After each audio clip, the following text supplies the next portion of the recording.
Welcome to the first hearing of the Committee's inquiry into the Local Government Amendment Elections Bill 2025. I acknowledge the Gadigal people of the Eora Nation, the traditional custodians on the lands on which we are meeting today. I pay my respects to elders past and present and celebrate the diversity of Aboriginal peoples and their ongoing cultures and connections to the lands and waters of New South Wales. I also acknowledge and pay my respects to any Aboriginal and Torres Strait Islander people that are joining us today. My name's Emily Saval and I'm the chair of the committee. Ask everyone in the room to please turn their mobile phones to silent.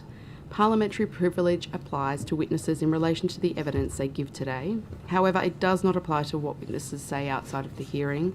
I urge witnesses to be careful about making comments to the media or to others after completing their evidence. In addition, the Legislative Council has adopted rules to provide procedural fairness for inquiry participants. I encourage committee members and witnesses to be mindful of these procedures. Welcome to our first witnesses this morning. Thank you for making time to give evidence today. Could I ask each of you, starting on my left with you, Ms Miller, to state your name, position, title and swear either an oath or an affirmation? Yes. Phyllis Miller, President of Local Government New South Wales. I swear that the evidence now about to be given by me shall be the truth, the whole truth, and nothing but the truth, so help me God. Thank you. And David Reynolds, Chief Executive of Local Government New South Wales. I swear that the evidence now about to be given by me shall be the truth, the whole truth, and nothing but the truth, so help me God. Thank you, Madam Chair. Thank you. Would either of you like to start by making an opening statement? Yes. Thank you, Madam Chair. Thank you for the opportunity to appear today. As I've just said, I'm Phyllis Miller, the President of Local Government New South Wales, the peak body for local government in our state. I'm also the Mayor of Forbes Shire Council, but I appear today for Local Government New South Wales. The Local Government Amendment Elections Bill 2025 was introduced to Parliament without any consultation with Local Government New South Wales, and I immediately wrote to the New South Wales Government, opposition and crossbenchers seeking an inquiry into the bill. To begin with, I'd like to place on record my thanks to you, the Legislative Council, for hearing this call and referring the bill for inquiry. Democracy, including local democracy, is very precious. It's essential that changes to elections and democracies are not rushed and include careful and broad consideration by the public, all electoral stakeholders and indeed the Parliament. Any legislative changes impacting democratic outcomes must be fit for purpose, for informed by community consultation and fully considered. There are elements of this bill for which Local Government New South Wales is broadly supportive. However, there are changes proposed in the bill that are concerning. Methods for filling the casual vacancies. In particular, the proposed change to the method for filling casual vacancies impose a one-size-fits-all approach to the 128 very diverse councils across New South Wales. The bill proposes that where the vacating councillor was a member of a group on the ballot paper at the election, at which time they were elected, they are to be replaced by the highest listed candidate from that same group who was not elected at the election. If this cannot be achieved, a by-election would be required. The changes could have adverse democratic outcomes and will cost councils, and particularly rural and regional councils, significantly more, as they will be forced to hold many more by-elections to fill their vacancies. Many candidates in the rural and regional councils are not elected as part of a group, and some ballot papers have no groups at all, and there's 57 of those councils that have no groups at all. Candidates in the groups will be advantaged over ungrouped candidates, and voters' preferences may be disregarded. As the New South Wales Electoral Commission notes in its submission to the inquiry, by-elections are often more costly than full local government elections, as economies of scale cannot be relied upon. It is our communities who will bear the cost via reduced council services, delayed infrastructure maintenance and renewal. The council's stability sought by this proposed change can be better achieved through ensuring councils retain the ability to determine the most appropriate method for filling casual vacancies, taking into account their local context. At present, councils must choose at their first meeting from two methods to fill casual vacancies: countback or by-election. Local Good Government New South Wales support councils having a third method available, which aligns with the bill's proposed model for countback from the same group of the vacating councillor. That would ensure that the newly elected council has a democratic mandate to make the best decision in the interest of the stability of the council over the term and in consideration of the potential costs that would be imposed on their community through each option. And we agree that countbacks should be available throughout the term of a council, not just for the 18 months.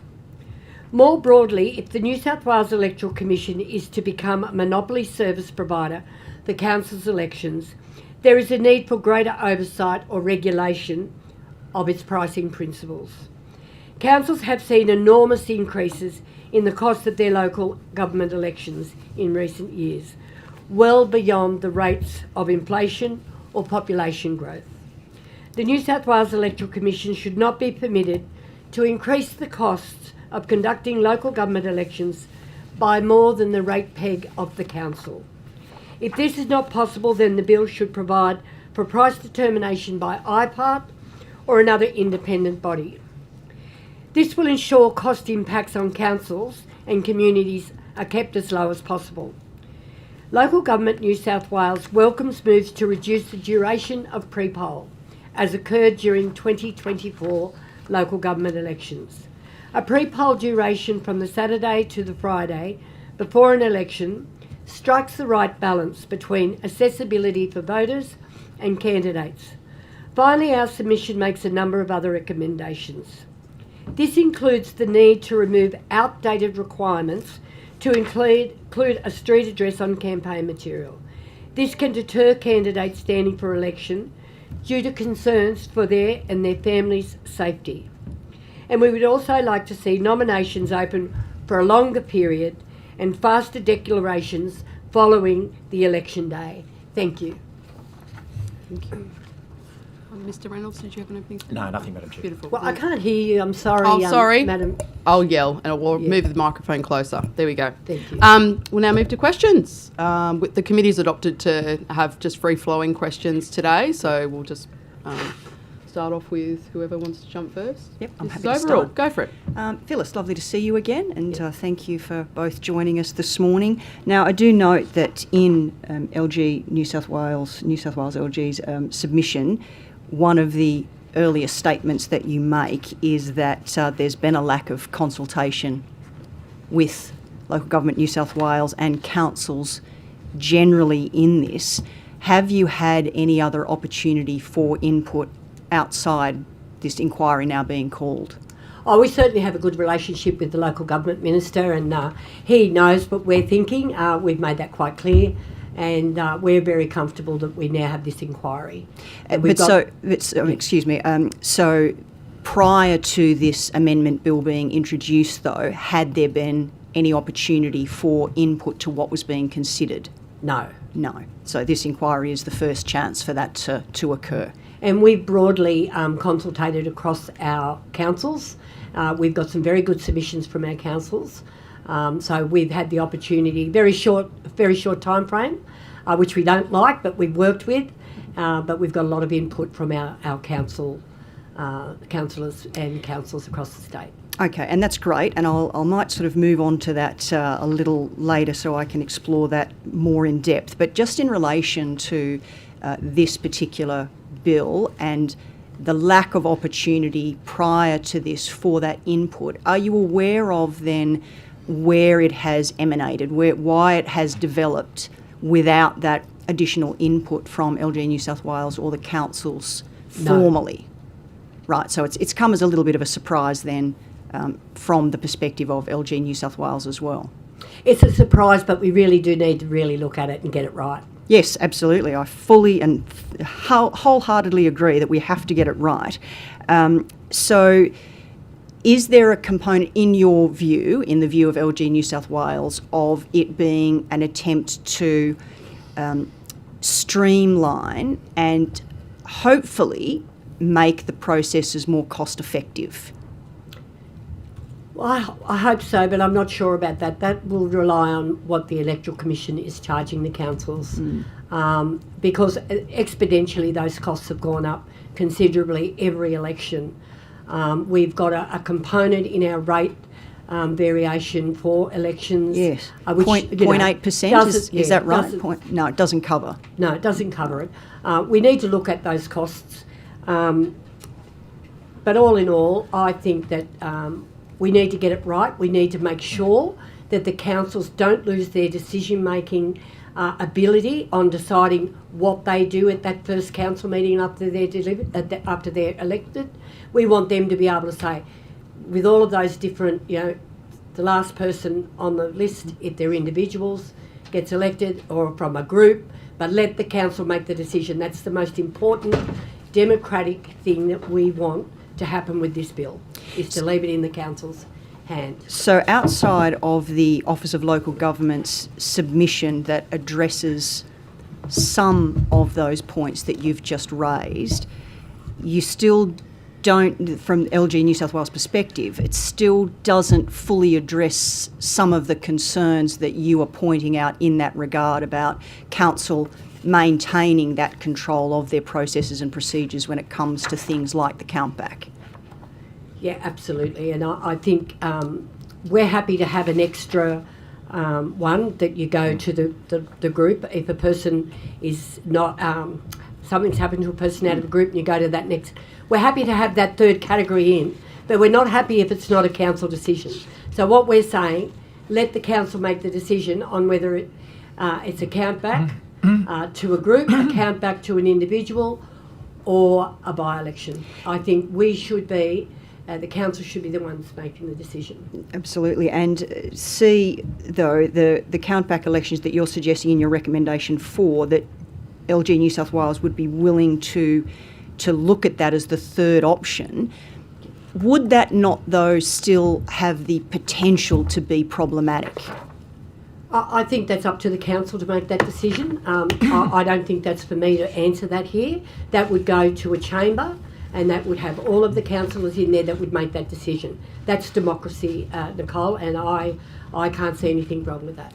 You don't potentially see any opportunity where if a council has a majority of a certain group or a party, that could potentially influence the way in which they might select one of these choices, i.e. that they go for number 3 or C, as you've outlined there, because it could be advantageous to them? It's politics, Nicole, and I think I'd be very naive if I answer that question. I think that's an answer. I think the chamber must make that decision. There's a group of councillors around the table. A lot of decisions are made politically, but there's a hell of a lot that are made in the best interest of their communities, and I would leave that to the democratic processes of a council. So from your perspective then, as a long-term councillor and mayor, why would this particular point in terms of the countback, do you think, have been introduced in the first place as part of the bill? I can't answer that. Mr. Tudor, did you have any Perhaps questions? I can just ask you in relation to that. You'd agree that... I can't hear you either. Sorry. I'm sorry. You'd agree that the council after an election could be composed by a whole lot of varied groups of individuals, and you've indicated that there are 57 councils which have ungrouped representation. So you would suggest that in relation to the model for filling casual vacancies, the council would determine at its first meeting? Yes, it's always at the first meeting. At its first meeting after the election, how council vacancies would be fulfilled. And I think the model you are suggesting is, first, it could be by election, secondly, it could be by countback, or thirdly, it could be by way of the next person which reflects a group. Of which the person that has something's happened to has resigned. But that third option, of course, needs to also take into account that the person resigning might not be part of a group. No, if you read what's in the legislation, and this is my determination of it, it is someone that has resigned or got sick from the group. You go back to the group that it Correct. came from, not from another group. No, but what about if the person resigning is not elected from a group? It's just an independent. Well, that's right. You don't go back to. You're not going back to a group. So what happens in that case if you adopt Model 3? Well, you can't adopt Model 3. So if the Model person 3 didn't has to come have a from group. variation to say, does it not, that if in fact the person is not part of a group, then it would either be by count back or by-election. Yeah, well, I thought that was clear in that number 3, that if a person, something happened to a person out of a group, you can go back to that group. That's also a council decision. Yep. I believe So it should be. Just so that we're clear, the third option which you are suggesting is, in circumstances where an elected member is part of a group, Yes. then in those circumstances the resolution of the council can be to replace that person by another person from that group. Yes. In circumstances where they are not part of a group, then the proposal is that would be either by count back or by election. Yeah, or the next person that's in line for election or by election. That's count back, isn't it? Well, whatever you want to call it. Yeah. Yeah. So it would either be way of count back or by election. So the third option really is a hybrid model. I'm not sure, really. Mr. Reynolds, do you want? I think the only reason that we're saying about the group is because it was in the legislation. Our councils can live with that, so long as it's a council decision. But Phyllis, in a lot of the submissions, and in fact it is only LG New South Wales who has introduced this concept of having it as the third option. None of the other submissions that, and I'm not suggesting that there aren't other councils who haven't made submissions that might be for it, but they don't seem to be proposing the idea of number C, of C. So has LG New South Wales had the opportunity for further input from councils, whether or not they do support this as a third option? We have had a lot of consultation, and David, I'll hand over to you. Yeah. Sorry. Our board. Madam President, thank you. Yeah, look, in the window that we've had to seek opinions from our members about it, some are in favour of the count back from the group model, but many are not. As the peak body for all members, we've attempted to represent a position that gives our members the discretion democratically to pick the method which most appropriately suits their circumstances. We acknowledge that, I think to go to Mr Tudorhope's question, when you exhaust that option, there would still be a need for a council to rely on either a general count back or a by-election. So at the moment, the format proposed in the bill is that the count back be done from the group, and once the group's exhausted, as is the case on some first past elections. Once that group's exhausted, then it's a mandatory by-election. So that mandates the most expensive option for a council in that circumstance, which is what we're trying to guard against generally. Okay, can I just talk to you about the cost of elections?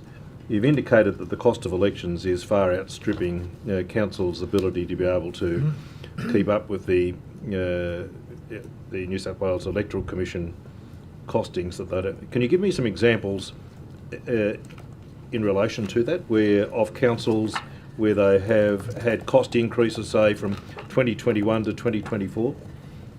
Yes, I can, and it is council at Sutherland Shire Council. I'll just give you an example of what they've done. This is about local government election for our council, as invoiced by the New South Wales Electoral Commission, was $1,654.46, an increase of $670 at 670,253 from the cost of the 2016, an increase of $551,602 from the cost of the 2021, and an increase of $159.30 between the cost estimated by Council by the New South Wales Electoral Commission in the 2023. And the final invoice received on the 22nd of May 2025 in this regard.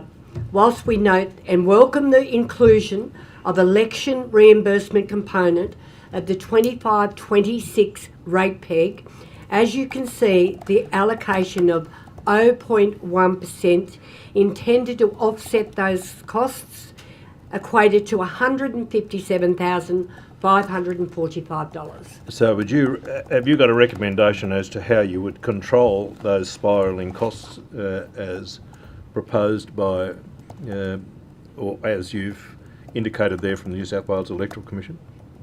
I think that's a matter for the government. I think, we really need to... Or should IPART determine it?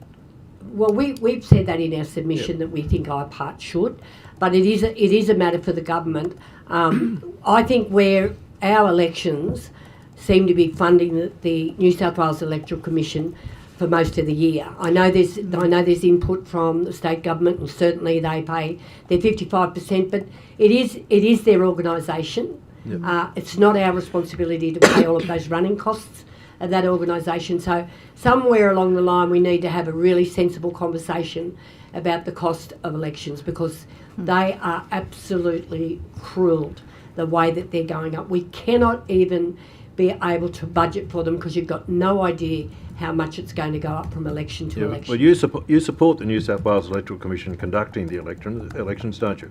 We do, but not as a monopoly.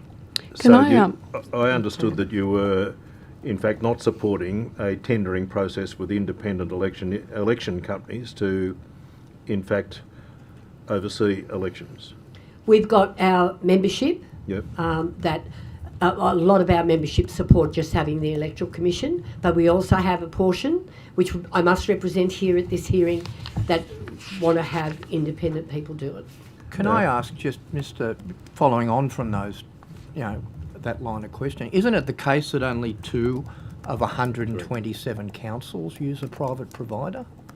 12. That's 20. Absolutely, and that's correct. currently. And over time, over the last, we started out when it first changed, it was about 16, then 14, and slowly gone. There's only 2 left. Why is that? So would you say that private providers have helped lower the costs then? Not at all. And in terms of the costs of elections, just sort of following with this line of sort of questioning, why should the rate peg be the system used to determine cost increases for an election provider? Well, it's all we've got to increase our income. So it's important that it's not outside of what we are capable of having financially. So you recommend also that IPART oversees the New South Wales Electoral Commission. I'm curious as to how you think one independent statutory authority could keep another independent statutory authority accountable.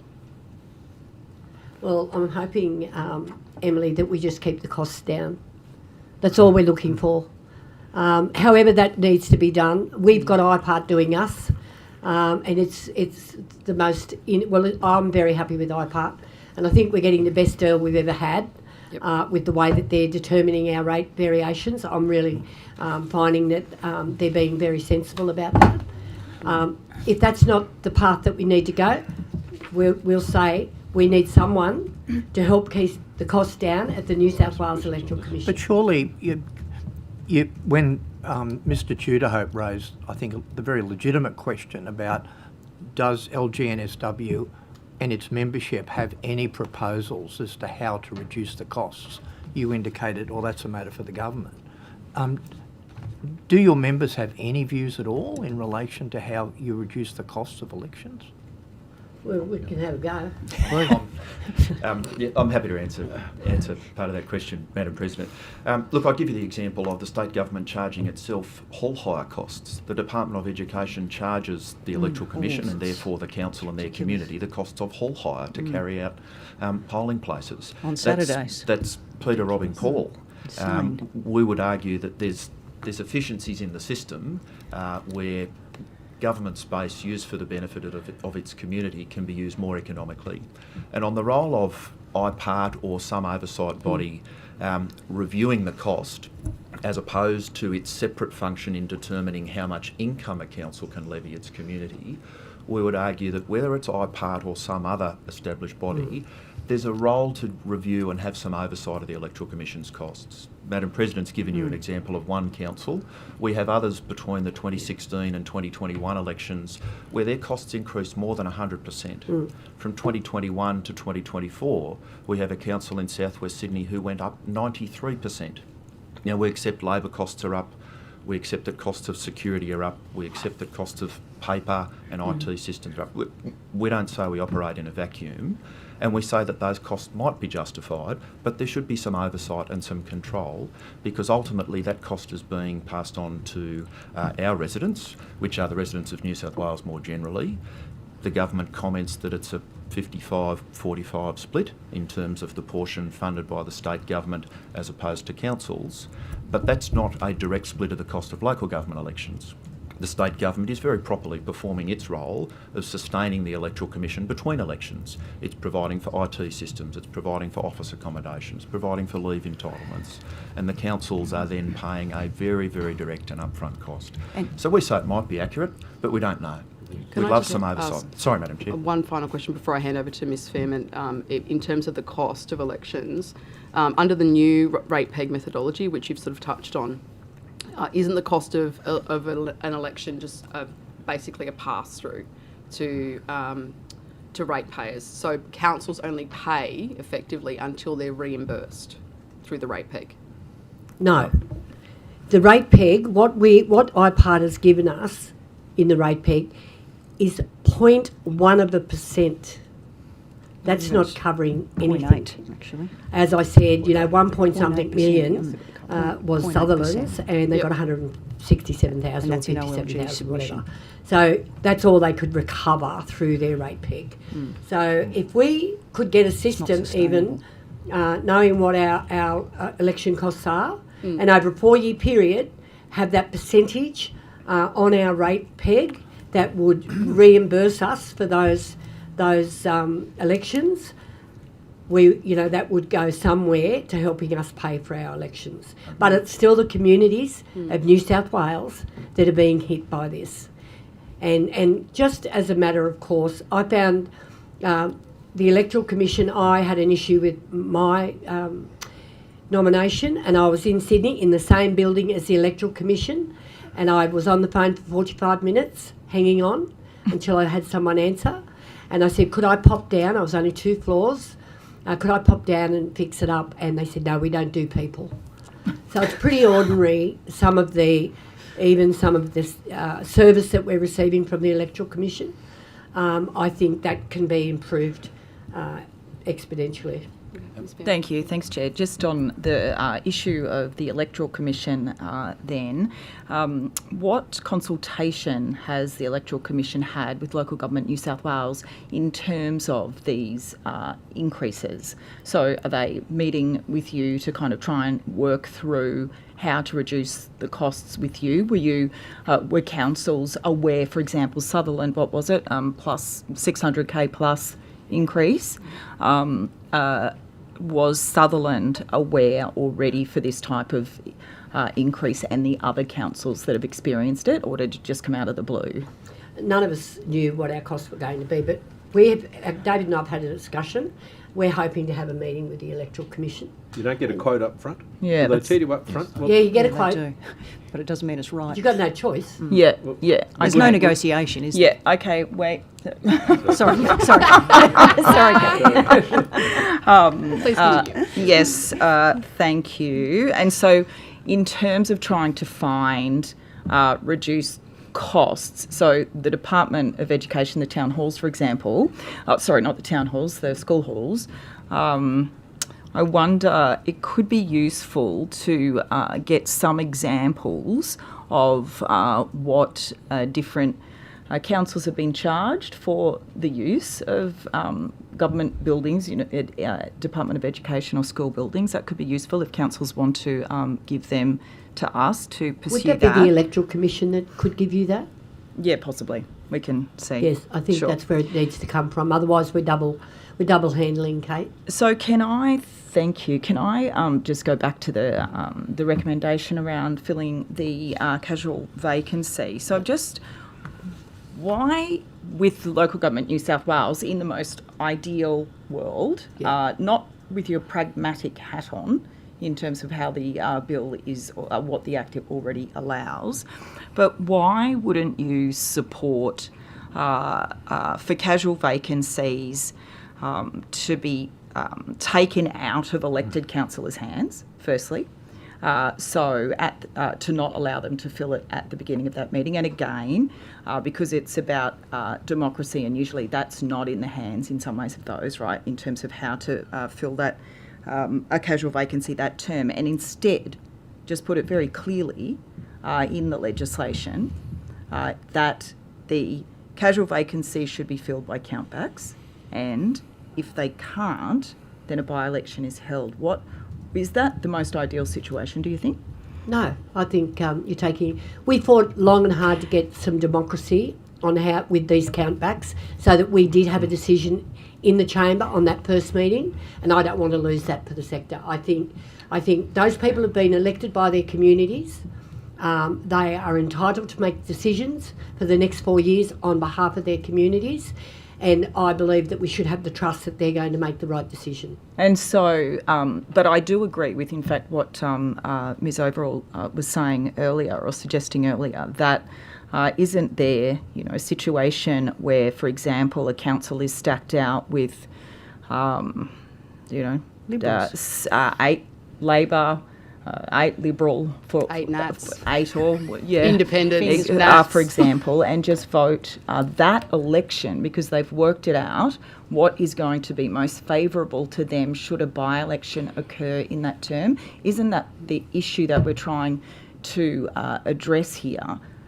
Rather than, yes, you're saying that councillors, ideally make decisions for their community, but we sure know that that's living in la-la land, though, isn't it? I just genuinely want to know why, because I would look at this and go, that's the fairest, that's the way to just deal with it. Countbacks, where countbacks can't happen, because countbacks are the will of the voters, and if countbacks aren't possible to fill that position, then go to a by-election, because then, the people decide. Well, let's be frank here. It doesn't matter what the political makeup is in the chamber. It can go anyway. And it's the same in Parliament. So politics is politics. When you're in local government, you're in politics. So basically, I think we should allow those democratically elected people to make that decision. And I will not bow away from that. That is the position of Local Government New South Wales, that the chamber makes the decision. Sorry, I'm just curious. In the Senate and the Legislative Council, a departing member is replaced by a member of the same party. So it's not the will of the chamber. It's a very clearly established mechanism. Neither of these bodies use countbacks. Neither the Legislative Council or the Senate use countbacks. Why should local government? Because we just think that's the best way for us to do it. Just to be clear, I'm not arguing what the government is arguing here. No, I'm not arguing. No, I'm not doing that. No. We're a I'm just different beast. Because I'm genuinely. We also are concerned about regional councils and the number of candidates that, of course, don't run in groups. I'm very aware of that, and that's why, again, in terms of countbacks, and if that can't a countback, and if that isn't possible. Going to a by-election, again, just seems to be a bit more democratic than the local council is electing. Anyway, I won't push it because that's what Local Government New South Wales has But that, you know, and that will be a decision for the government to make. But we're making it quite clear, and we represent the democratically elected councillors and the councils, and we believe that the decisions should wholly stay with those people. That's it for me for a bit. Okay. Can I just ask you, one of the suggestions you've made is in relation to non-attending voters who get fined and the use of fine money to be returned to local government to assist local government in relation to funding of election campaigns. Do you want to elaborate on that proposal? We'd be very grateful if we got the support of this committee for that to come back to us. It would be very helpful, instead of going into consolidated revenue. So, and I'm sorry I don't have this figure at hand, but what do you say that the amount of revenue which is raised in relation to non-attendance or non-voting at local government elections is? I'll look for it, but I don't have it to hand. David's going to look for that. I can't remember that I think it actual was about figure. 7 million, the last. I Sorry, think it was Ken, about I've- 7 Yep. million. Yes, I've found that if I can take you to page 7 of our submission, just under recommendation 1, we have a section on non-voting fine revenue. 16-17, almost 24 million in fines for failure to vote. How much was that? 24 million. And the government But they recouped about received. 4 million of that. In 17-18, the Electoral Commission issued almost 26 million in fines for failure to vote and received almost 5 million. And in 21-22, the Electoral Commission issued almost 40 million in fines for failure to vote and received have more than the- 7. 7 million. Do you have the figures of failure to vote at by-elections? I do not have that detail with me. It's possibly more about Perhaps it I for can the ask Electoral Commission. Thank you. Commission in relation to that. In your The opening other- statement, you say that, I just want to come back to this issue of the countbacks briefly. In your opening statement, you said that the changes that are being proposed advantage grouped candidates, but they have got the same chance of getting elected, don't they? I'm not sure how are they advantaged? No, just say that again. I'm sorry. So in your opening statement, you said that the changes that are being proposed advantage grouped candidates, but they have the same chance of getting elected, don't they? No, I'm sorry. I actually don't believe. So how are they advantaged is what I'm trying to understand, I suppose. I don't believe I'm just trying to look for that bit, Emily, where I've said there's some advantage to the groups, Yep. because I'm not saying that. I'm saying if someone comes out of a group Yep. and that council decides to pick someone out of that group to go back in, we're going with that. I think the issue here, isn't it, that if there is nobody in a group, you go to a by-election. Isn't the issue that if you then go to a by-election, that those with more resources that can campaign as a group, for example, may win that spot, as opposed to the person who vacates the seat, the will of the electors in terms of filling somebody with the same party principles, values as that person who vacates. So you go to a by-election and suddenly Labor with all their resources, or the Nats with all their resources, because there's only one spot, Well, they're will get independents, that remember. spot. Isn't that the issue with why it disadvantages?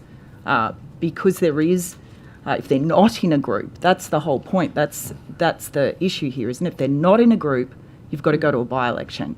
And then I fear, looking at it, that it actually favours those candidates who are already elected in a group, as in those political alignments, And that's potentially. a very good pick up. Can I just state, sorry, just as a sorry, question, no, that's no, probably no. take that as a statement from you, Kate. But that is the crux Can I of it. ask Ms Yeah, Miller, I've got it down. should elected representatives really be in a position where they're deciding how to replace themselves? Which is effectively the position that you've put forward. Yes, I think we should. Elected representatives should just decide how to replace themselves. Absolutely. But also by what the election has said. So whoever the last man standing at a regional council, when you're going individually, that person you have a count back and that person is elected. All we've added in here from what we've had to date is we've added in the group. So if someone left a group that the council still has to make the decision, we believe, that that person can be replaced by So the group. in Forbes, the next unelected candidate received 4% of the vote, or 216 first preference votes. Yeah. That's the 10th candidate for the 9th spot. Well, we've got In no Temora, choice. the next unelected candidate received 97 votes, or 2.4% of the primary vote. And in Blaney earlier this year, a countback elected a candidate who received just 5.81% of the primary vote, or 264 votes. I think when they do a countback, it's my understanding when the Electoral Commission does a countback, they do it with the preferences distributed. So it's not just on your primary vote, it's your preferences that have been distributed as well. Can I ask Please, Deb. if you... Please, Yeah, go. can- Yeah. This is not a critical issue, but I'd just like to clarify your reason for recommending it.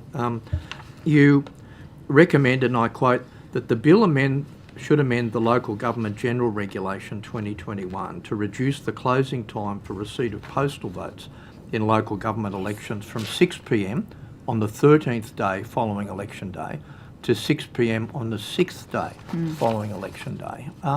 Can you tell us why you recommended that, please? Absolutely, and I wanted to bring that up, so I want to thank you, Mr Primrose, for bringing that up because it's very dear to my heart. We have not been getting determined as councils till October. So what we're saying, and we were going to put this, it wasn't part of your terms of reference, but please, thank you. I think we need an amendment to some of these things in this bill, that we open the nomination period earlier than what it was this time. It was very, very tight. If we opened the nomination period in July and we had the nominations, we had determination of the ballot, we could have nearly a month's period of postal voting prior to election day. So we're saying why we want to bring the postal voting back closer to the electoral day is so that we can be determined early. In our Act it says vote your mayor in September, and we're not getting declared until October. So it's messy. So if we could extend that time, I don't want the postal voting people to miss out. We know that rural regional areas, it's by horse and cart, our mail delivery. So let's get that right. So let's open them in July. Have all of August where you've got your postal votes. Bring that postal vote date. I would be happy for it to come back to the Friday before election day if we could get a big enough block of time for people to do their postal voting, because then we could be declared in the next week or two in September.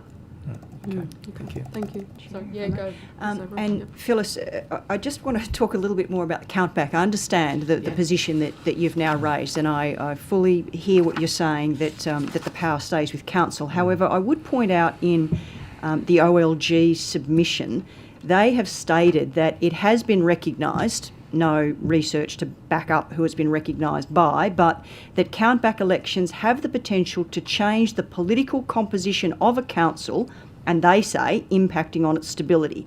There are examples where the balance of power has shifted in a council due to a councillor vacancy and a countback election throwing up a councillor with different political intents. But coming back to that point, isn't then the countback system the most democratically equitable in the circumstances when the OLG is suggesting that it does have a chance to influence the political stability of a council? And just adding to that, and again, I understand the position that you've already presented, but in the submissions largely, they seem to be suggesting, councils seem to be suggesting that they're not in favour of by-elections at all because it only winds up costing councils more money. It does. By-elections, we're trying to not have by-elections. That's right. So if we're trying to do away with by-elections because of those additional cost imposts, then surely countback, and backing up what Kate's been saying as well, is the most democratic, fairest, most equitable way to be addressing it. And we're happy with the countback, but we have, through The this options, bill, yeah. we have spoken with our people, and I'm representing all of local government here today. I have a personal opinion, but we are representing the people that stand as groups that believe that if one of their group is not, if something happens to them, that should go back to that group. Okay. So I believe that decision, if we can leave that with the council, doesn't matter what happens, Nicole, you're going to get, it's politics, and you're going to get a very different look of a council when something happens to someone. Yep, So, absolutely. you know, that's life, and we've just got to live with that. So you would say that the vast majority, if not all councils, would prefer to do away with by-elections in all circumstances if that is something that could be considered, because it just does cost more money. Obviously there will be circumstances in which it wouldn't, but that would by far be the majority view, that by-elections should be the last recourse. Yeah, I don't think that should be mandated. That's a decision for the chamber, and I'll stick with that as a decision for the chamber. And thank you. Sorry, we're just at time, Oh, Mrs. sorry, Overall. sorry, Chair. Thank you very much to you both for your evidence today. The Secretariat will contact you in relation to any supplementary questions, or sorry, there's no supplementary questions, in relation to any questions that may have been taken on notice, but I don't believe there were any. Thank you again. Thank you very much, everybody. Thank you. thanks, Phyllis. Thank you. Thanks, David.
Welcome.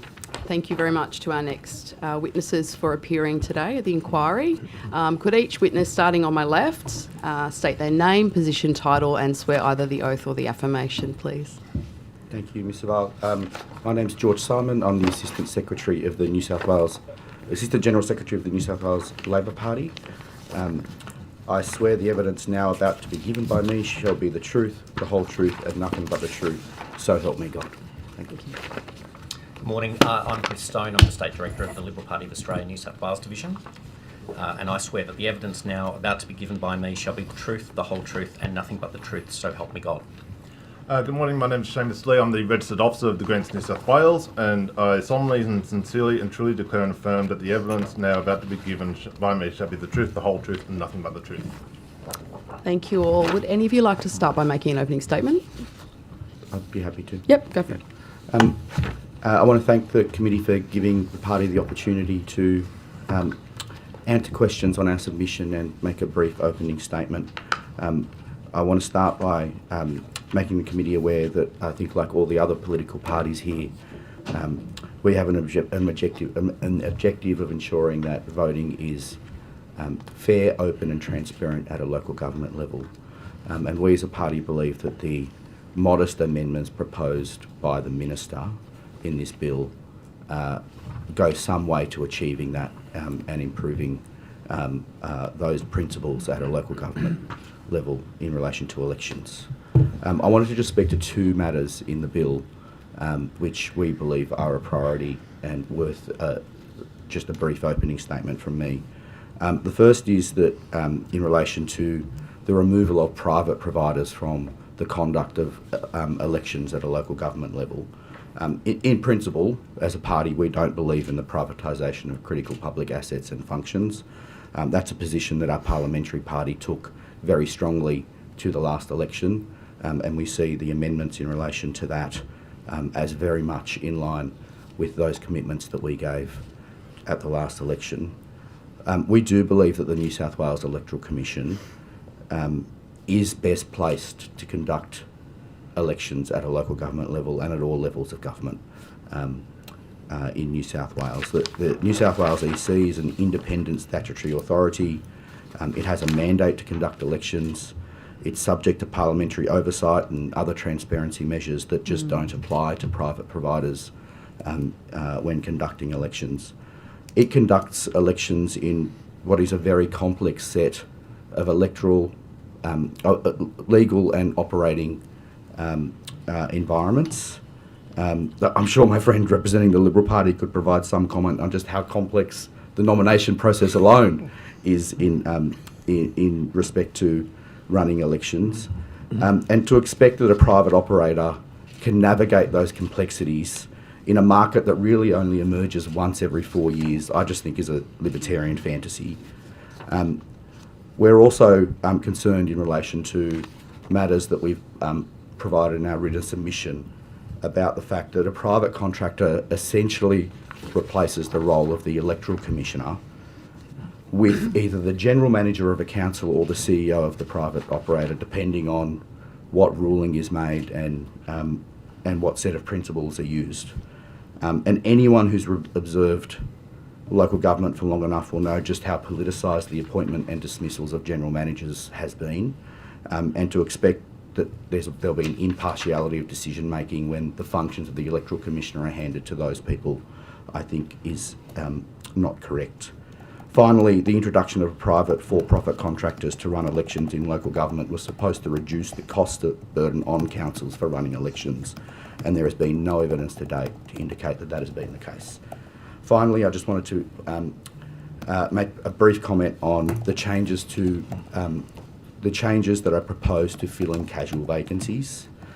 The discretionary power granted to councils to choose between by-elections and countbacks has and will continue to be used for political advantage.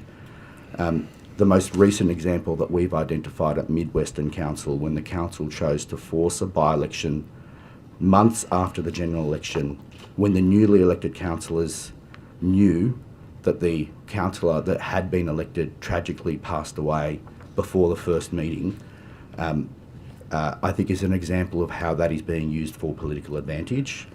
It really was a shameless political manoeuvre, and we welcome the fact that the voters of Mid-Western Council rejected that political manoeuvre.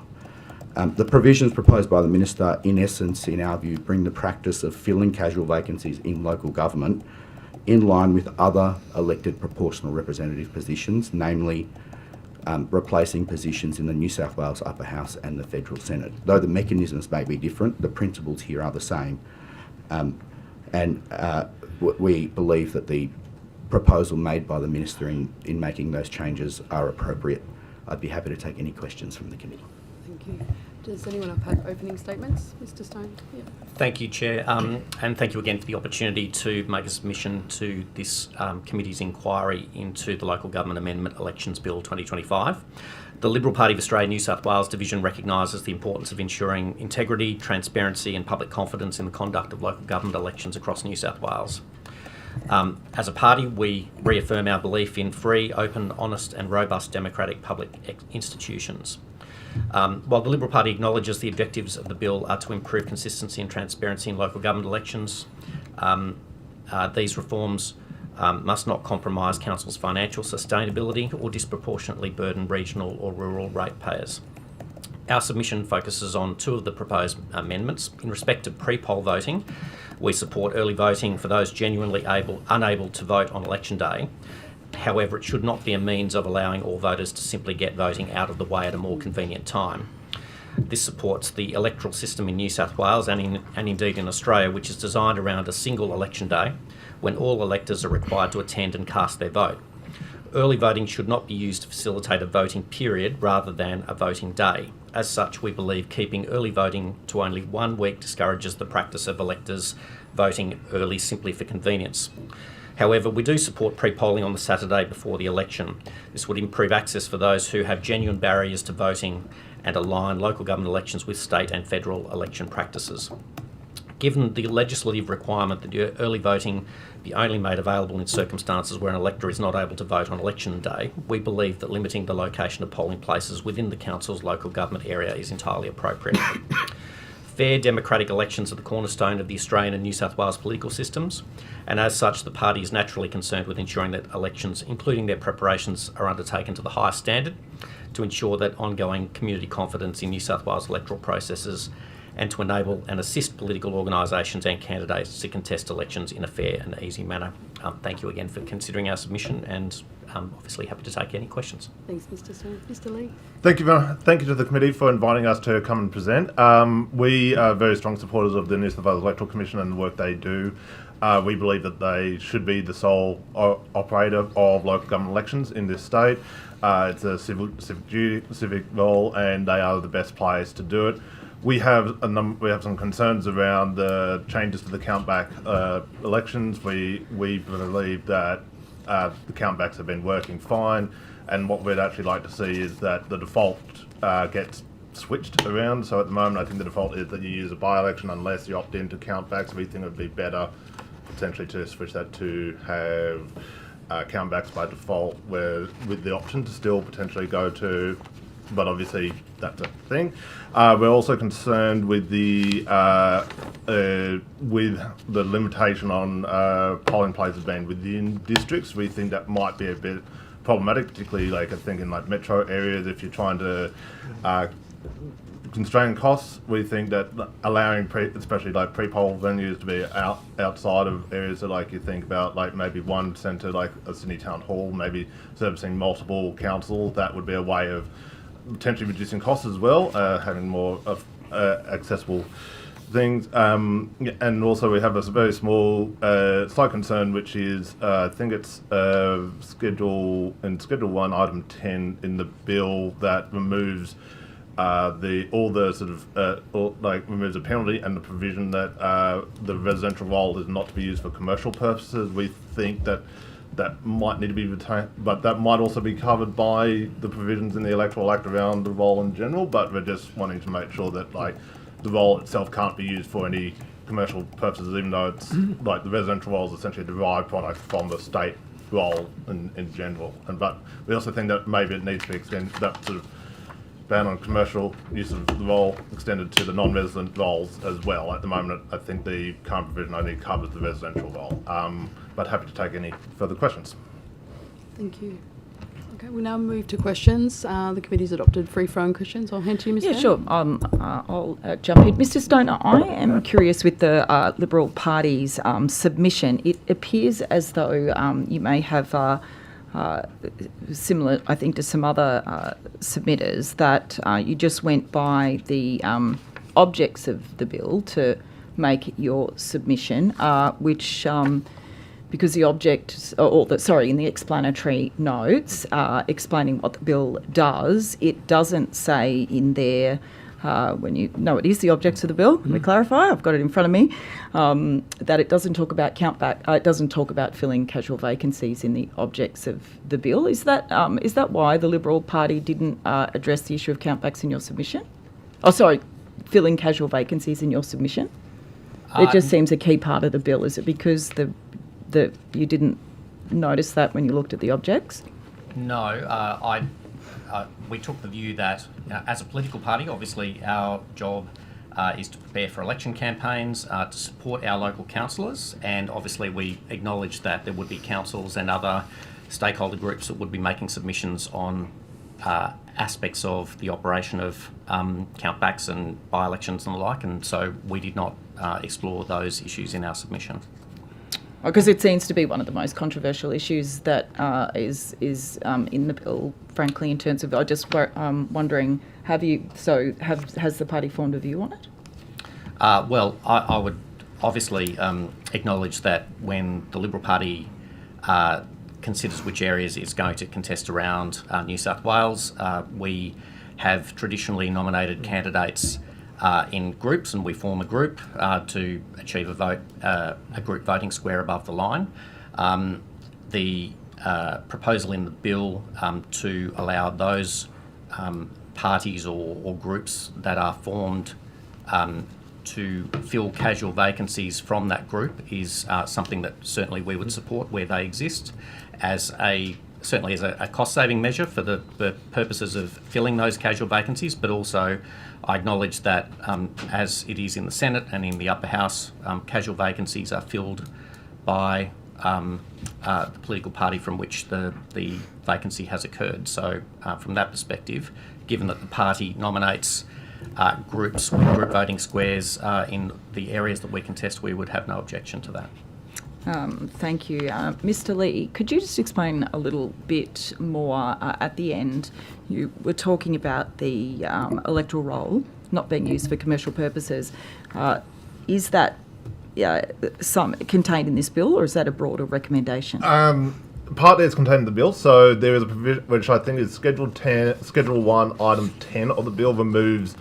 It's seen as a clean-up measure from getting rid of the private providers, and it removes a whole bunch of aspects within the residential role part of the Act, and one of those is removing the penalty and the prohibition on the use of the role for commercial purposes. Now, in one sense, then it might be that the Electoral Commission and the Electoral Commissioner are therefore then constrained by what's in the Electoral Act 2017 that may prohibit the use for commercial purposes or like other purposes, and that might be why this is okay, but we're just not certain that we'd just like some verification on that. I would also just touching on the question you asked to Mr. Stone, I would note that there is another jurisdiction.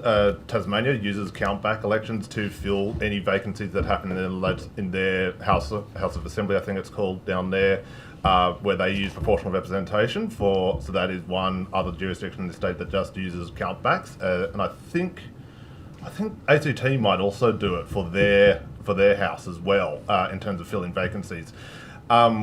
I'd also just point to the New South Wales Electoral Commission submission. They had a table in their submission of impacts from 2024 onwards, and they pointed out that I think the number of by-elections that would be required would actually increase if we went to the model that's suggested by the bill, rather than just using straight countbacks, because there is a number of times where I think it might have been like either an ungrouped or like an ungrouped candidate was elected in the countback, whereas on this, because there's no other candidate from that group, then they'd have to go to a by-election. So in terms of cost concerns, that might be an aspect. Thank you. I'll come back from that. Thanks, Ms. Fiona.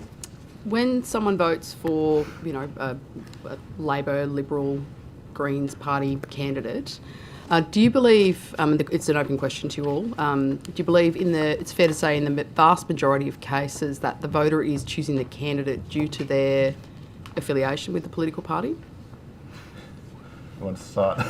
I'm happy to go first on that. Please do. And sorry, just before I do, I just wanted to correct the record on something in my opening statement. Sherelle Fellows, who's the Mid-Western councillor, has been incapacitated and is ill.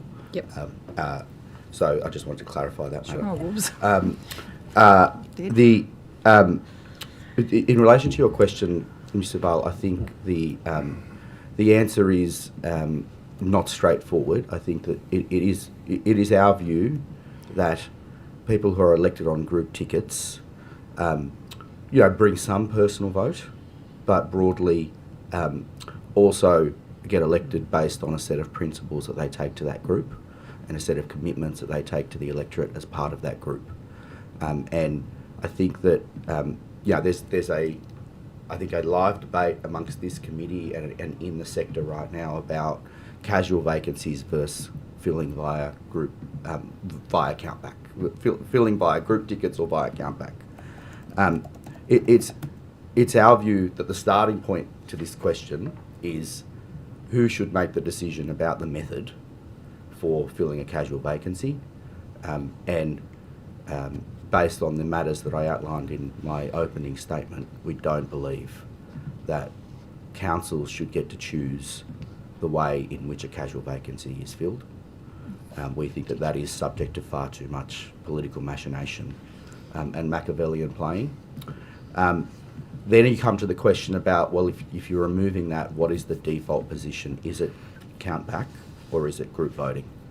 And no system for electing people in these circumstances is perfect. But we would argue that people who are elected on a group voting ticket are elected on a set of principles that the electors would expect to continue to be represented at that council. And you can easily determine that in a group voting arrangement. You cannot easily determine what that is in a non-group voting arrangement.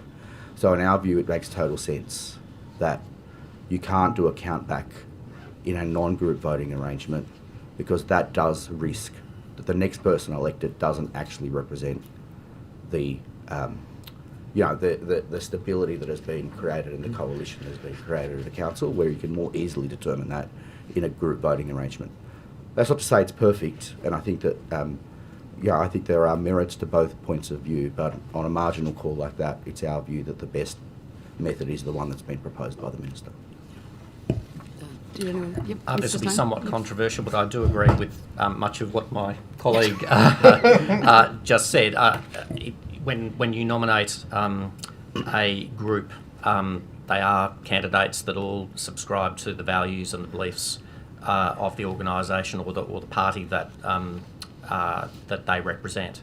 And so in circumstances where there is a casual vacancy that is caused through one of them either resigning or otherwise, filling that casual vacancy with the next available person in line from that group makes a lot of sense. Mr. Lee? Well, I think one of the other things that we need to also be mindful of, whilst I agree with a lot about the fact that, like, generally when you're voting in a group, you're voting for the values that group assigns. Like, we also have to remember that in councils like Willoughby City Council and others which have got a popularly elected mayor, and sometimes ward structures as well, you end up with sort of, particularly in that sort of situation where you have sort of teams sort of thing, like the male candidate might have a group in each of the different wards to help support them, and so you end up with this sort of team situation going on, and so you might be people might vote for a team that might have been headed by that male candidate as well, but I'd also say that countbacks have generally shown, like, I think you look into history in like Tasmania, and generally it's not been that the case that you get someone from opposing political spectrum when you do this countback process. And I think the EC has shown that, like our EC, I should say, that the New South Wales EC in their report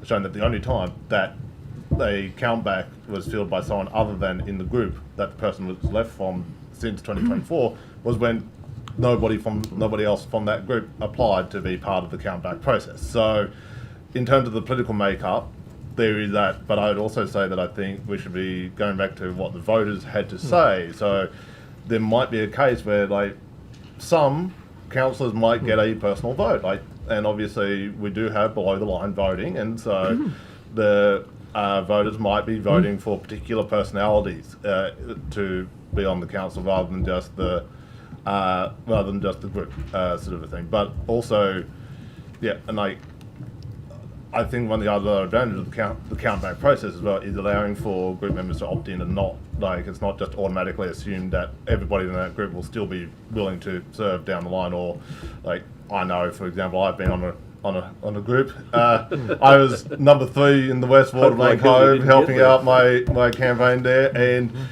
do I really want to expect that I might end up getting picked just because I'm on a group? But, you know, that's... But yes, like, I think we also saw what happened in Penrith East Ward last time. But, you know, so... Oh, well. Yes, that's... Yeah, but... Yeah. Things can happen in politics. Absolutely. It's, yes. I could say lots to that, but anyway, I won't. The Minister in his second reading speech touched on an issue that councillors often stay on council for longer than they intend or indeed want to, because if they leave, they'll change the numbers on council. Does that match up with your experience? Just speaking from personal experience in this, it certainly does. I was an elected councillor at Ryde Council from 2012 to 2017, so that was a 5-year period. And there was an extension of the 1-year period because of local government amalgamations. I'd made a decision sometime between 2015 and 2016 that I would not seek re-election. I'd started making arrangements to move house. And if I'd made a call at the point at which it was announced that there'd be an extension of the term of the government, it would have forced extension of the term of the council, it would have forced a by-election in which the makeup of the council would likely have changed, because it turned quota from 25% to 50% when you go to a by-election.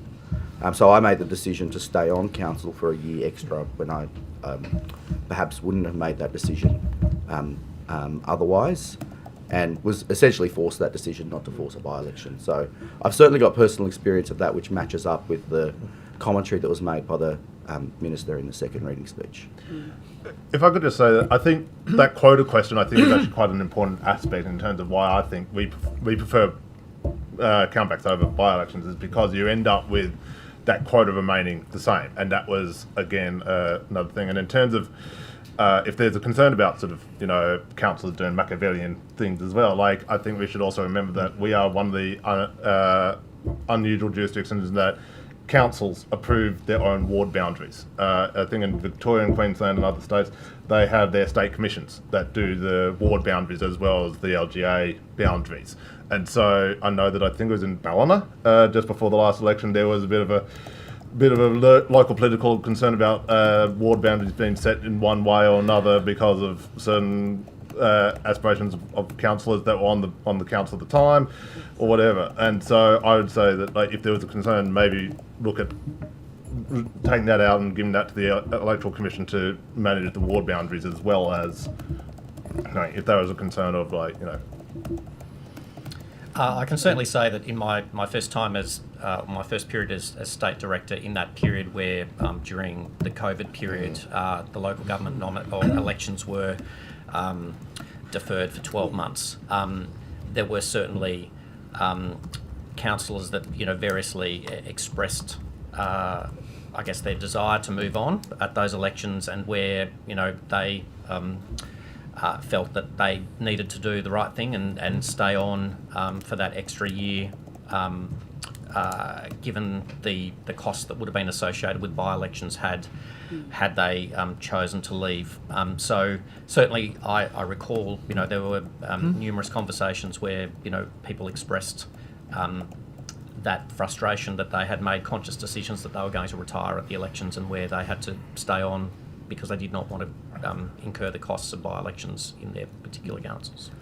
I would also note that I think it's in the last 18 months of a council term, there is a provision in the Act that says if there's a vacancy, you don't actually have to have a by-election in that at this point in time. But just that's not assured. Not assured, correct? Yes, but just saying that is something that might happen. But yes, Mr. Primrose. Would you agree with the statement that in relation to having a longer period of pre-poll, that established political parties such as yourselves actually benefit from that? Because it's actually much harder for those people, particularly independents, to be able to organise for, say, a 2-week period of pre-poll, and that in fact you would be disadvantaged in some way if it was reduced down to from the Monday to the Friday. I don't think, it's hard to say really, because I don't think we'd be overly disadvantaged by a reduction in the pre-poll time, but I think it would be... surely it's harder for... I accept that it's harder for independents. Like, I do accept that. I would just say that I think there's sometimes some very organised independents out there, and as well, and like they can sometimes, particularly like I think of like, I used to live in the Willoughby Council area, so I got to see some of the, and like some of the some of the mayoral and campaigns there that felt very organised, and so they had no issues staffing pre-poll, but I can also understand that for smaller, say a single ward independent or whatever, that might prove to be difficult.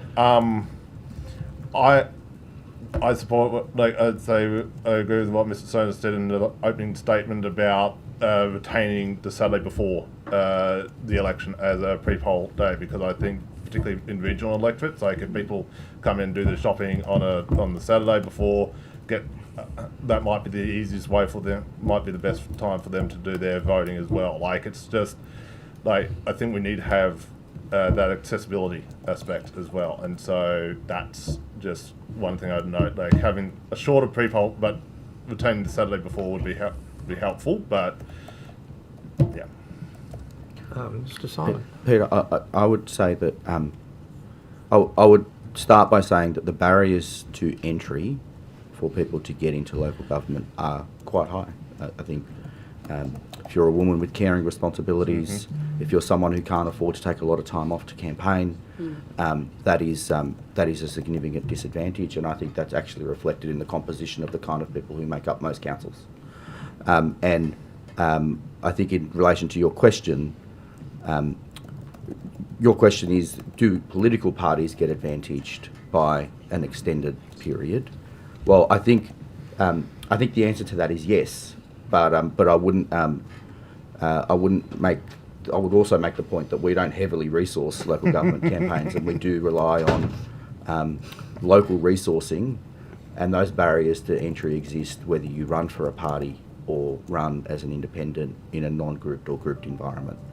And so I think it makes a lot of sense to restrict the early voting period to ensure that people who have the capacity to take more time off financially, or have the capacity to do more campaigning in the early voting period because they have caring responsibilities and other things, we don't put up another barrier of entry to them. So I think that makes a lot of sense. Beyond, obviously, the principle that I outlined in my opening statement and in our submission, just around the notion of an election day as opposed to an election period, I would agree that whether you're a political party that obviously has, volunteers that are willing to give up their time to stand there on pre-poll and to campaign on behalf of their candidates. Likewise, if you're an independent or a group formed particularly for a local government election, being able to find volunteers that are prepared to stand there day after day after day on pre-poll is a challenge. And so regardless of whether you're a major political party or an independent, I think, those challenges exist. And as I said, we believe very much in an election day, and the pre-poll period is there for those people that can't vote on election day, and 5 days with the option of a Saturday we think is sufficient to recognise some of those challenges for political participants, as well as protecting the sanctity of an election day. So, Overall, sorry. Thank you, gentlemen. So just a couple of points that I'd like to raise, and it is specifically about regional, rural and remote areas in all of these matters that we're considering right now. The first is the countback methodology, of course, has the opportunity to more adversely affect regional, rural and remote communities who very often don't run group tickets or party tickets. And also when it comes to the pre-poll period, those people in areas where it is more difficult to get to polling booths, that opportunity, if it is extended, surely provides a better accessibility advantage to them, specifically when it comes to those more remote areas. From each of you. On the latter point, I acknowledge, obviously, in regional locations where there are large distances involved, and where if people have legitimate reasons for not being able to vote on election day, providing accessibility to be able to cast their vote is important. But there are also other options that are available as well, including postal voting, which is available for every voter. So I think finding that balance is important to ensure that, as you said, people in rural and regional communities are not disadvantaged. But I would make the observation on that point that obviously there are other methods of voting that are available to people if they can't get to a pre-poll centre, for example, during that period of time. I think accessibility is fundamentally important to allow people to be able to vote when they can, and so that's why I think having Saturday before the election day is an important thing. In terms of the the count back versus fielding from groups, I think that's rural and regional, where there is not as many groups shows the importance of the countback process, I think, and the fact that could go for, I think in like Kempsey, for example, I think it'd be like 1/7 in a general election that you would need to get elected, to then needing in a by-election like 1/2 of the vote. Show the disparity. So like, whereas in the countback, you'd still only need the 1/7, and that's all that you need, and preferences would follow how the voter marked the preferences at the time. And so, I think that's why we support the more usage of the countback process, because fundamentally we see it as a more democratic option rather than just doing a sort of pick from a group type situation that the bill perceives. But that being said, that's probably even slightly better than than the by-election, because you do still have like a connection to what the voters had said and obviously where there aren't as many groups running, you also lose that sort of aspect of the group, like people voting for the group over people voting for a particular candidate. And so and to be known, like councils like Barona, where there was no groups, if my memory serves, like the Greens ran a candidate up there, got elected, but people still had like number 1 to 7 or something, and there was all candidates. There was no group voting there. So I think that's why we support countbacks significantly. I just start by saying that I think something I said earlier, which is there's no perfect method for filling casual vacancies, and I think there are consequences to each one.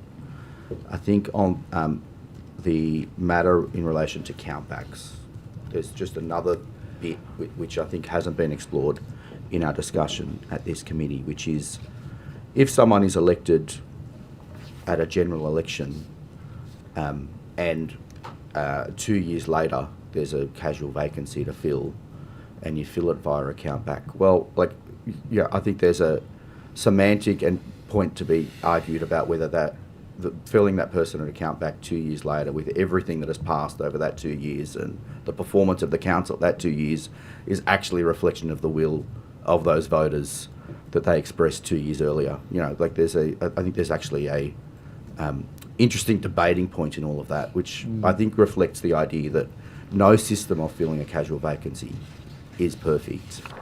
I think that the system proposed by the Minister, acknowledging that it has some consequences which are unfortunate, is likely, in my view, on a marginal call, the best method for doing it. I'm mindful of time, so.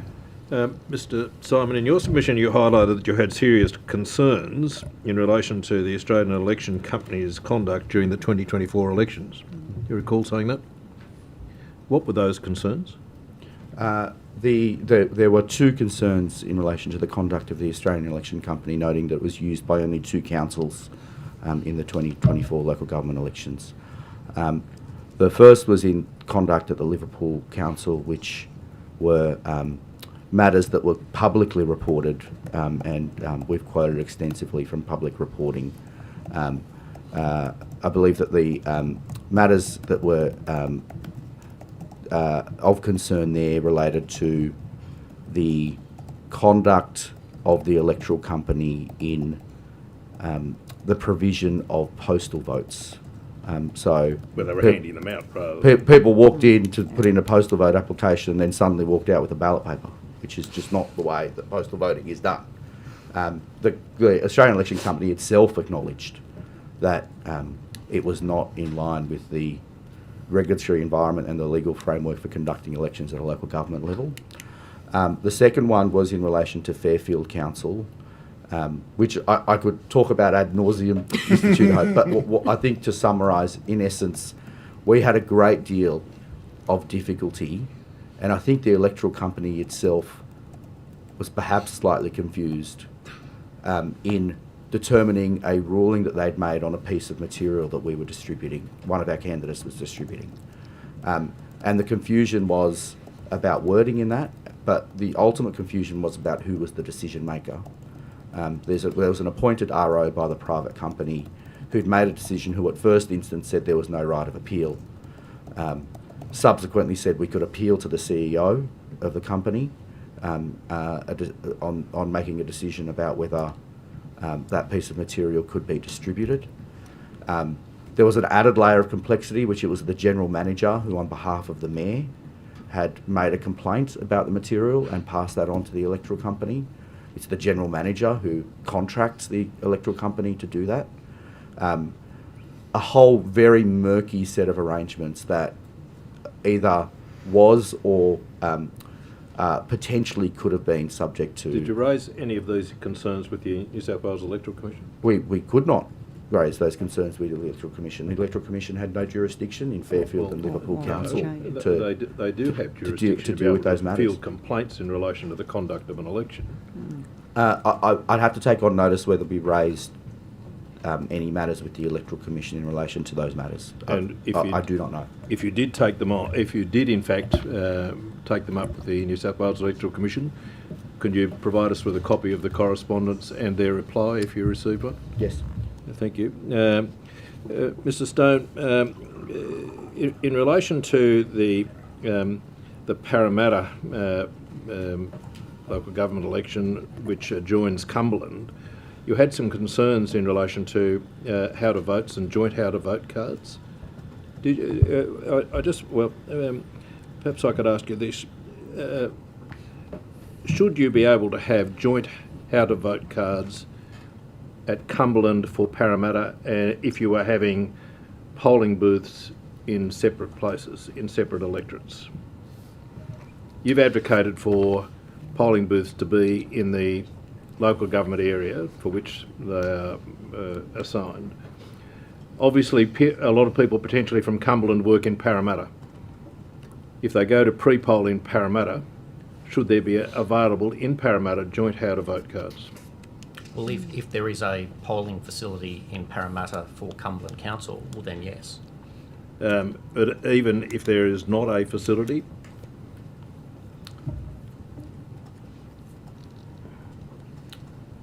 It's an interesting question. I mean, ultimately, for a political party where you're nominating candidates in a number of local government areas, you're wanting to ensure that people cast a formal vote where they cast their vote and that they are casting a formal vote for your candidate and your party. So as a matter of principle, I would say that you should be able to hand out joint how to vote cards as long as you are advocating a formal vote for the local government area. I think that's a distinction, though, as to that question as to whether early voting should be available outside of the local government area. But it follows on from Ms Overall's question about whether if you have just a polling booth in the local government area, that may in fact impact on people in regional areas who perhaps have a very short distance to go to a polling booth in a neighbouring local government area, but a long distance to go in their own. Now, I think you responded by saying, well, they could have a postal vote or there are other voting options available to them, but it may be a very convenient position just to go perhaps 10 kilometres to another local government area. Yeah. Do you see the benefit in that for regional I do voters? acknowledge that, certainly in regional areas where if you live close to a regional centre that may be outside of a local government area, I do acknowledge that, you know, that there would be a convenience argument, you know, for some of those voters in regional areas. Yeah, I would just also add that at the moment there's no absentee voting at all permitted in local government elections. So you've either got to be you've got to be in your LGA somewhere, Or postal. or postal. Exactly, like that's your only options. And I that's think, the point about potentially Parramatta and Cumberland. yes, and of course the other thing is, and I think the fact that there is no absentee voting, I think that was one of the reasons that drove a lot of people to try to use iVote back in 2021 or whatever. And then that led to, obviously, the voiding of the elections, which was done in a judicial review case, not a court of disputed returns case, because there doesn't appear to be any provision for a court of disputed returns in the Local Government Act or in the regulations. Like, maybe NCAT is the place, I'm not sure, but the commission took it as a judicial review case to the Supreme Court. So, but yes, I think having more availability, and I think if you're concerned about cost cutting, for example, having using Parramatta Town Hall to service both Cumberland and Parramatta makes sense in a way. And it's what we see at state elections, but it's what we see at federal elections as well. And this sort of condensing, particularly at pre-poll venues, of one doing multiple districts or divisions or maybe areas. Obviously, it gets a bit more complex in local government because you've got councils that are warded, unwarded, and obviously some councils might be having polls or referendums on at the same time. And so there may just be needing to have the facility to print ballot papers as necessary. But thank you. Unfortunately, that's all we have time for this session. I want to thank you all again for making time to give evidence in the inquiry, and the Secretariat will contact you in relation to any questions on notice. Thank you. Thank you. Thank you. Thank you.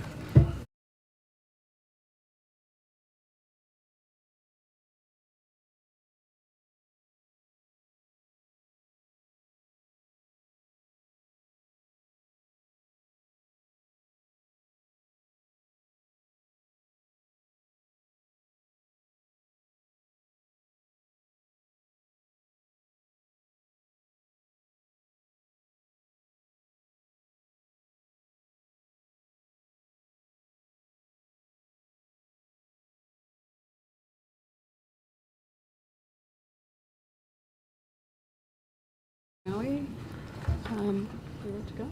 Beautiful. Good morning to our next witness. Thank you for appearing today. If you could start by stating your name, position, title, and swearing either the oath or the affirmation, please. Thanks. My name is Ben Rowie. I'm an independent election analyst with my website, The Tally Room, and particularly with expertise in local government election systems. I solemnly, sincerely and truly declare and affirm that the evidence now about to be given by me shall be the truth, the whole truth, and nothing but the truth. Thank you. Would you like to start by making an opening statement? Yeah, absolutely. Thank you. So thank you to the committee for the opportunity to discuss this topic today. When I originally read the bill, read the explanatory memorandum, I made a submission regarding the use of private election providers, and I do think it is a good move to be ending that practice.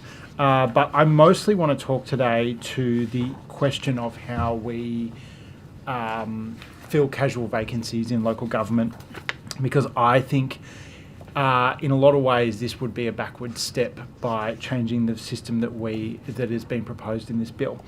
Countbacks, we've had countbacks now for about 1.5 local government election terms, and I think they've been a resounding success. I would argue the only part of the reform that has failed is the part where countbacks weren't rolled out fully and where councils were given discretion about when they were used. I think that has been a failure, and I would ideally like to see countbacks implemented fully for the full term, maybe with an exception for leaving seats vacant at the end of the term, and by-elections should only be used in situations where there are no candidates available who can fill a vacancy. The vast majority of vacancies that have been filled since the 2021 council election where a countback is possible have been filled by countbacks. And I can talk more to that later, but they are very stable politically. That is a thing that's been talked about in the context of the proposed change to the system. Countbacks are very politically stable. Almost always, I would argue practically always, they produce someone of a similar political stripe to the person they are replacing. They are cheaper, they are predictable, they are convenient for councillors if they want to resign. And I am particularly concerned about effectively the abolition of countbacks for regional councils where councillors are not elected in groups. While they are a relatively small share of the state's population, they are a much larger share of the state's councillors, because local councils in rural areas tend to be less populous, and thus it has a much bigger impact when you count up the number of councillors who might be affected rather than the number of residents. I have a few more points I could make, but I'm happy just to address those through questions. Thank you. I'll now move to questions. I'm So I've got I'm a happy to few. start. Yeah, Yeah, please. I can start. Mr. Lawrence? Thanks, Mr. Rowe, for coming along, and thanks for your website. I really enjoy it. Thank you. Just in terms of your submission and this issue of the legitimacy, I suppose, of the proposed variation to how countback might occur in terms of a new system where a member of a group replaces an outgoing member of a group, do you think that that one can construe a vote for a group or a quota for a group as really not just the election of the number one or the number two if two are elected, but also an endorsement in some sense of the other members of the group, and therefore it's legitimate if one member of that group leaves to ensure that they're replaced by a member of that group because that group got a quota? Is that another way of looking at this? Which is obviously different to your submission. I think for a lot of voters it's true. It's not true for all voters. The elegance of the countback system is that we don't need to ask that question. We leave it up to the voters, and in practice, almost always, the party that vacated the seat filled it. As Mr. Lee mentioned before, there was one case of a group councillor in the last 5 years that where they weren't replaced by someone in the same group, and that was because there was no one left in that group. Every other case, they've been replaced by the same group. Tasmania has used countbacks for many decades. The only case ever of someone from a different party filling a vacancy was Bob Brown replacing a Democrats member of Parliament in 1982. It hasn't happened since in over 40 years. So they are very stable. Most of the time that is what happens. But there are cases where we give voters the choice of voting for individuals or voting for parties, where voting for the individual can make a difference, and I think we should keep that option available.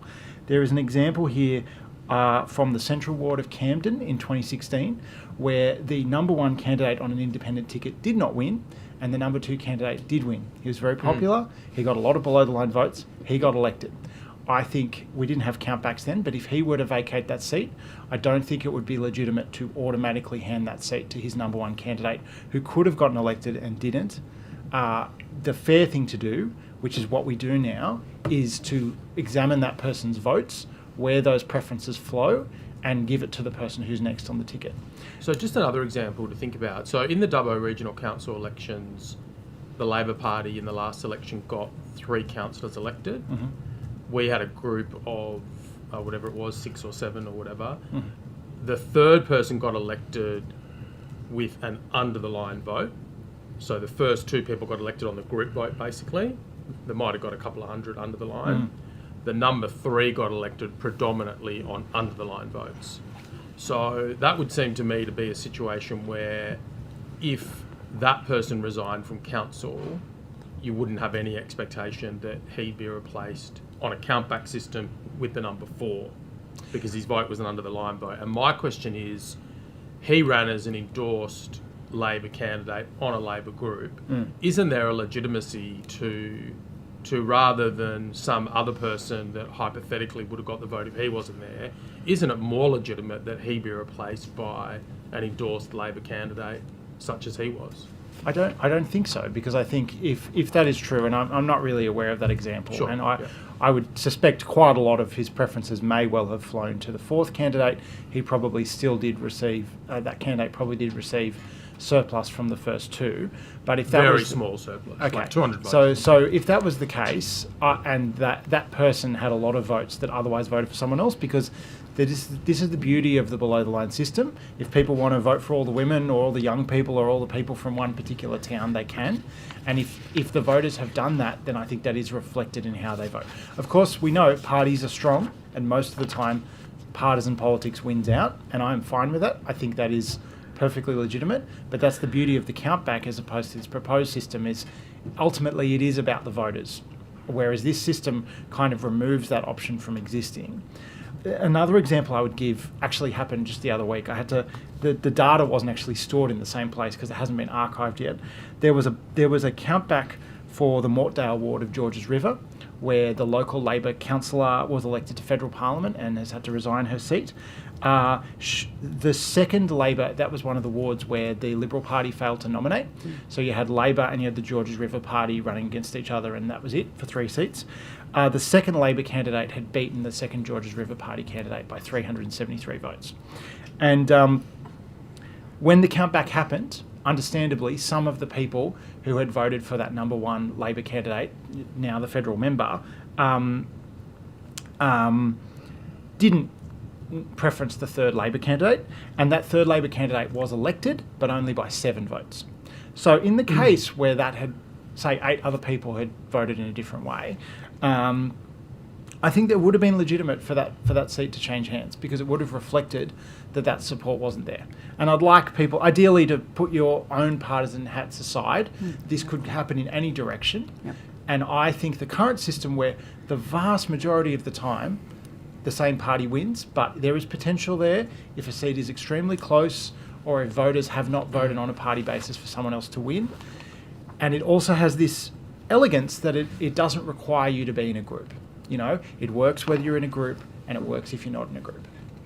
So just lastly from me, are you aware of the Mid-Western Council by-election situation? Yep. Yeah, so I'm interested in your thoughts on the desirability or undesirability of having a situation where at the first council meeting the councillors choose whether to adopt countback or by-election, which normally is not a particularly politically loaded decision, though it can be, but in the Mid-Western situation was very politically loaded, because they knew by the time of the first meeting that the councillor had resigned already. So they were in effect in a situation where if they chose countback, they knew they'd be electing her number 2. If they chose by-election, I suspect they probably suspected the people wouldn't elect the number 2. It transpired they did, so it was a bit of an unexpected outcome. But what's your thought in terms of the policy? Should the Act maintain a situation where councillors get that choice, or would you rather just move to countback completely? I hate it. I think it's democratically appalling that we do that. Look, there is this dilemma we have in electoral systems, that the people who are making the decisions about what the voting system should be are also the people who are going to be governed by it, right? Members of Parliament have to decide on what electoral systems are. But ideally, you're not doing it in a moment where you know the direct benefit of who's going to benefit from it or not. Exactly. Like the Chair said earlier, the method of filling vacancies is decided in advance. It's at state and federal level, it's embedded in the Constitution. And it's not something you can just change up in the moment.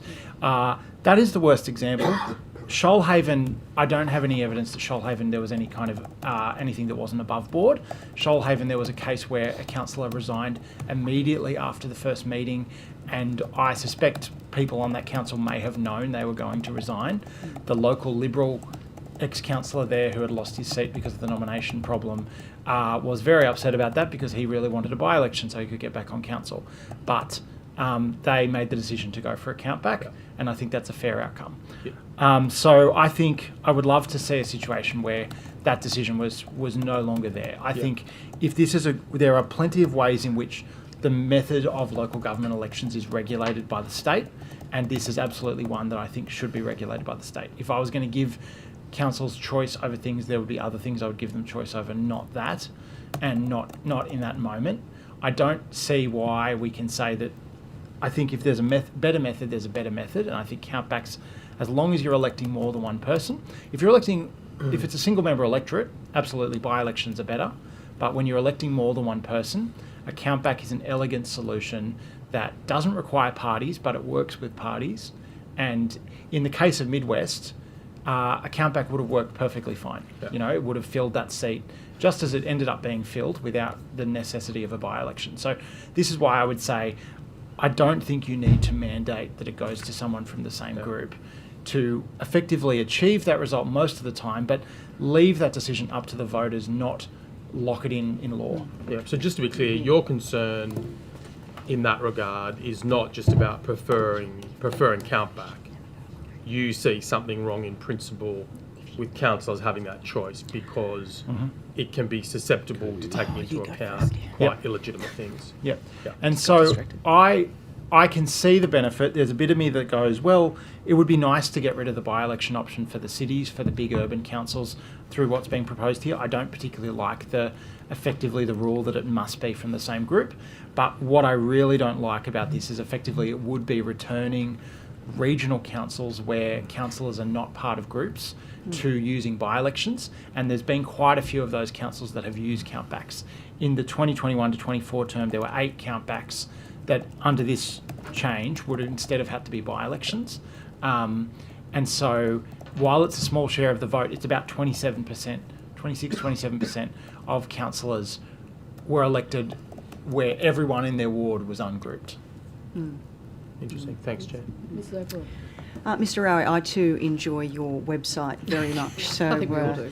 thank you for appearing today. And I would also like to point out just the additional point that you made about the need for a broader inquiry into local government elections. I also agree with that and think that it's something we should be looking at. As you point out, conduct of each state election is given a general inquiry, but it's not true for local government elections. So getting rid of by-elections as well, which seems to be something that councils are generally, the far majority are in favour because of the cost imposition, and particularly when it comes to those regional rural areas. But can I ask you to just share with us a little more your recommendation when it comes to the private providers and why you're so opposed? Sure. Look, I don't have any particular objection to the people who do that work or any claim to them behaving improperly or not doing their best work. But in my experience, I don't think this is the kind of thing that should be dealt with through a competitive process. I think this is the kind of thing that should be dealt with by the best practice by the State Electoral Commission. Sometimes the Federal Electoral Commission's better, but in New South Wales, our State Electoral Commission is great. Don't ask me that question in Western Australia. But the New South Wales Electoral Commission, the Australian Electoral Commission, they are best practice. They are able to do these things in the best ways. I have had experience with my hat on as an election analyst of accessing basic information about how elections are run is quite difficult for these local councils. They are providing it with a particular idea of who is going to need that information, but it's often quite hard to find. It disappears very quickly when the election's over. I know there were issues with polling places where there was a disagreement between the local council and the provider as to whether that school was meant to be open. So people turned up at polling booths and they weren't open on election day. I also have experience from about a decade ago in the first election using local government, using private providers in 2012. I was involved in running that election for the Greens. I'm not involved in the Greens anymore, but I was back then. And we had issues, I think Mr. Simon was talking about this before, where different councils using the same provider would make completely different rulings about what was allowed, and there was no appeal procedure beyond the local government area. New South Wales Electoral Commission returning officers aren't perfect, but there is a procedure that if an issue arises, you can appeal up the chain of command, and ultimately there is consistency in rules. And so I think generally, voters get a poorer level of service from these providers. Again, nothing against them personally, but I don't think they can compete.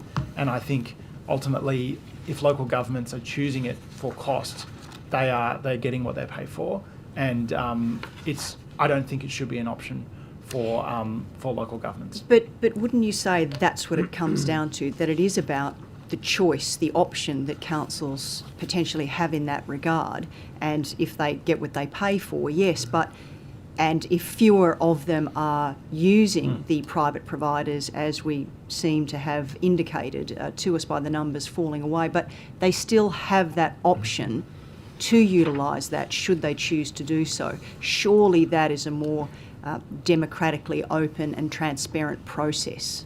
Look, one of the things that we're all debating here today is where does the line get drawn between decisions that are made by the state about how elections are run and decisions that you leave to local councils. And I think, the council, I think often when they are making this decision are making it on a cost basis, but it has an impact on the voters and the constituents. And I think it would be legitimate and the right decision for the state through this bill to make that decision, and I would recommend that.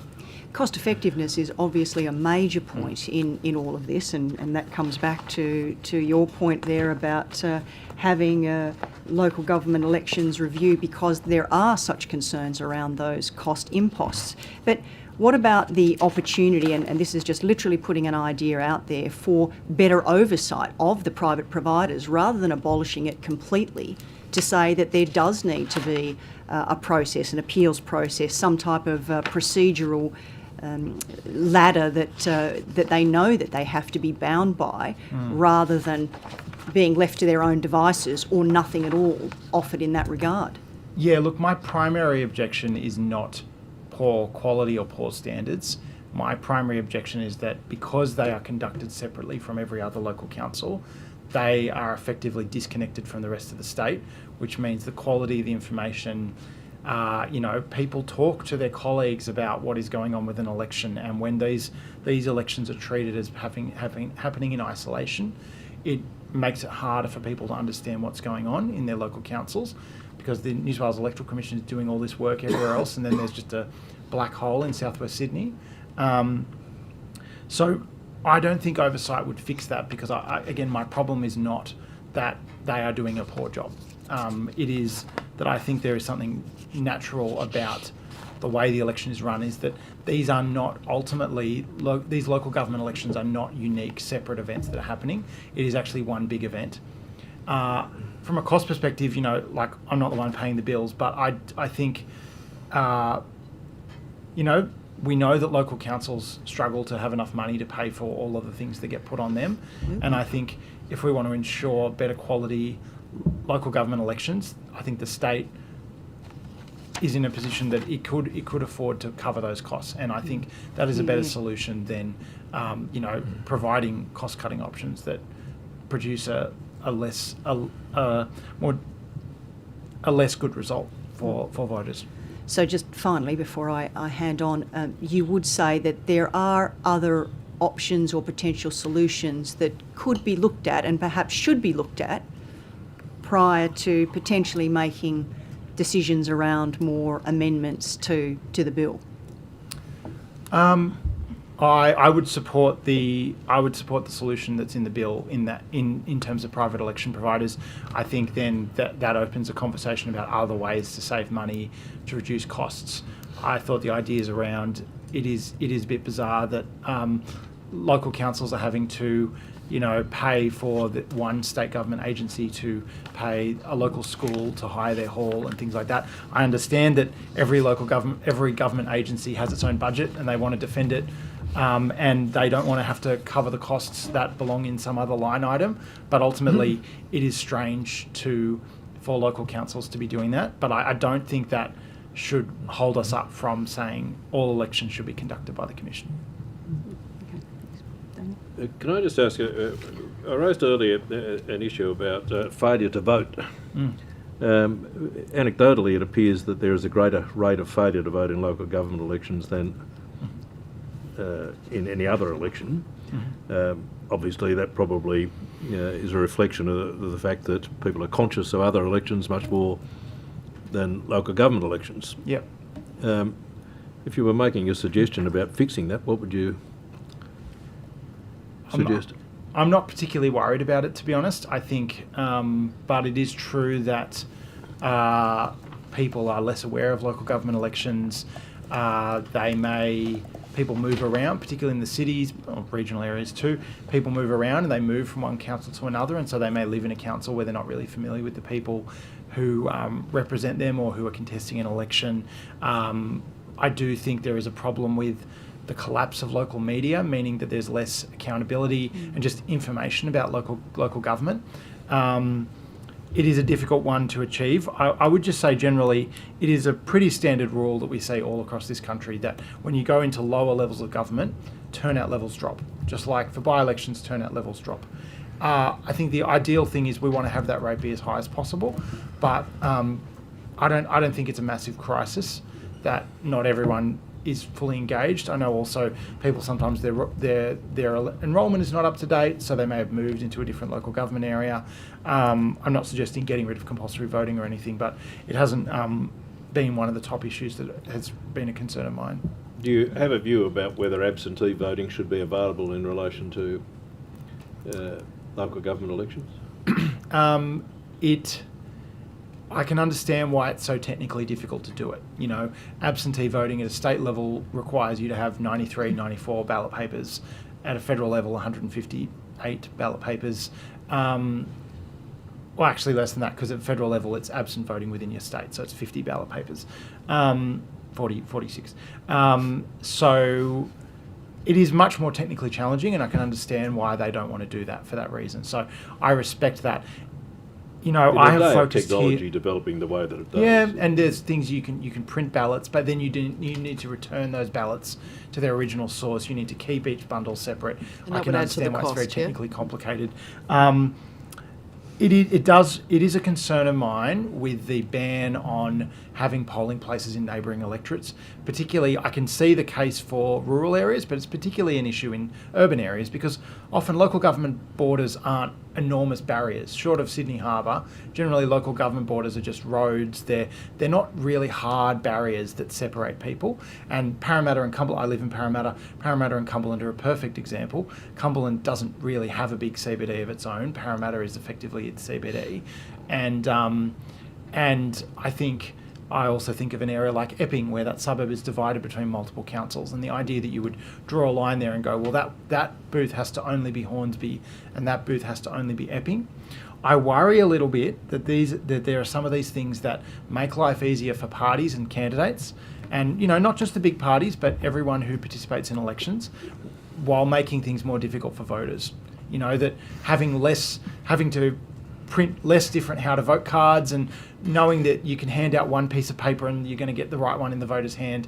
I can appreciate that, but I'm not sure that's worth the impact on the voter of turning up at a booth and not being able to vote, which was a big part of the problem with iVote in 2021, was people turning up to vote in Parramatta and they live in Inner West and finding out they just can't vote, and it's already midday and they've got plans for their day and it's too late.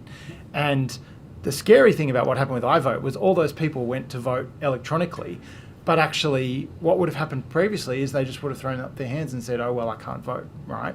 So that is a case for absent voting.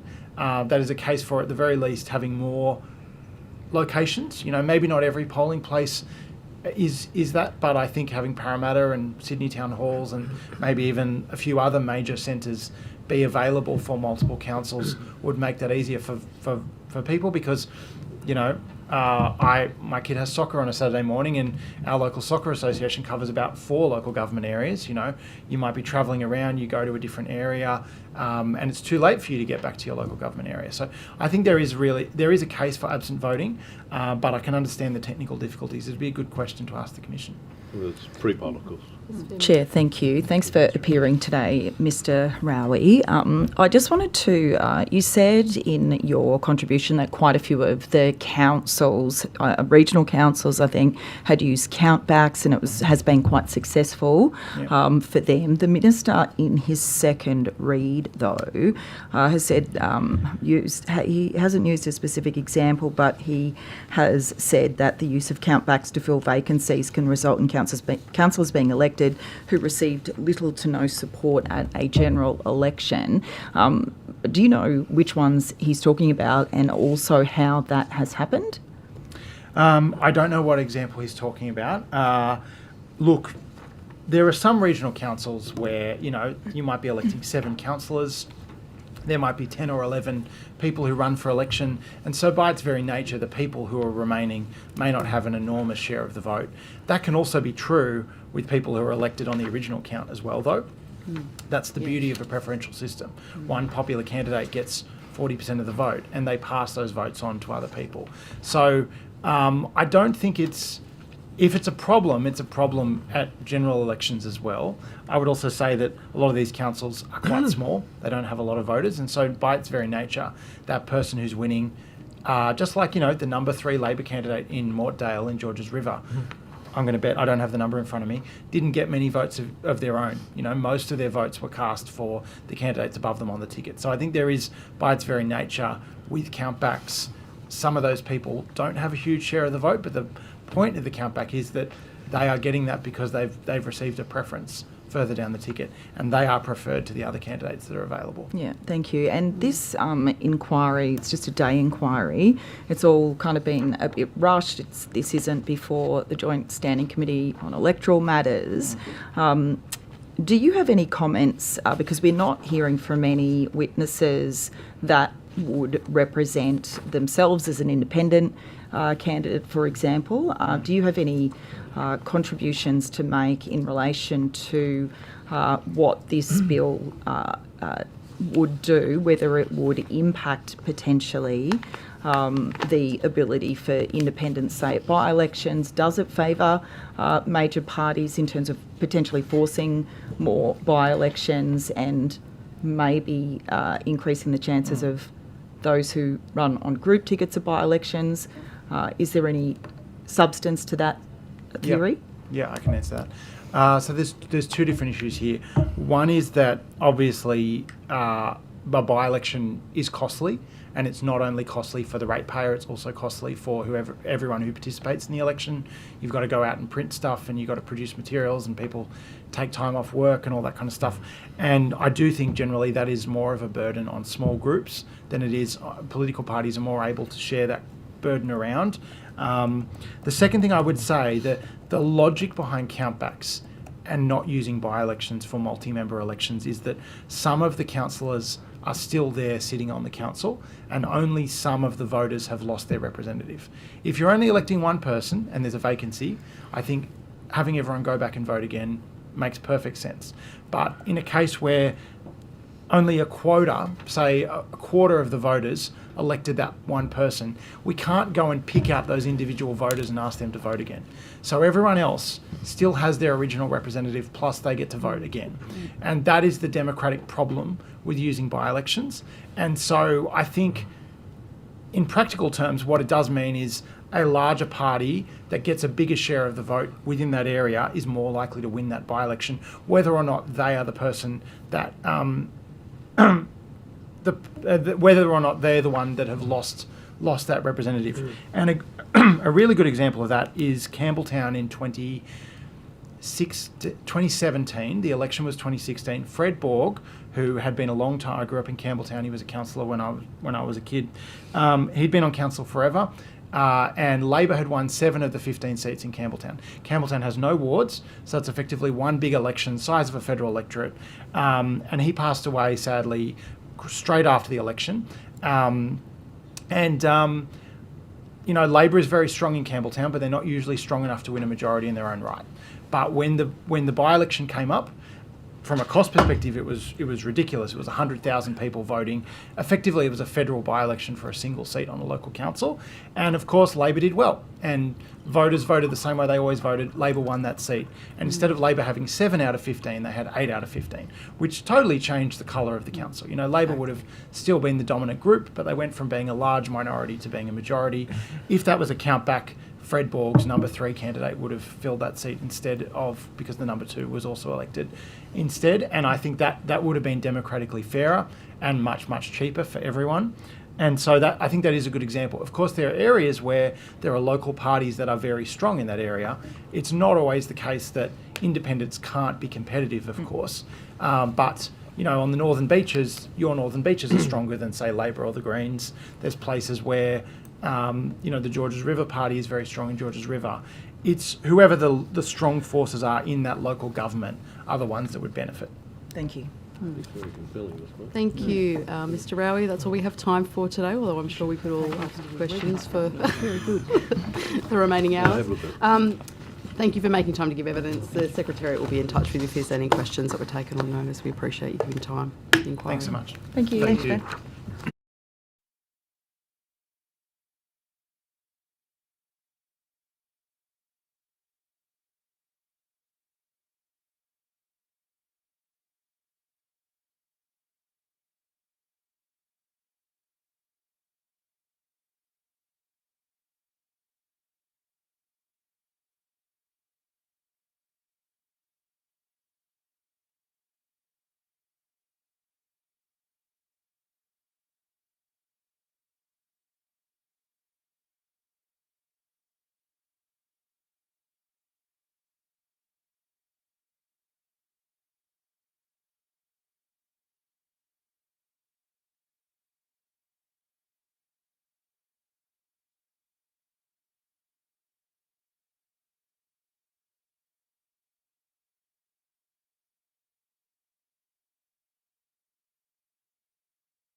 Sure, mate. Thank you. Welcome to our next witnesses who are appearing online today. If I could ask each witness to state their name and position title and swear either the oath or the affirmation, perhaps starting with you, Mr. Gunn. Lachlan, unmute yourself.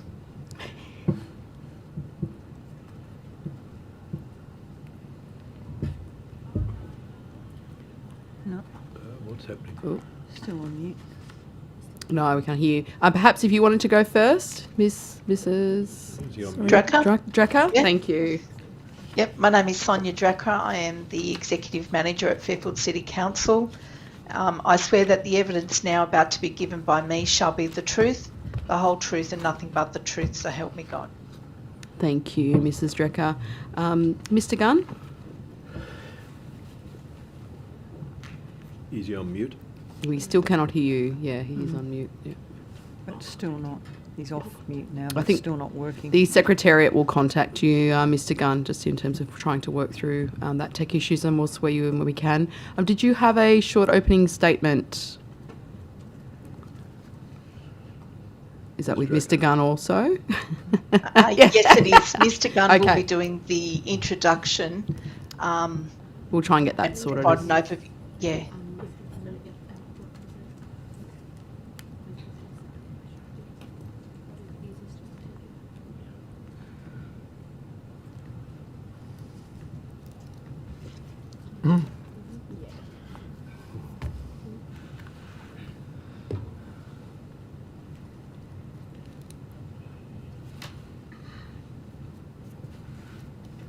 Hello?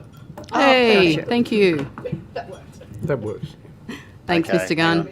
Please proceed when you can to state your name, position, title, and swear either the oath or the affirmation. Okay.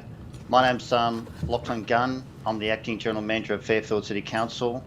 I swear that the evidence now about to be given by me shall be the truth, the whole truth, and nothing but the truth, so help me God. Thank you. And would you like to make an opening statement? Yes, if I can just make a brief opening statement. Council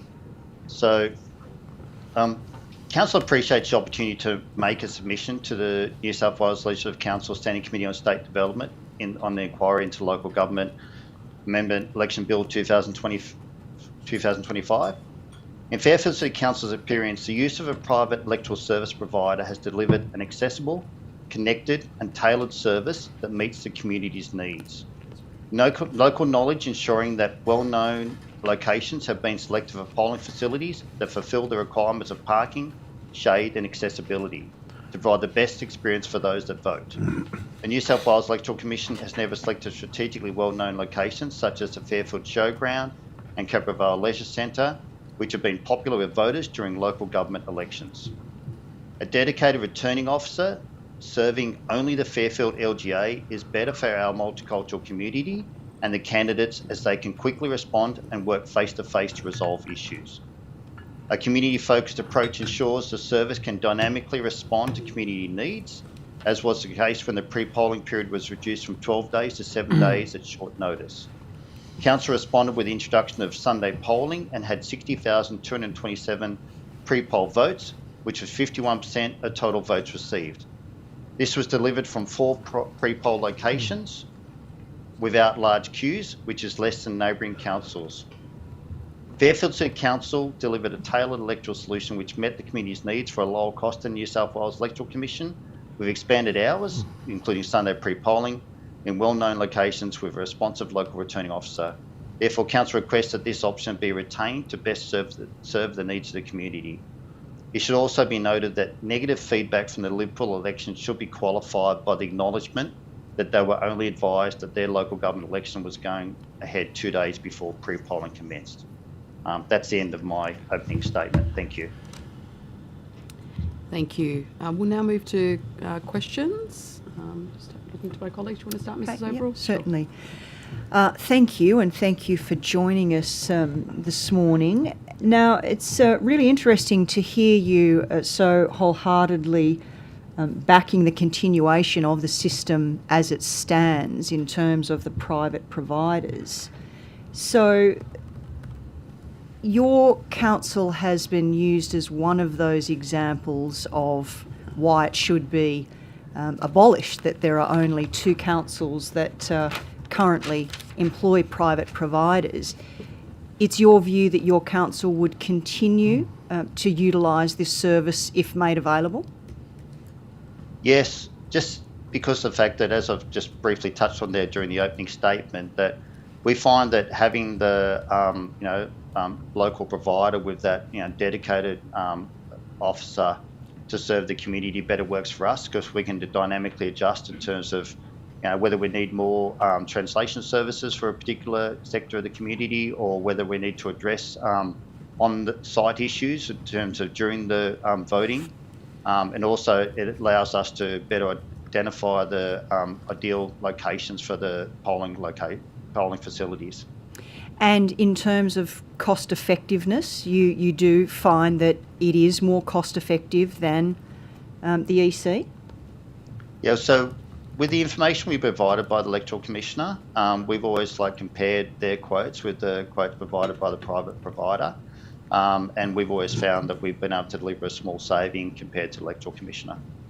And you've never found other issues, some of the examples that have been presented, or one example that had been presented when it came to the handing out of postal ballots for just one of the reasons there. You've always found the processes and procedures completely in order, that there hasn't been any issues for you in that regard? We've always been able to find that, I suppose, for planning and making sure that we adequately plan and work collaboratively with the service providers, always made sure we haven't had those problems. And without being, I work for Fairfield Council, not Liverpool Council, but without being expert on their unique situation, it's my understanding that they had a number of issues simply because of the late notification of whether their election was proceeding or not. And that meant that there was some logistical planning problems in terms of that, and plus I believe that their council staff member as a primary communicator with the service provider also went on maternity leave shortly before the election. So I think there was some probably compounding issues there, but we've always found through proactive planning that we haven't had those problems. And this may be a little bit broad for you, Mr. Gunn, and you may not be in a position to answer it, but you may just be able to touch on it from the position of other councils, why there has been a diminishing number of councils who are taking up the opportunity of this additional resource. I think one of the things that we benefit from is probably stability of staff. Sonia Drucker, she's been here for the last 4 elections, and she's our primary, shall I call it, conduit between council and the service provider. So having a intimate knowledge of each other in terms of how the process operates is worked to our advantage. Without being expert on this, I believe that probably some of the other councils, through turnover of staff and that with the Electoral Commission assuming a greater role, I've probably found that it's been an easier solution for them to fully, outsource that service to the Electoral Commissioner. And so what would your... Oh, sorry, Mr. Drucker. I can actually add some more comment to that. Great. Fairfield Council was a group of about 12 or 14 councils that used the private provider in 2012. And at that time, the legislation was actually that the elections are administered by the general manager. The general managers that existed at that time were people that were in a certain age group and had experience from when the elections back in the 90s was administered by the staff. And so as time went on, a lot of these general managers then retired, and so did some of the senior staff. And that's impacted the decisions moving along, because as they're retiring, that knowledge is gone. Legislation then also changed because it then became the provider doing a lot of the administrative side of it. And so I think that's been a part of the reason why some of those councils and those numbers went down. Okay, and that's a great point. So continuity for you is also a benefit out of this. So for you both, if this were to proceed in the form that it is, this bill, what would your greatest concern about no longer having access to the private provider be? I'd say that probably the greatest concern is not having our own dedicated returning officer, because now, as my understanding of the amendments as that they're currently proposed is that there would be greater engagement around locations, because one of the things that Fairfield Council believes has done particularly well is making sure that we identify the right locations. I mean, clearly as one of the larger landholders, just through its being council, we have a better idea of which locations council the community best uses and are best geographically placed. So we've been able to deliver really large pre-poll numbers without queuing through 4 locations, which is most of our neighbouring councils use 5 or 6, even if they've got lower number of voters than what we do. So hopefully we'd be able to communicate that, and the Electoral Commission will be able to take those comments on board and use locations which haven't previously used. But the real concern is if you have the returning officer who's trying to service multiple local government areas without being able to focus on the unique needs of one area such as ours, which through the nature of having a large multicultural community does have its own unique needs. So it's about that service delivery is probably our biggest concern. In terms of the cost savings that you mentioned earlier, I think Mr Gunn, you mentioned there are cost savings associated with using the private election provider. Are you in a position to tell us what those savings are? So, I mean, for us, they've been circa about $50,000 or $100,000 per election. One of the challenges we have in terms of quantifying the savings is that the Election Commission hasn't always provided us, we go through a proper procurement process, and so therefore we'll always do a expression of interest whereby we ask for quotes to be provided. The Electoral Commission hasn't always been forthcoming with quotes, and sometimes we've received the information after the election. But based on the information we received, it's been in that order of about $50,000 to $100,000. Thank you. And you mentioned earlier that the New South Wales Electoral Commission doesn't tailor their experience to your council. In terms of that, you've mentioned obviously the multilingual offerings and the use of a translator. Is there anything else that they don't do? Yeah, well, I suppose it's around just the responsiveness to on-site issues during the election process. I mean, whether it be by us, one of the benefits of having the local returning officer is that they can sit down face to face with candidates. So when we're having the deadline for nominations, that they can quickly help with the paperwork and the administration around that. They can quickly sit down face to face when we're having on the election polling days. They can work with the officers in the locations and quickly address any local issues there, whether it be with the different political parties or whether it be with the community, having translation issues. It's just having that dynamic on the ground, contact point. Thank you. And you argue in your... Oh, sorry. Were you about to say something, Mrs Drucker?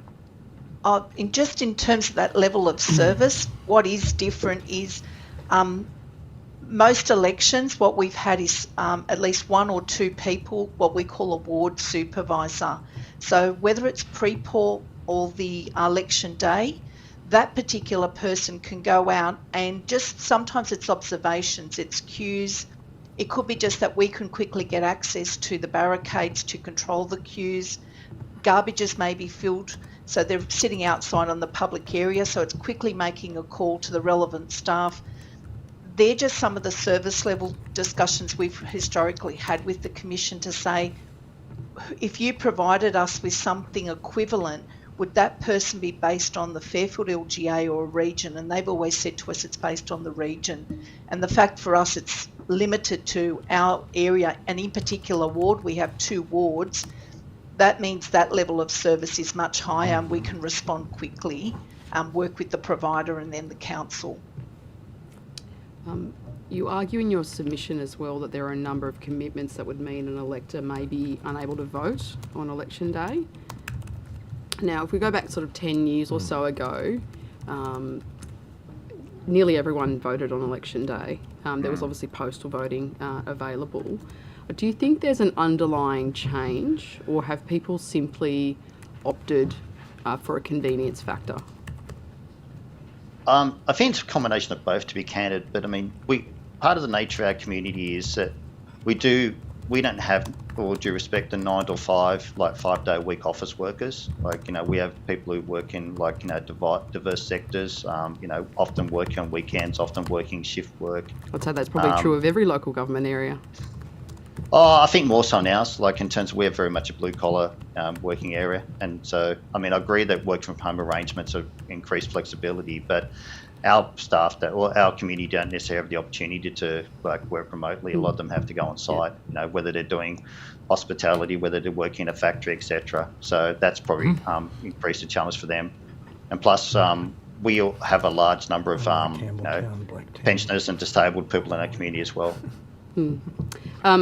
And in terms of that, would you say that proportion has changed in the last 10 years in terms of that profile? Because I would also wonder about other councils which have, you know, similarly high proportions of what may be called now as essential workers or otherwise that you know work a lot of shift work.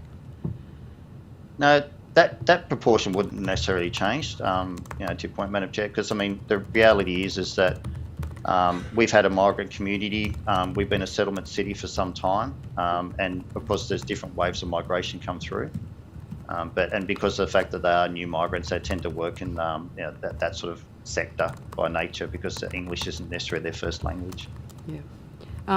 Your submission also notes that councils avoided excessive rental or daily venue hires by using its own facilities for polling. Would you agree that having the election provider, whoever it is, consult with the council might end up with the sorts of cost savings that you've achieved there as well? They should, as long as it's an appropriately consultative approach, yes, because what we've done is we've looked at some of the other, I mean, as a matter of course, we'll go through, you know, comprehensive process to make sure we identify the best venues. At times when we've looked at those venues which have been used by the New South Wales Electoral Commission for, you know, state government elections, we've probably found them to be inferior to ours in both location and being like more expensive. But if they were to, you know, I suppose work with us and take our comments on board, it should achieve the same outcome. Thank you. I'll just pass to Ms. Fairman now. Thanks. So just in terms of the cost, basically overall, I think you said there was a saving of 50,000 roughly, for example. Now, are the costs of the running your elections, is that transparently displayed in, for example, the annual report or on the website somewhere? Is it so it's transparent in terms of how much? And yes. So there's sorry. Okay, and so have there been, say, the last, you know, have you asked for the Electoral Commission to tender for every election as a service provider recently? Yes. So there's a report on our website under, and Sonia can quote the section of the Act, I can't remember exactly what it is. Under the Local Government Act, we have a requirement to submit a report. I think it's 393 or something like that under the Act. And we've actually, that's up there now. We put it up as required after every election. As per the procurement guidelines, we always do an expression of interest and go through appropriate tendering processes. So as part of that, we've always asked the Electoral Commission to submit a tender in response to that. Okay, and so each time that the Electoral Commission has submitted a tender, because you're saying sometimes they don't, is that correct? Because I'm just trying to figure out why, if you're the Electoral Commission, why you wouldn't want to try and match what they know that the private provider is providing to try and ensure that Fairfield Council goes with them. But you seem to be implying that every time that when the Electoral Commission does provide a tender, it is higher than the private provider. Is that correct?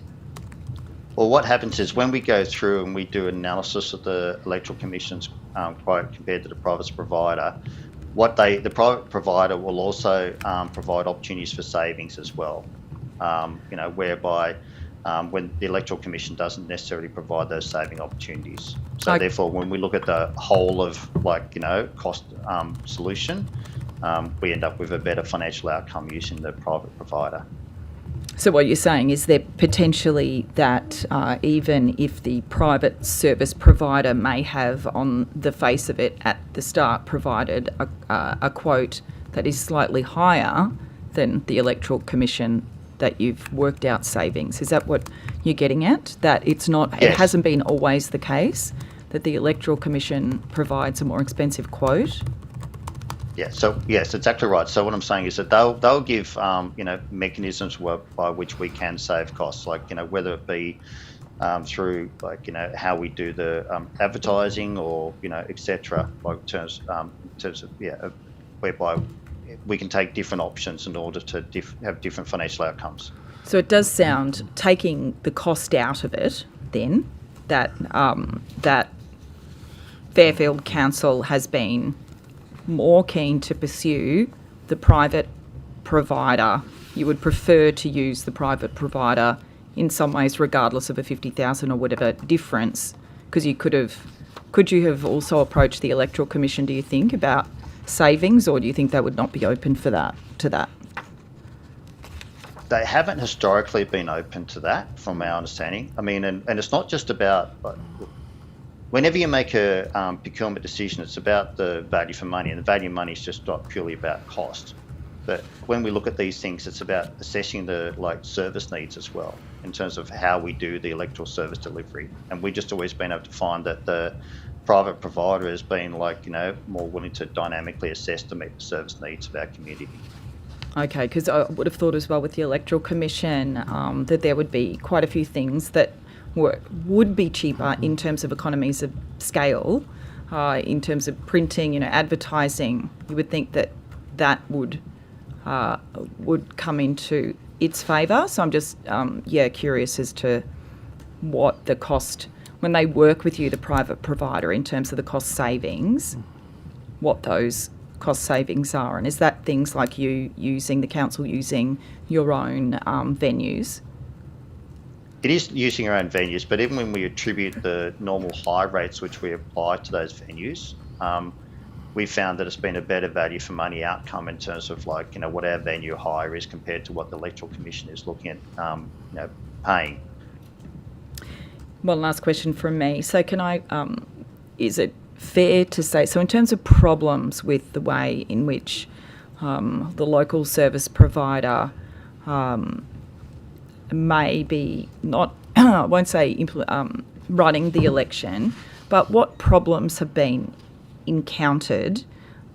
Your submission suggests that it's been very smooth. Is that the case for Fairfield with service provider? Have there been any significant problems, complaints about the way in which the private service provider has been working? That could be improved?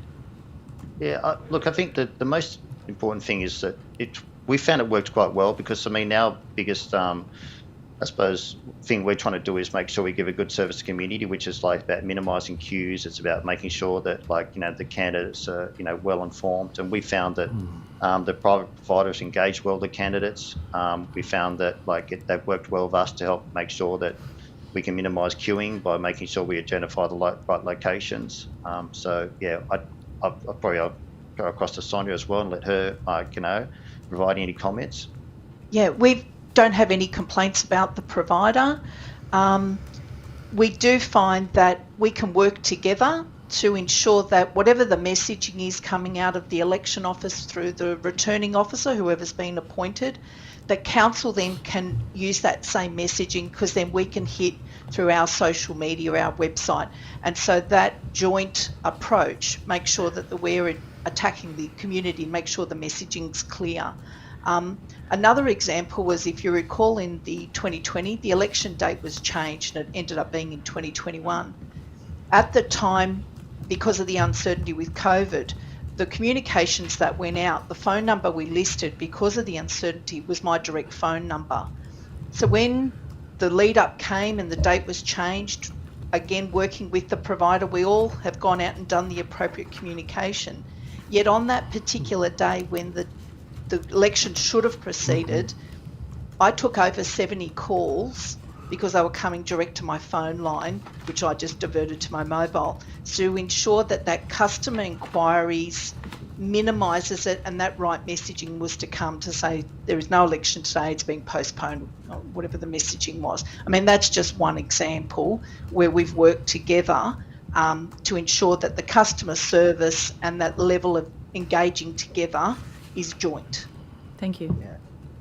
Yeah, I suppose just without trying to probably over elaborate, but I mean, one of the things, even when we had the reduction in pre-polling, just working with our service provider to do the Sunday pre-polling, which was particularly well received from our community. It's just an example how we work together to come up with a solution which still achieve the pre-polling needs of our community. Mr. Tudor. Mr. Gunn, have you read the submission by the Australian Labor Party? No, I haven't. It provides a case study in respect of Fairfield City Council as to their assessment of the 2023 local government election. And the first issue they dealt with was an issue relating to material which was wanted to be distributed and a registration certificate required, and a problem relating to the approval process. Are you aware of that issue? I'm not. Sorry, were you aware of that issue, Sonia? Yes, I am. I am familiar with the matter. From my recollection, someone from the Labor Party was distributing material that had been raised as not being compliant. And as it turns out, what we found was there was a display of material that belonged to Fairfield Council, and we were saying to them, you don't have copyright or the permissions to be able to use that part of it. The rest of the content was a matter between the Labor Party and the returning officer. As time went on, because of the time frame, because this was happening, I think, the Sunday before the elections, we're now into pre-poll. Any legal action that we would have taken for the copyright would have lapsed because it was only 7 days, before, 5 days before the elections. The complaint from the Labor Party appears to be that the returning officer wasn't able to identify a mechanism for appeal. Are you aware of that issue? I'm not aware of that. I do know that the returning officer was liaising with them and with the head office, which is the provider, the director, Mr. Richard Kidd, and I understand they were getting their own legal advice, and they were then liaising with the general manager from council's perspective, because for us the issue was about council's material, not the content. The further complaint was that they asked for a copy of the legal advice from the returning officer, and in fact they were unable to provide that legal advice. Are you aware of that issue? From what I recall, I think yes, I do, and I think it was not released due to it's legal privilege for them, but I'm not 100% certain. Were there any other complaints that you're aware of in relation to the manner in which the Australian Electoral Company conducted the election? In terms of 2024? 2023. I think there it's 2023. No, 2024. Just 2024, yeah. 2024? Not to my knowledge, no. Yeah, did the council do an evaluation process at the conclusion of the election to assess potentially any issues which may have arisen in relation to the manner in which the election was conducted? No, we worked off the information that we had throughout the elections, and that's been incorporated in the election report, which is published on the council website. If given the opportunity, would you? I think you may have been asked this, Mr. Gunn. But you say that you would use the Australian Election Company again. Yes, based on the ability to tailor the service that, we required, yes. Thank you. Mrs. Overall, did you have further questions? Yes, if I may, just very quickly. So when you come back to the points about the cost savings to the Fairfield Council by using the private provider, have you utilised your own staff as part of that? My understanding is other councils like Berrigan, for example, were advised by the New South Wales EC that if they used their own staff, they would have cost savings. It didn't work out that way for them. Have your staff been involved with working with the private provider, or is it completely outsourced and they do everything? I mean, we have had some of our staff are somewhat involved, yes. Like, say, for instance, Sonia, as an example, is involved, but it's it's a small number of people who are involved in the process. And you can still tailor that to your needs so that you're providing the service in the best possible way and doing it at reduced cost as well. Yeah, and we factor the cost of the staff in when we're doing that evaluation, yes. So again then, this is a broad question and maybe more difficult for you to answer in that regard, but do you feel that with the numbers that have been provided to this inquiry around the fewer numbers of councils that are using the private provider, that it is a matter of education and better information on how such a situation can be used to the advantage of councils, perhaps better than it has been to this point? And coming back to Mr. Tudor-Hope's point as well, suggestions from the Labor Party suggesting that the manner in which you had a problem with the private provider wasn't really the way in which it may have unfolded, that it is about better education and information being provided to councils so that they could utilise this service more effectively for themselves.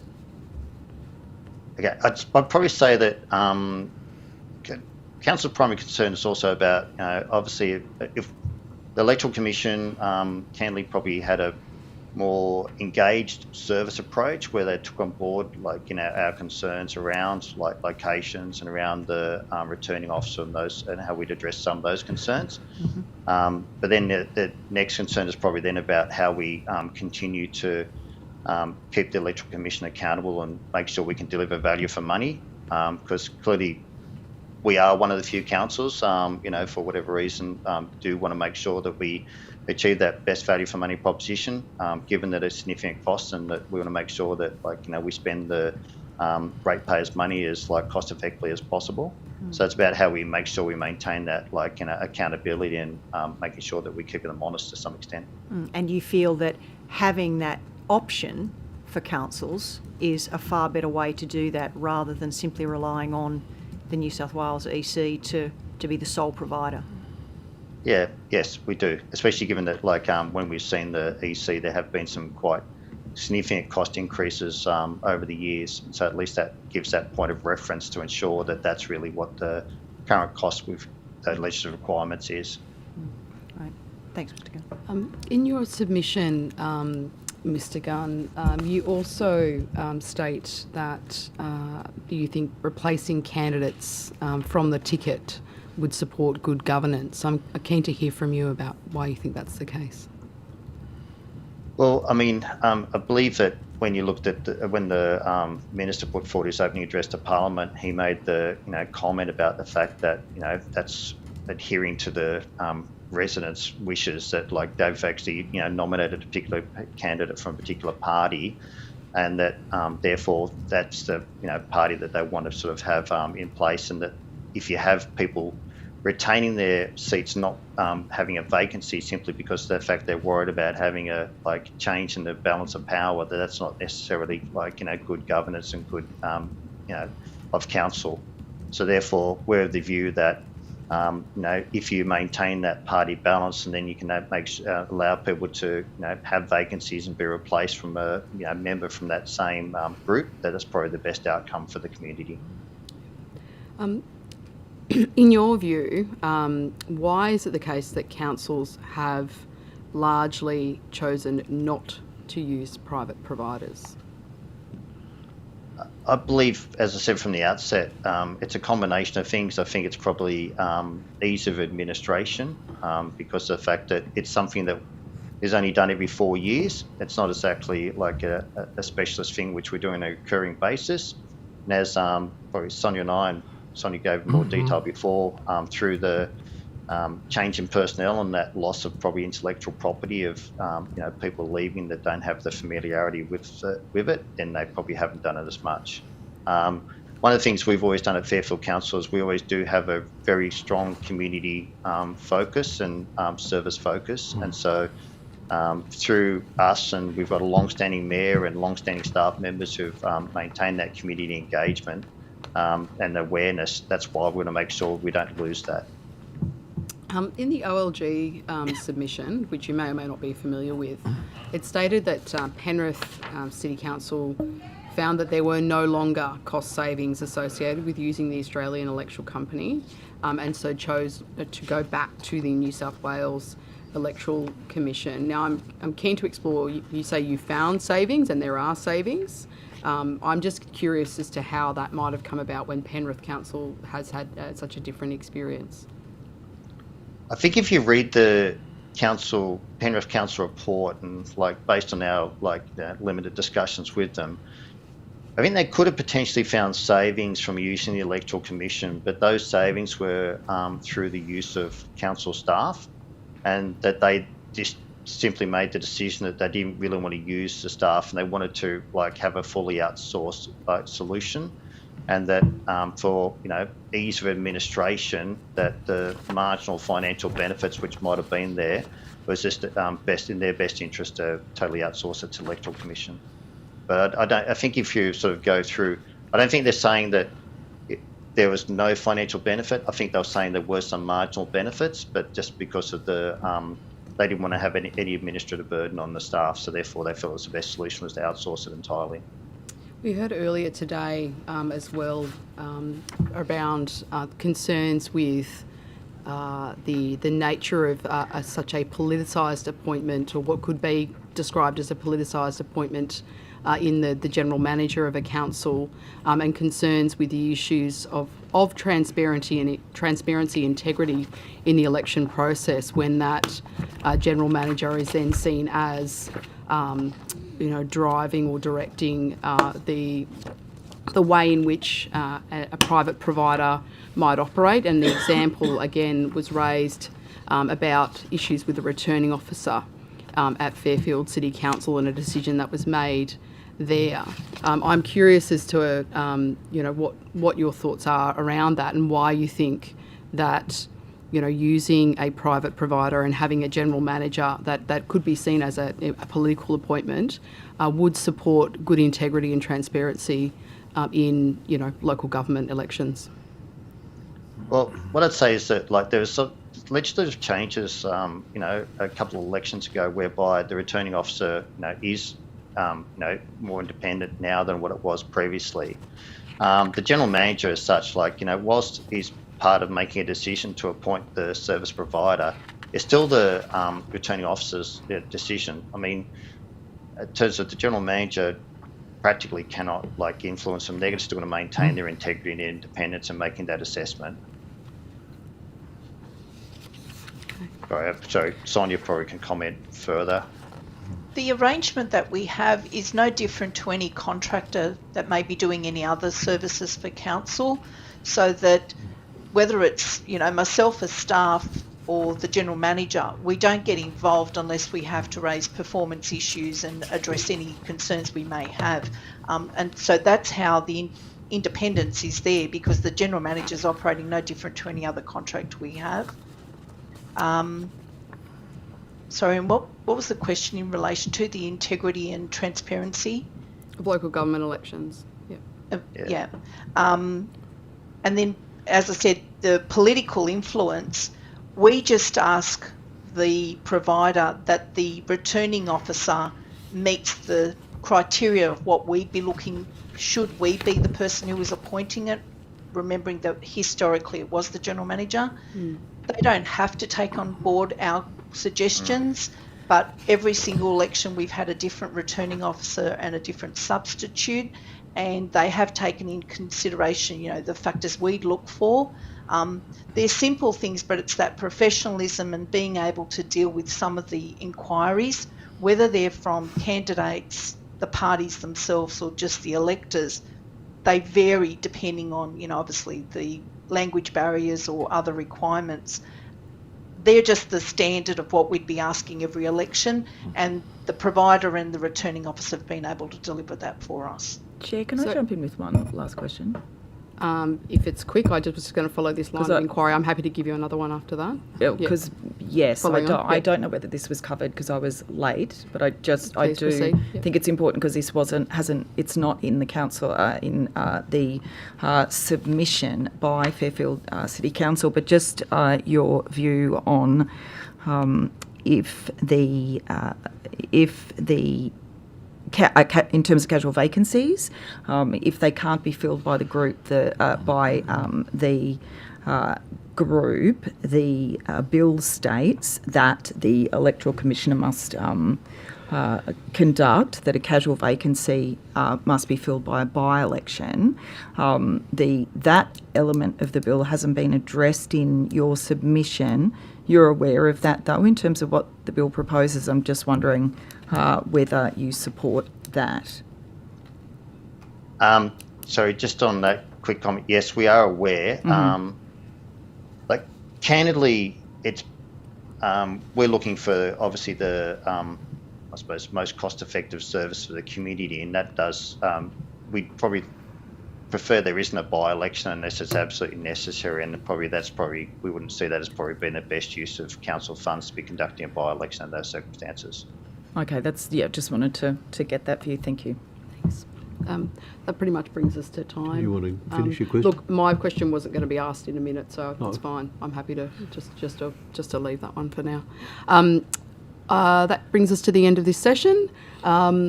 If there were any questions taken on notice, the Secretariat will be in contact with the details of those, but I don't believe there were. Thank you to you both for making time to give evidence to the inquiry today and for appearing. Thank you. Thank you both. Thank you for giving us the opportunity. Thank you.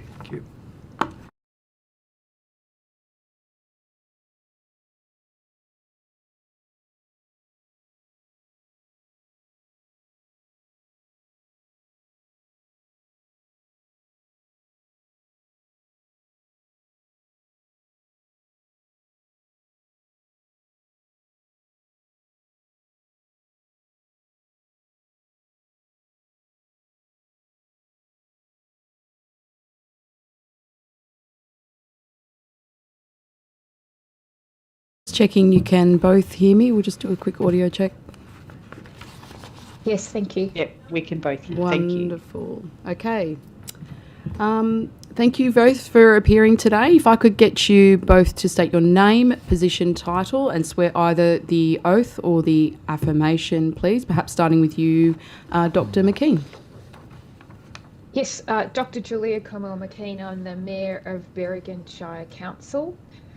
I solemnly, sincerely and truly declare and affirm that the evidence now about to be given by me shall be the truth, the whole truth and nothing but the truth.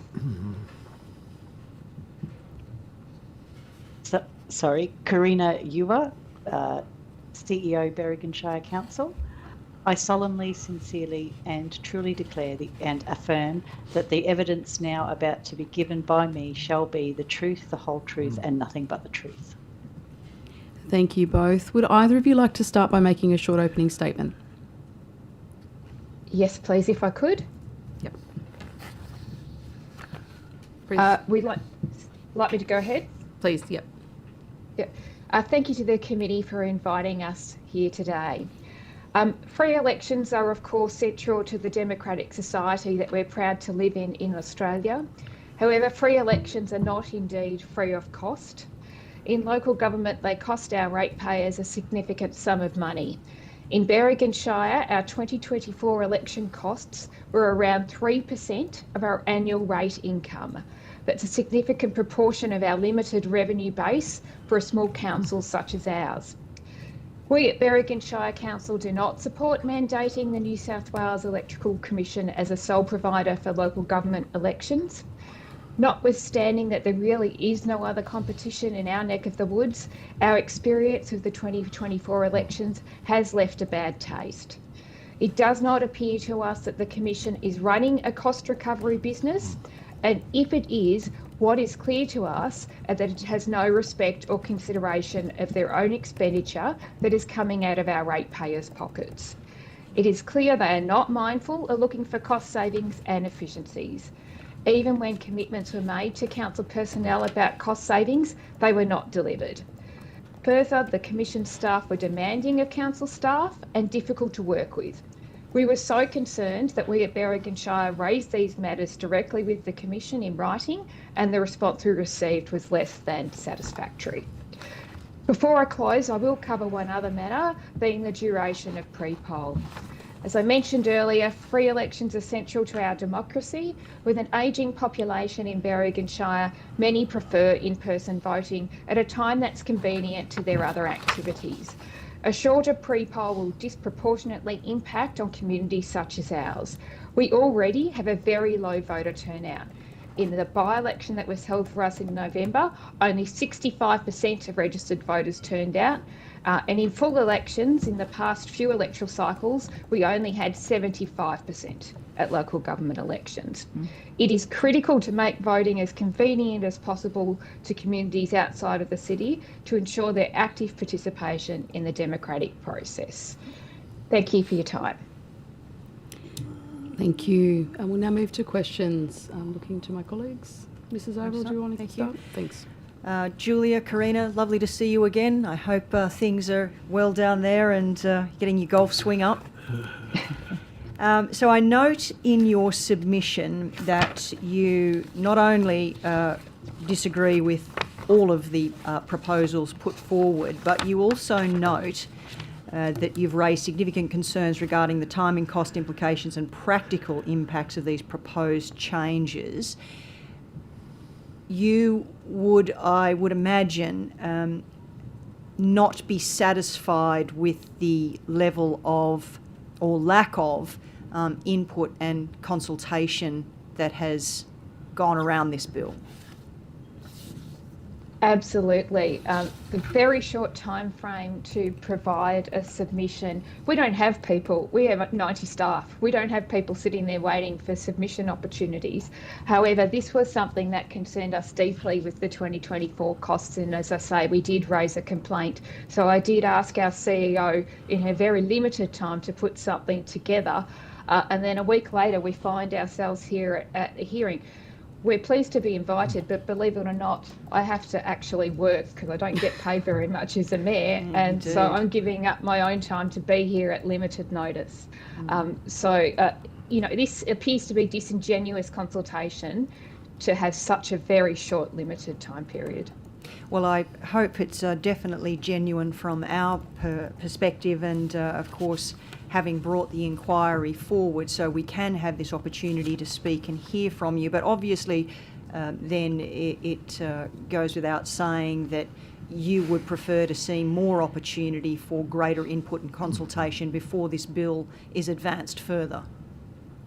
Absolutely. We think that at least a little bit longer for other councils to have time, at least a cycle, so that they can get a submission through their council by way of resolution at a very minimum to assist having more input into these very important matters is critical. So one of the points about the private provider, and you're talking about retaining flexibility and the opportunity for councils to choose, which is something that I have raised on numerous occasions just this morning. But has Berrigan Council ever looked at utilising the services of a private provider? Yes, we have. We did receive some quotes for the last election. However, the price was significantly higher. Unfortunately, our location is a disadvantage in relation to competition. We're located 7 hours from Sydney. So if you're running a business across New South Wales, the extremities, such as where we are probably not where your business case is going to be effective. So it does mean we have to rely on the Commission, but we'd like the Commission to do their job better given the situation we're in. It would be great to have more competition. I don't know how likely that would be. So nonetheless, so despite the fact that it doesn't particularly suit the needs of your local government area, you're not advocating that it becomes a monopoly as such. Absolutely. And yes, you are in that situation, as I well know, on the cross-border position there. So the idea of the additional polling places, you also are wanting to retain the flexibility around that as well. Yes, I think that's important, particularly as I mentioned, the low voter turnout that we have had in Berwick Shire traditionally. 75% we have turnout in a regular election. It was 65% at the November by-election. The more options to have people actively participate in democracy, the better. And we do have a vast geography in our particular council, but very concentrated towns. So if you were coming from a farm, you're coming in for your day out. And so it would be useful to have more places available, not necessarily limited as being within the Shire. Some of our communities, particularly farming communities, their nearest town might even be outside of Berwick Shire, but they need to vote for a council in Berwick Shire. So finally from me then, just on that cost effectiveness point, obviously all of these things contribute to escalating costs, and you're of the view that New South Wales EC isn't doing enough to ameliorate these costs, and 3% of your annual rate income is indeed huge. The special variation that they provide, the 0.8%, clearly isn't enough to cover your costs for even a smaller local government area, is not enough for what you need to adequately cover costs. It isn't, and frankly, 160k roughly, which is what it cost last year, we could get a brand new spanking playground for less than that, and it saddens me that our community would probably prefer a playground to democracy. It's a very sad state of affairs. And sorry, and just quickly before I hand on to my colleagues, so I'm not taking up all of your time, but you also, and I mentioned this example earlier, that New South Wales EC had indicated to you that if you employed some of your own staff in terms of the delivery of the election, it would be a cost-saving measure for you, but that did not turn out to be the case. That's correct. We ended up running a pre-poll at our Berwick Shire Council offices Monday to Friday, and there was an additional pre-poll staffed by the Commission in Tokemore. We've never had 2 pre-poll places, and we ended up, in fact, with a bill at the end of the elections. That you weren't expecting, obviously, and hadn't budgeted for either. No. Correct. Okay. Yeah. All right. Thank you, ladies. I'll hand over to Damien.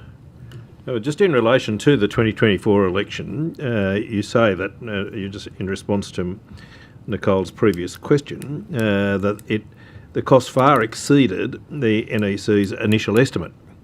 Do you recall what the initial estimate was? I'll ask Karina Ewer, our CEO, to answer that specific question. Our initial estimate for a full election, which wouldn't have been an uncontested election, was $130,000. But we had an uncontested election initially and then a by-election. Then we were asked to assist, so we've had to change locks on buildings. We've had to provide, staff to do the pre-poll work, to accept prospective councillor registrations, all of that sort of work, and it still ended up costing us more than a full election. So no, it wasn't a great outcome. What were the key cost overruns that you had? Mostly the fact that we had to engage our staff to do the work, and we still ended up with a returning officer in the office demanding more time of my staff.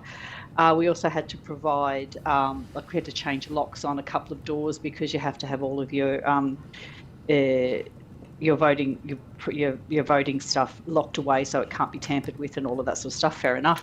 It did not end up being a great experience for us. We wouldn't do it again. I understand. Dr. McKeon, one of the other issues we've been exploring today is in respect of the filling of casual vacancies. Are there major parties which actually contest elections in your electorate, in your local government area? No, we have 8 independent councillors and have had for time in memoriam. We have had groupings from time to time, and often that's where you've had a long-standing candidate who's very popular looking to bring on a new candidate, and that has been successful in that regard, but none have been affiliated specifically to any of the major parties or even smaller parties. So one of the concerns I think you would agree with is that if in fact there was a resignation from council, that would precipitate a by-election, and there is a cost associated with this by-election. Do you favour a position where the automatic default position is a countback rather than a by-election?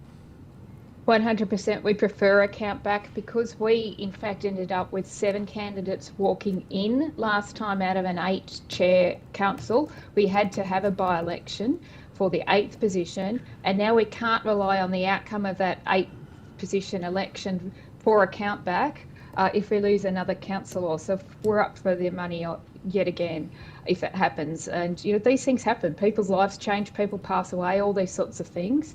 But we know that if any of our councillors leave this term, we're up for another by-election and no stand countback opportunity. Would you also favour a position that if there is a group candidate, that the group in fact replaces the candidate who has left office? Or do you still favour a countback position as the preferable way to go? A countback position is definitely preferable for councils like us, which is made up of independents. It may be different for ones that are more motivated by party affiliations, but definitely not for smaller councils such as ours, which are largely community-based. In relation to pre-poll voting, do you favour a position where the pre-poll would be from Saturday to Friday? We believe as long as possible is best for, particularly for those people coming in from out of town to vote. It also is another thing in terms of the community become aware of and meeting the candidates. The longer time they have for new candidates, the more opportunity they have to meet and engage with them. And one of the criticisms over the last couple of council elections have been that I don't even know who those people are. In fact, when we had the walk-in election, that happened quite commonly, commentary of that nature, because we didn't get to have an election and we didn't even get to have a pre-poll. That's a really important time for the community to engage with local government and understand what's happening. But that would include, though, additional costs for running pre-polling for the additional periods of time, though, would it not? I do appreciate that, and I know elections cost money, but you know that's the cost of democracy. As long as it's cost recovery, we really, we appreciate that there's a cost. We'd like to keep the cost down. I know other states opt for postal votes for local government elections. Again, that creates issues with people not necessarily understanding their own council. I don't know if we would encourage that. We prefer the in-person out here in Berrigan. But yes, we appreciate the additional costs, but we also mean that we might get a greater voter turnout, and we do think that's probably a priority over a small increased cost. You've told us that your staff was very heavily involved in the election, and that was generally because the Electoral Commission didn't provide sufficient staff, in your view. What was the commitment by the Electoral Commission in the quote that they gave you in relation to the provision of staff and manning of polling booths during the election? I'll ask the CEO. Yeah, we were told we wouldn't need a returning officer until the last point, which is when they would be required to be on the voting day, running, doing the work that needed to be done, that we would do all of the other stuff leading up to the election. That did not come to pass. We ended up with the returning officer and their assistant in our office. I had to provide them with office space and all of the rest of that to support them. I don't know why that happened, and we weren't given sufficient information as to why that was necessary in the end to have the returning officer here when we had an agreement with them that we would provide that function in order to save ourselves money. So The have you biggest raised cost was the human. have you raised these issues with the Electoral Commission? Absolutely. Have you had a response? Yes. Can you, on notice, can you provide a copy of your correspondence and the response from the Electoral Commission in relation to those issues which you have Is there raised? an email address for me to send that to? Our secretariat will be in touch with you to gather the details of those. I might Thank just you. shift to some other questions about your experience running elections now. Has Berrigan ever used a private provider to run an election? No. Okay. You'd agree that under the previous government, costs more than doubled, even though there was a private alternative available. To what extent did the existence of this option for a private provider reduce the cost? It didn't reduce the cost of the private provider. They were charging more, I think. CEO, did you want to add anything else? I think we had we went out and actually got quotes from a couple of private providers. Both were quite expensive because of where we were. I went with the same council grouping that would occur through the Electoral Commission. We all agreed we probably should go and at least there was some competition, and we had a choice to stay with the New South Wales Electoral Commission. The feedback from those people who provided us quotes was that it was the distances and that they would have to have staff out there with accommodation and all of those sorts of things.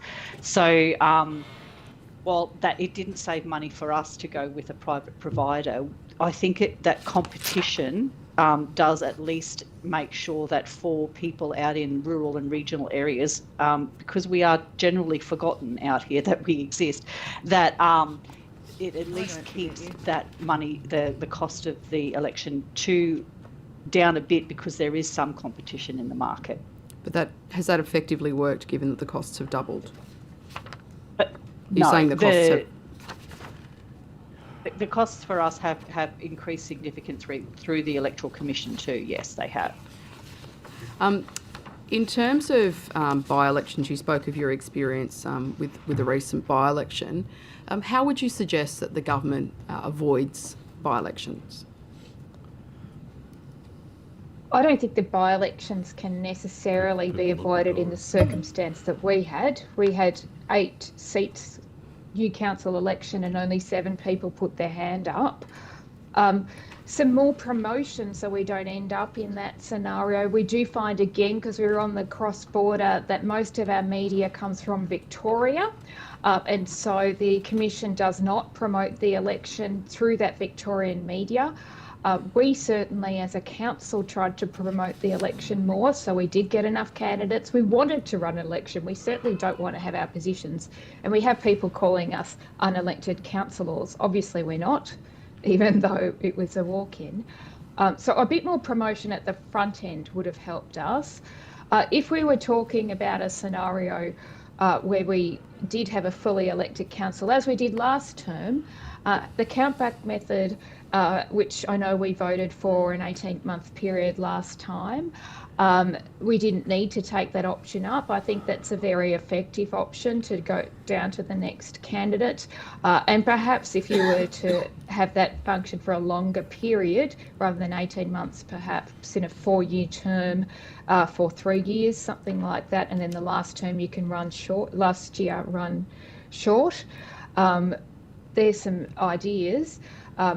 For us, I'm at a loss at what we can do now. Ideally, having had a by-election for that final position, we would like to be able to have a count back on the outcome of that, but that's not permitted either. In terms of the issues that you just described in terms of attracting candidates, would you agree that having more places and more time for pre-poll, as you've also suggested, may also act as a deterrent for people then running for council? Because for many, it means, as you've described, an impost on time, a loss of income, an impact for people that have caring responsibilities. What my experience has been quite the opposite. Look, at pre-poll here, we're not politically affiliated with parties. You don't have to be there 8 hours a day for the whole period. But if you do turn up and put your poster out and get your name around and have a few volunteers, you can get the job done. What I have found, and this is particularly so with the recent by-election in November, is the Electoral Commission relies on the candidates to promote the election. They rely on the candidates to do flyers to every letterbox in the community. That's expensive. For us here, it's over $1,000, which is, our councillors get paid $13,000 per annum. So you've got to get onto council. If you're running an election, it's going to cost you $1,000 to do a mail drop to every candidate.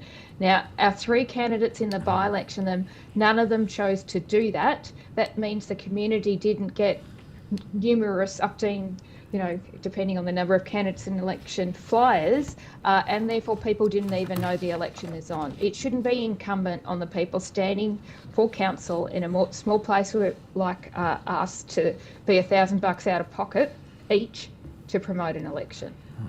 Do you have recommendations to lower the cost for elections? Cost recovery. I actually don't think it is cost recovery, so it should be cost recovery, and the CEO may step in with me now in a moment. I believe the Value General, and Karina, correct me if I'm wrong, were going to charge councils a fee, and they got actually told recently to wind it back to a lower fee. Was it the Value General, Karina? Can you remember? Yeah, because it wasn't cost recovery. So when you say it's not cost recovery, what evidence do you have to support that? The Value General wasn't. I don't know if it is or it isn't. If it is cost recovery, if on their accounts they are genuinely cost recovering and asking us, then what they are not doing is keeping in mind that they are spending ratepayers' money and treating it like it's money out of their own pocket, and actually, trying to be efficient and to save costs. So you're aware that the rate peg methodology that's currently in place means that your organisation doesn't have to and ought not to cut services to provide a general election? Yes. Yep, okay. And are you also aware that the costs that you do pay are subsidised by 55% by the state government? I'm not aware of that specifically, the CEO. I'm aware that we get some money back. I wouldn't say that I don't believe it's 50%. I'll have to have a look. 55%. Oh yeah, I don't think we received that much. Anyway, I'll go and have a look. If you could check, please, and provide a notice, that would be great. Your submission suggests also that having a system where replacing a political party candidate with another candidate from that ticket would disadvantage independents. I'm curious as to how that would be the case.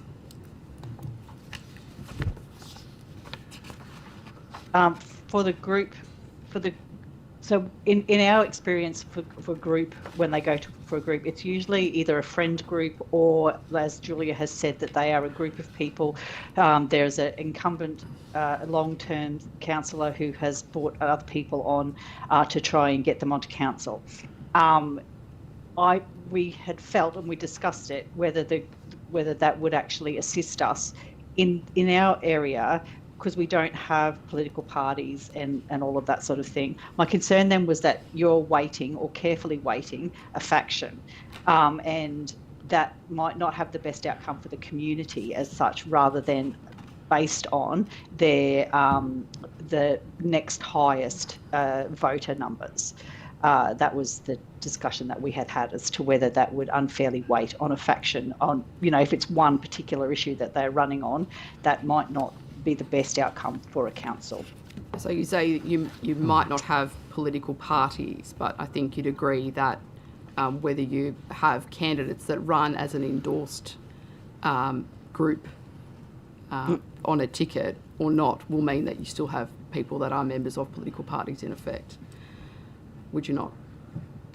We don't. We haven't actually had groups in run for council, I believe, for 3 or 4 elections. What I'm asking is that regardless of that or otherwise, you still have members. So people that live in the Berrigan Shire that will be members of a political party, regardless of if they run on a ticket as a group or not. They're still members of a political party. They of will their be own members of a political party, yeah. Yeah. That they're allowed to be that. Sorry, I don't quite understand the question though, because they're not. When they stood for Berwick and Shire, they have listed as independent. No one has listed as having any affiliation. Whether they do or they don't is not relevant to what appears on the ballot.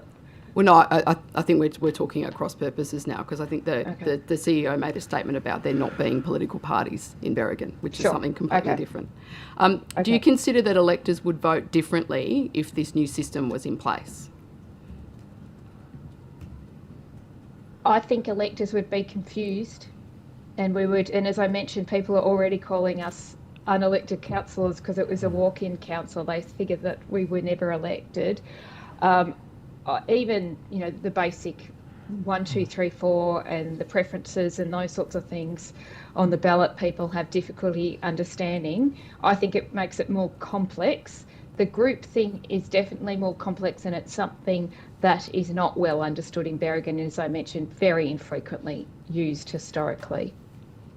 You argue also the appointment process might lack transparency, but the person appointed would have had to have run for office at the election. Is there something that is not transparent about that? No, I appreciate anyone who puts their hand up to stand for election anywhere in the country is doing something for the community, and it's quite a thing to put yourself out there. I appreciate that. It's a different method. It's one, though, that I don't know that the community would necessarily understand, and it's one that we don't believe would work for Berwick and Shire. Okay. And if councillors knew with certainty that their own vacancy would be filled by someone who was, I think you used the words from their friendship group or, politically aligned, some may say, would ungrouped independents be more likely to run as grouped or ticketed candidacies in the future?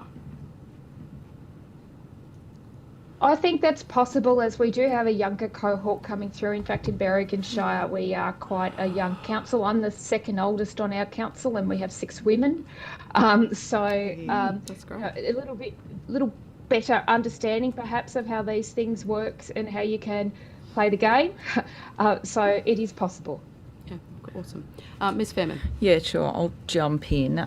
So it would be a concern for Berrigan Council with this, if this bill goes through, that basically you would be required to, based on your experience with no group tickets, that you'd be required to go to by-elections, judging but if this bill goes through. And you've just said in your opening statement that a by-election or election costs 3% of your budget.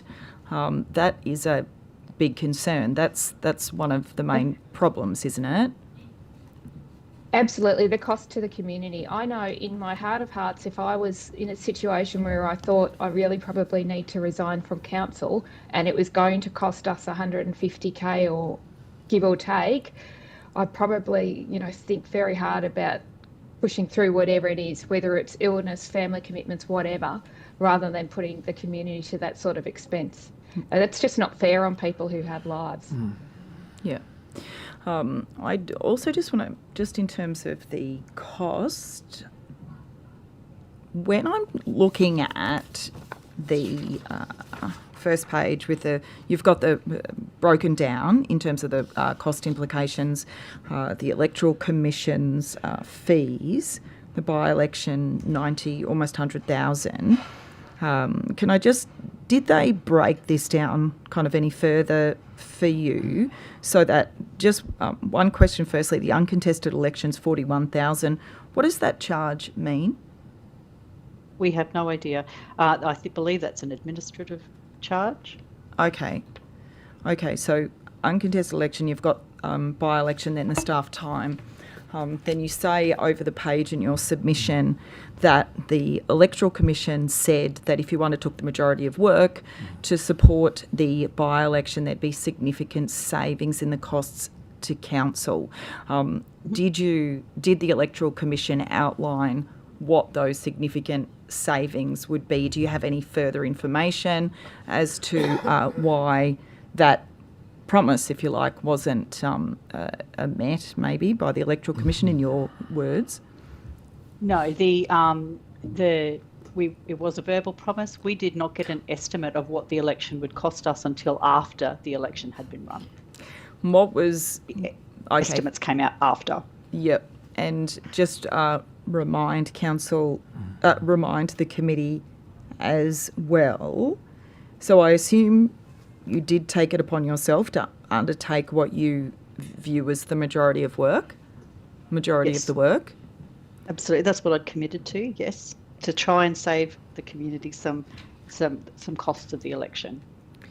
Okay, and then you're saying that this by-election cost almost the same as it would have for an ordinary election, and did the council do for the by-election undertake much more work than they would during an ordinary election, but you didn't see that comparison in terms of the savings? Is that your argument? Absolutely. Significantly more work is what we undertook. Like I said, we had staff here doing pre-poll. We had staff here accepting applications of councillors and processing them. We had staff, we did as much as we possibly could, and we ran a polling day, the pre-poll and everything out of our offices. That is extra to what we would normally have done. We normally really don't have to get too engaged other than as provide some form of assistance. We actually took on a fair amount of the work and still ended up with the same bill. Is it also in terms of what the government provides back, the state government, which is what the Chair was saying earlier to you, the 55% of the cost? Is it your understanding that the council was reimbursed something against this final figure of almost 161,000, or that the 55% that the state government covered is on top of that $161,000 fee? Do you know that? I don't know that. And I would have to go back and have a look. As I said, the estimates weren't provided until after the election, so I don't believe that we have received any payment yet. I would be surprised if we have. I'll have to go back and have another look. Yes, so maybe, yes, that would be very useful to find out whether you're subsidised and whether it's 55% of that. That's all the questions I've got. Just a follow-up from me. Has Council given any consideration to reducing the number of councillors, given the trouble that you've had with encouraging candidates and replacing vacancies? We have not. We had 13 candidates in the prior election. We have never had a walk-in problem in the past. I've been asked about why it is. I suspect we do have an ageing population, and traditionally our councillors were retired men. We are changing that cohort, and we are being active in doing that. We did regrettably have on local social media some keyboard warriors come out coincidentally at the precise same time as nominations, and I have to say that if I hadn't already put my hand up a couple of times and have broad shoulders, you'd probably go, don't want to be part of that. And that really did impact, I believe. I did find it really interesting, and some of our new younger councillors who are last-minute nominations, when it was really looking like a walk-in, have said to me, if I thought there was going to be an actual election, I don't think I would have nominated. So the fear of putting yourself out there, I think it does indicate that we need to be more active in recruiting people and training people and younger people at that, being willing to put their hand up and backing themselves. Perhaps joining a political party.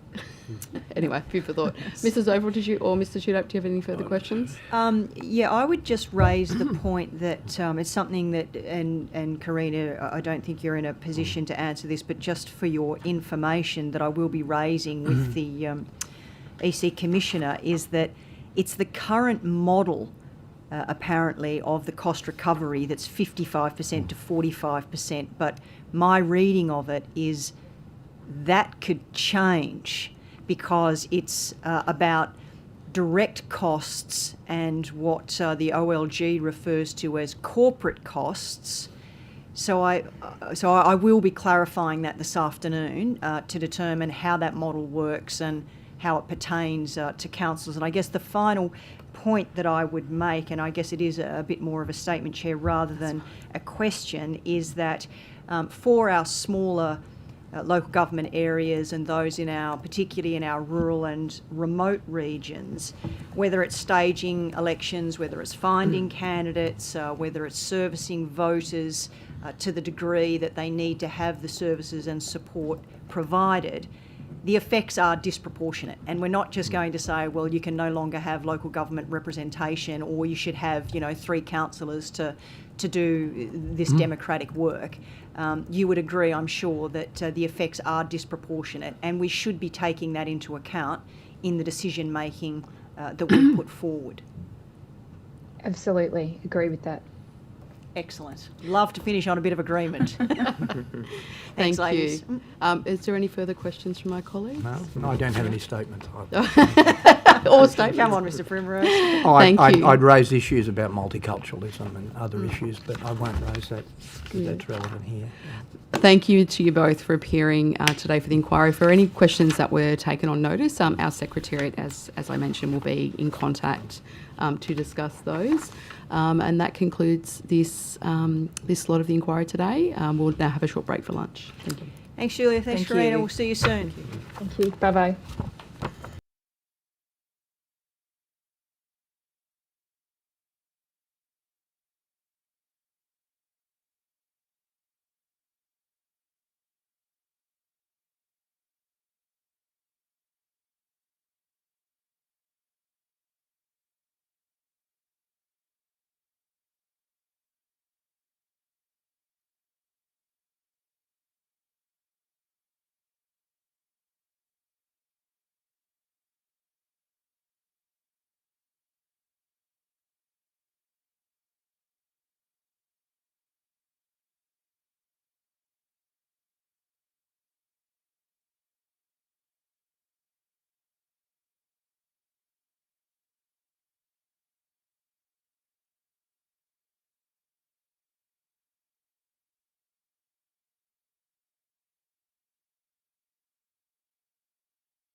And thank you to our next witnesses for joining us and for your punctuality. Apologies, we were delayed for a few minutes getting started. Could I ask each witness, starting with yourself, Councillor Dench, in the room, to state your name, position, title, and swear either an oath or an affirmation, please? Yes, thank you. My name's Ali Dench, and I'm a councillor at Wollondilly Shire Council. This is a personal submission. Yep. And I'm taking affirmation. I solemnly and sincerely and truly declare and affirm that the evidence now about to be given by me shall be the truth, the whole truth, and nothing but the truth. Thank you. Mr. Pryor? Okay, can you hear me all right? Yes. Yeah. My name is Rod Pryor. This is a personal submission, and I thank the committee for allowing me to speak. I solemnly, sincerely and truly declare and affirm that the evidence now about to be given by me shall be the truth, the whole truth, and nothing but the truth. And just your position, title, Mr. Pryor? Sorry, yes. I am beyond all expectations, a recently elected councillor to the Mid-Western Regional Council. Thank you. Would either of you like to start with an opening statement? We'll start with you, Ms. Dench. Yeah, great. Thank you, Chair. Thank you, Chair and committee members, for the opportunity to be here today.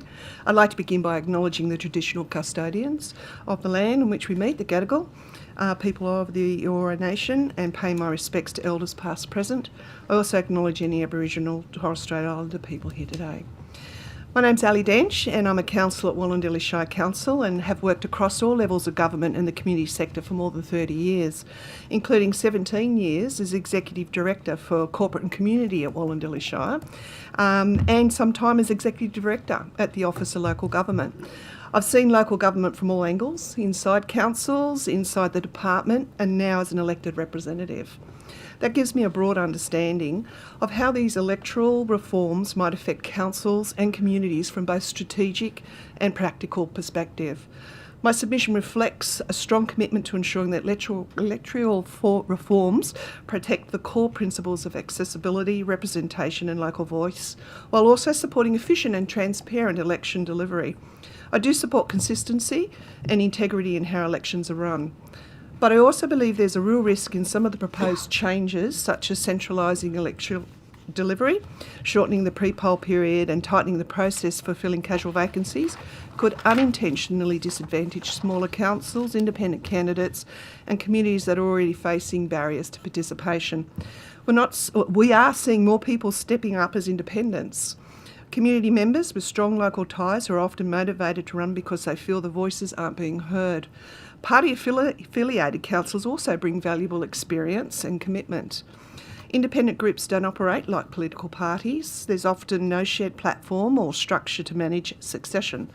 That's why proposed options, where appropriate, such as by-elections, to make sure replacements still reflect the community as well. Ultimately, this isn't about ideology, it's about good governance, fairness and designing systems that reflect the changing realities of local representation. Many councils, especially in regional and peri-urban areas, continue to value non-partisan community-led leadership, and the reforms must ensure these voices aren't lost. And just as these questions are being asked at the local level, they're becoming increasingly relevant at the state level too. Especially with the rise of independence in the Legislative Council, where countback provisions don't apply. We can improve how elections are run without losing the things that matter most to our communities. In the end, I'm asking the committee to keep local voice, fairness and community connection at the heart of these reforms. Thanks again for the opportunity to speak today, and I'm happy to answer any questions. Thanks, Councillor Dench. Over to you, Mr. Pryor, if you have a short opening statement. Thank you. I could only hope to speak as eloquently as Councillor Dench. My experience is quite to the experience that I have endured during the recent council general elections and the by-election. I am fully supportive of what is proposed by the Minister Ron Honig, the changes. The only caveat I'd put on that is that rather than limit it just to a countback for candidates within a group, I think it should remain as it is and be extended to individual candidates if it gets to that exhausted level. I know that there'd be an argument saying that, a person could be elected on very small numbers of votes, but that, after all, is the proportional representative voting system. Backtracking a little bit, the experience I had was a group of councillors that were actually preventing that proportional representation. They collaborated to exclude the voice and the representation of a significant portion of the electorate, nearly 12%. It takes only 10% in our electorate to actually get elected to council. Within moments of taking the oath, they made 3 decisions that were very controversial. They didn't act in the best interest of the community.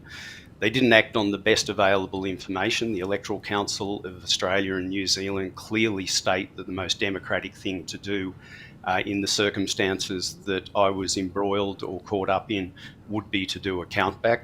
And they brought the council into disrepute, and that was actually brought out through the by-election campaign, a by-election that it was highly unlikely that I would win, because I would have to go to a general election to get the overall majority of the vote rather than a proportion of the vote. And the people of the Midwestern region, LGA, were absolutely outraged, disgusted and appalled with the decision that the council had made, to the point where I did actually win that by-election, and you probably are aware of the circumstances, by just 1 vote. I didn't do a prepared speech, and perhaps maybe I should. The situation that I was caught up with was absolutely appalling, and I don't think any community should have to go through it again. The expense to the community was large, despite comments by councillors saying that in the greatest scheme of things it was a small amount of money. It's interesting, I listened to some earlier comments through the meeting saying the expense of elections and by-elections is onerous on councils. Our particular council seemed to consider it a small and insignificant amount of money to go to a by-election. So I find that gobsmacking. So I'll wrap it up there. I'm happy to take questions. I have quite a lot to say on this issue. And I thank you again for allowing me to actually address this meeting. Thank you, Councillor Pryor. We'll now move to questions. I'm happy Ms. Kate Fairman to start. Jump in. Yep, Thank you, Chair. I'll go to you, Councillor Pryor, to begin with. Just a little bit of clarification around the circumstances of what you've just briefed us on. So the councillor, did they pass away before the first meeting where the way in which a casual vacancy would be filled was decided? I meant to address that in my opening speech or announcement. It was basically unprecedented. Our lead candidate, Sherelle, was diagnosed with a terminal illness just days before polling day. It was actually the Thursday before the Saturday polling. She thought she was doing the honourable thing and notified the General Manager of Council that she would not be able to take the position. So the Council was forewarned and well prepared at the first meeting, knowing that they had a casual vacancy. As a block of councillors, all very much on the same page, they were not interested in ensuring the representation of the people that voted for a Labor group ticket and installing me personally. So it was both political and personal that they wished to exclude me from council. They actually, I'll elaborate a bit further outside the scope of your question, but they basically collaborated with a very senior political party member, I believe the GM and the Mayor, to select a candidate to contest the by-election to ensure that I did not win. And was it just Labor who had group tickets for a group ticket for the election? That is a very good question. Midwestern Regional Council, unlike unfortunately Cowra, had a gobsmacking 63 candidates in 11 groups and 11 individuals standing. And that would possibly bring me to further comment about group candidates at local government elections. Personally, I believe there should be no groups, and that would get rid of all these problems, I would say. Groups actually do disadvantage individual independent candidates. Voters are exceptionally lazy. They vote above the line, and the format of the actual electoral paper, the ballot paper, gives the voter the chance to vote above the line first, and as a second thought, independent candidates are listed on the right-hand side of the ballot paper underneath the line, and it's almost like a second thought, a last thought. So that's just my penny's worth on group tickets. Okay, I might go to, thank you, Councillor Pryor. I'm sure there's going to be a few more questions for you yet, but Councillor Dench, thank you. You've got a very comprehensive, excellent submission. What are your thoughts in terms of groups, and whether, do you have any concerns about, in terms of what Councillor Pryor said around groups firstly? Yeah, I agree with Councillor Pryor in regards to groups. Often groups are formed with independents just to be above the line. I know in our instance in Wallandilly, a couple of councillors that were elected on were surprised that they actually got on board. They were what we call our accidental councillors. They weren't expecting, but the group was formed purely just so as they can be above the line. And of course the vote on the day went as such that that whole group virtually was elected in.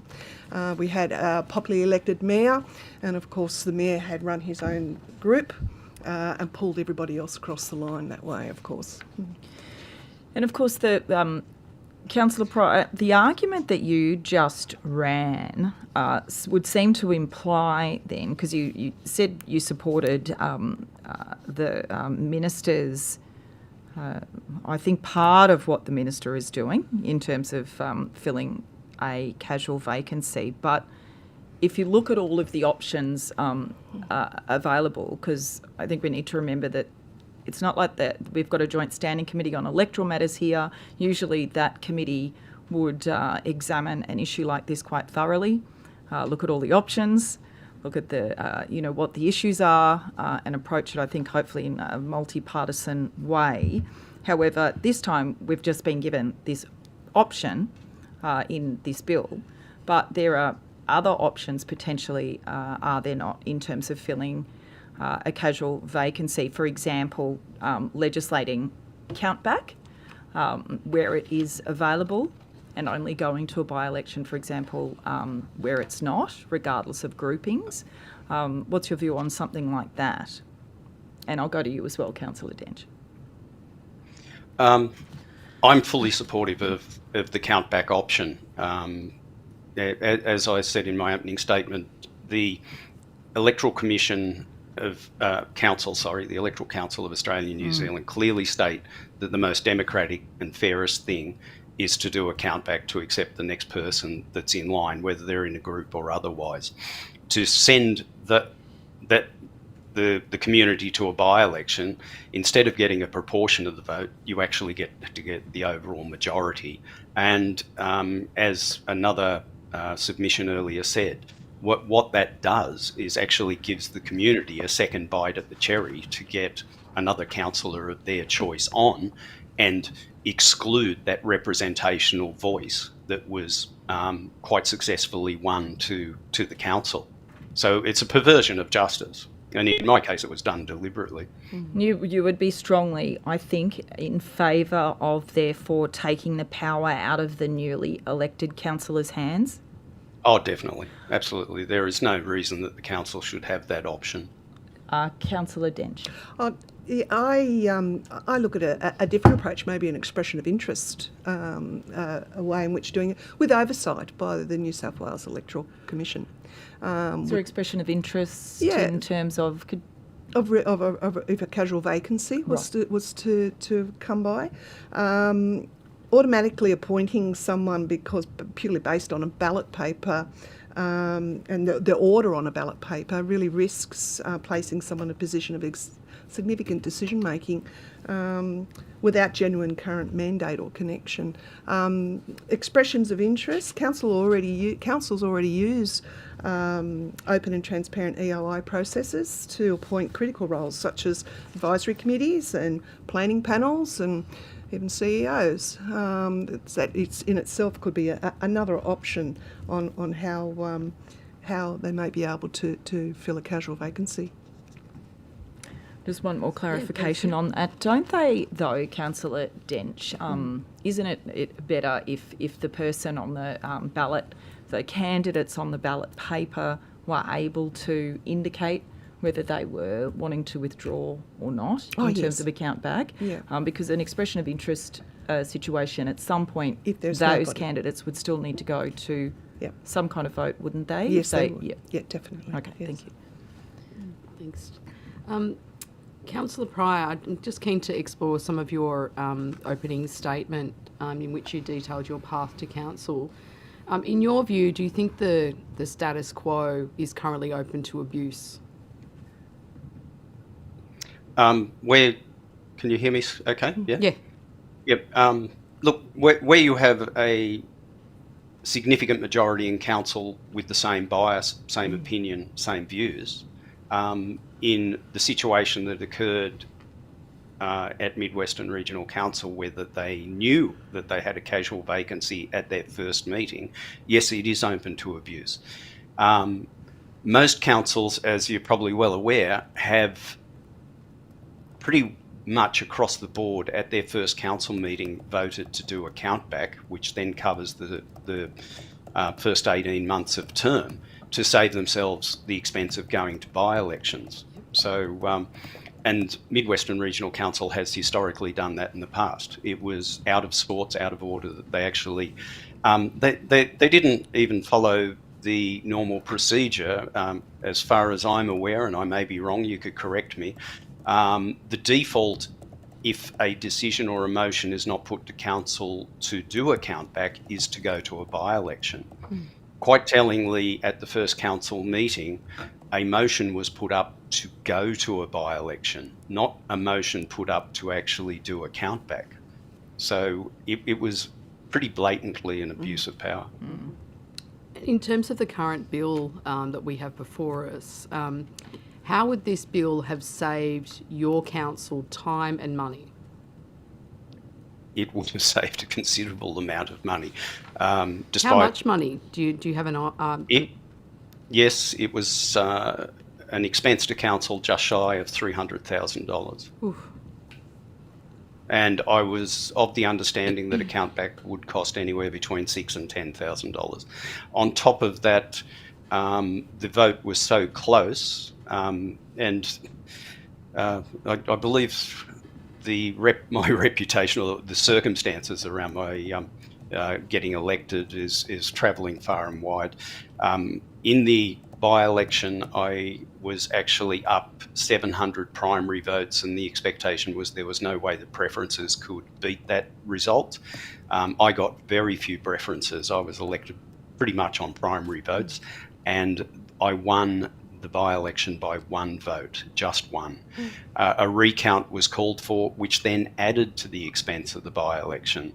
And quite surprisingly, the vote went up and down. Some informal votes were challenged. Some votes were approved.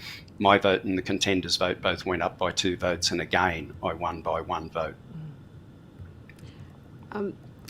So do you think it's okay that councillors who would expect to gain a political benefit from the result of a by-election can influence whether or not a by-election occurs? I'm trying to process that question, actually. It seems pretty logical that they would benefit from a by-election, because proportionally you're looking at a quota is 10% of the vote. And if you don't get 10% of the vote, or a lot of people, candidates don't get 10% of the vote, you can sit on council with less than 4% of the vote, if it gets to that extreme. So, yeah, I'm sorry. Could you give me the question again so that I can process it properly? I'm trying to understand whether or not you think it's okay for councillors, if they expect to gain a political benefit from the result of a by-election. Say in your case, the majority of the councillors were, as you put it, of a certain view. They expect to get a certain result from the by-election. Do you think it's okay that they can influence whether or not the by-election actually occurs?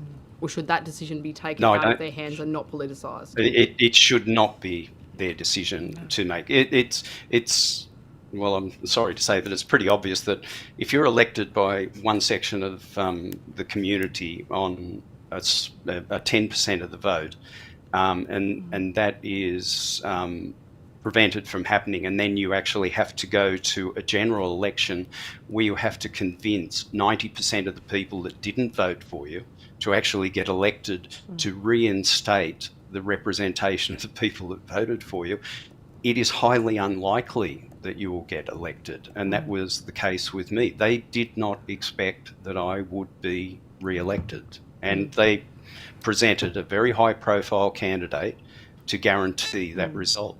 Yes, of course they can affect the outcome. So, noting you ran in a group last time around, is that correct? Yes. Yep.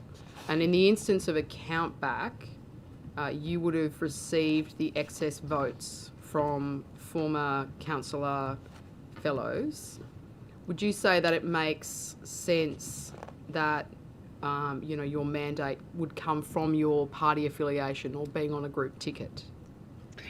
It, in this instance, would have, and the vote, the percentage vote that we got and the lack of percentage vote that other candidates got put me in contention to actually be elected in my own right as the second candidate.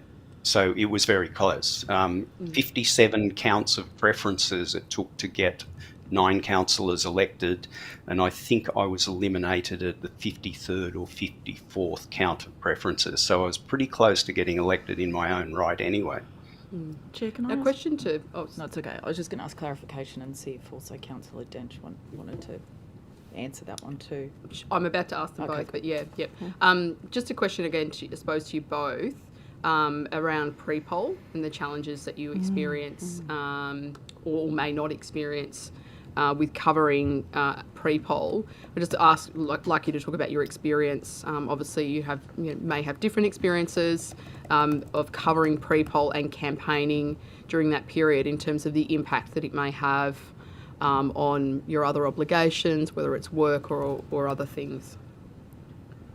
Yeah, I found a pre-poll rather intense, particularly being an independent, not having the structure behind me with the volunteers and that to help. There were multiple polling stations that needed to be covered. Pre-polling is where you do a lot of your chatting and a lot of your talking and influencing at that, and actually expressing what your views and your values are to the electors. It was difficult to get around to the different ones. I found if you were able to understand which booths were the most popular ones or not the most popular as where you were to go on that particular day, and not having that inside knowledge as an independent, it was really difficult at times to know where to go. Yeah. Councillor Pryor, do you have it? Yeah, I'm quite supportive of what Councillor Dench has just said. 2 weeks of pre-poll is quite onerous. I was fortunate in our electorate that there is only one pre-poll booth, but having it for a week, including the Saturday prior, would be much easier. Even though I ran in a Labor Party group ticket, the amount of help that we had through the campaign was very similar to an independent. We didn't have massive amounts of volunteers. We didn't have a lot of financial support. I think you can understand that when we went to the election, it was during the period leading up to the federal election, and most political parties were directing all their resources towards that. So there was very little support at a local council level from the party. And when it came to polling day, you had in the electorate something like 5 or 6, 7 different polling booths to cover, which is really quite difficult to do. In terms of pre-poll as well, isn't the point of pre-poll to provide an alternative for voters who are busy on election day? And I'm keen to get your thoughts about why we should or shouldn't feed this sort of increasing trend of, increasing the number of pre-poll days. If 10 years ago it was sufficient to have election day and the option of postal voting, for example. I think now with the way that work's structured, it's really difficult for shift workers. It's really difficult for people with caring responsibilities.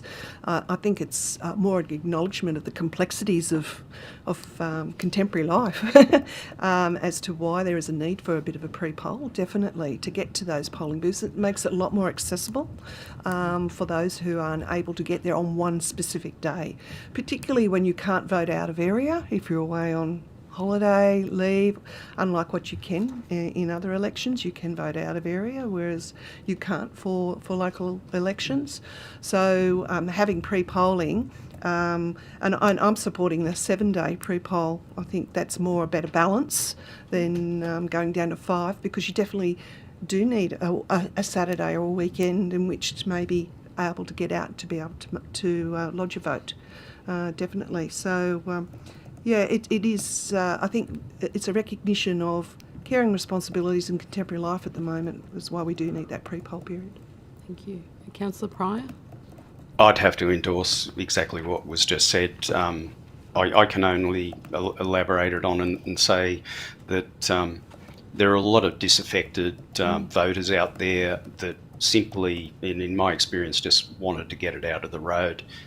It was convenient that on their way home from work they could duck into a polling booth and just get their name crossed off. So yes, we need that convenience for people who are shift workers, do different job times, are unable in a rural area, they don't come to town every single day. So to say that they had to come to town, or their normal day in town is a midweek day to get the essential shopping done to go and do polling on that day, rather than to have the expense of 2 trips into town, one of them just to vote. Thank you. Turn to my colleagues now. Kate, do you want to ask? Ms. Fairman? Yep. Yeah, I can. It's a clarification at the end. I can. Okay. I will jump in just about the methods of filling a casual vacancy. Now, just to be clear, in the case that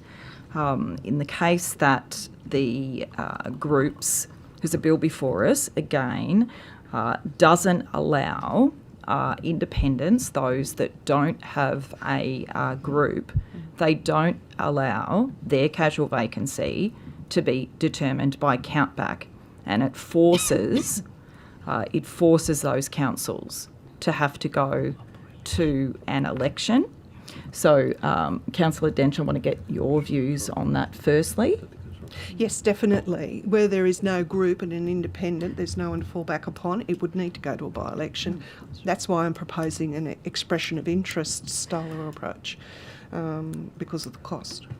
Yeah, Councillor Pryor, because I think in terms of some of the discussion earlier, just in terms of making sure that that it's fair on everybody, to be clear that the being forced to go to a by-election again is not what you would support.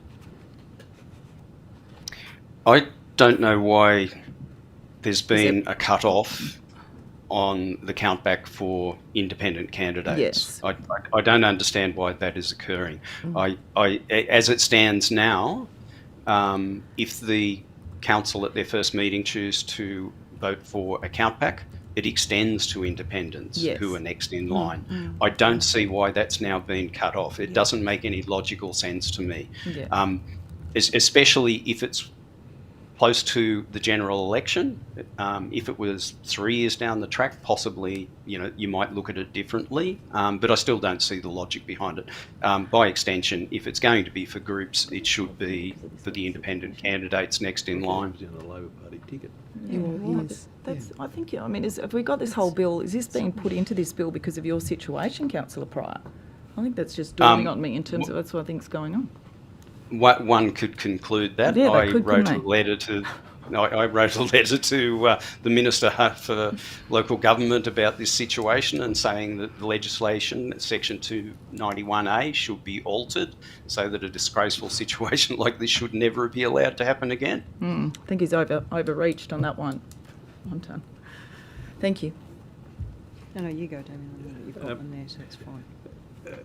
There are a number of other issues in relation to the conduct of these elections. Can I just ask you about where we should be? There is a provision that polling booths only be located in the local government area. Do you support that? Sorry. Councillor Dench? Yeah, within the local area. Because of the nature of local government elections, it's extremely difficult to administer if it was outside of the local area. That's why I think the pre-poll period is so important in how we implement that. But my support is for it within the local government area. Did Wollondilly Council ever consider using anyone other than the New South Wales Electoral Commission to conduct its campaign? My understanding is no. Do you recall how much the Electoral Commission charged the council for the conduct of the election? No, I don't. I'd have to take that on notice. Can you take that on notice? Yes, I can. Do you have any insight as to whether the council obtained a quote for the New South Wales Electoral Commission conducting the election campaign prior to the election? My understanding, they would have sought a quote of how much it would cost. I can confirm that and take that on notice. Can you also confirm whether, in fact, the council did explore an option about a private provider? I can't confirm that. I wasn't working at the council at that time. I'd need to take that on notice. Can you, even if you tell us what you were advised, that would be helpful. Yes. In relation to that. Are you, in terms of the manner in which the election campaign was conducted in 2024, are you aware of any concerns which may have arisen as a result of the conduct of that election? No. No concerns? No concerns. And you're unaware as to whether the actual cost of the campaign was as the New South Wales Electoral Commission quoted to the council prior to the election? That I am not aware of, the actual cost. Like I say, I'll be able to take that on notice. Do you support the removal of the option for councils to obtain private companies to carry out election campaigns? No, I don't. You don't support that? No, I don't.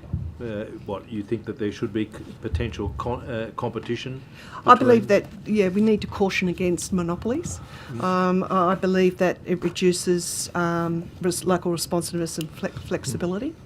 I do support consistency and integrity offered by the New South Wales Electoral Commission, but removing the option for councils to engage in alternative providers entirely may unintentionally create that monopoly, and it risks stifling innovation, flexibility, and also to accountability in the long term. I'm not opting for councils to opt out, just for the legislative option to remain, for that to be there. We've developed into some confusion relating to where everyone stands in relation to casual vacancies, but I just want to put three alternatives to you. The first alternative is to go to a casual vacancy is filled immediately by a by-election. The second, that the casual vacancy is filled by way of a countback.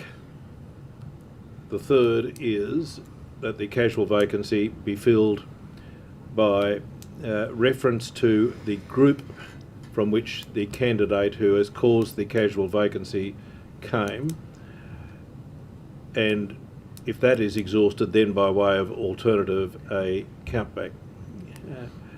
Of those alternatives, which do you support? I support the countback. But And I also... a countback which doesn't allow for a group to have its next placed representative. I have some concerns of ongoing consistency with groups.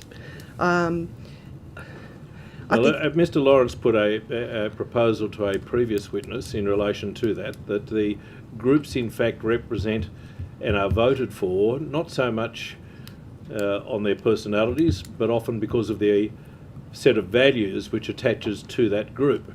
And all members in that group, in those circumstances, would adhere to that set of values.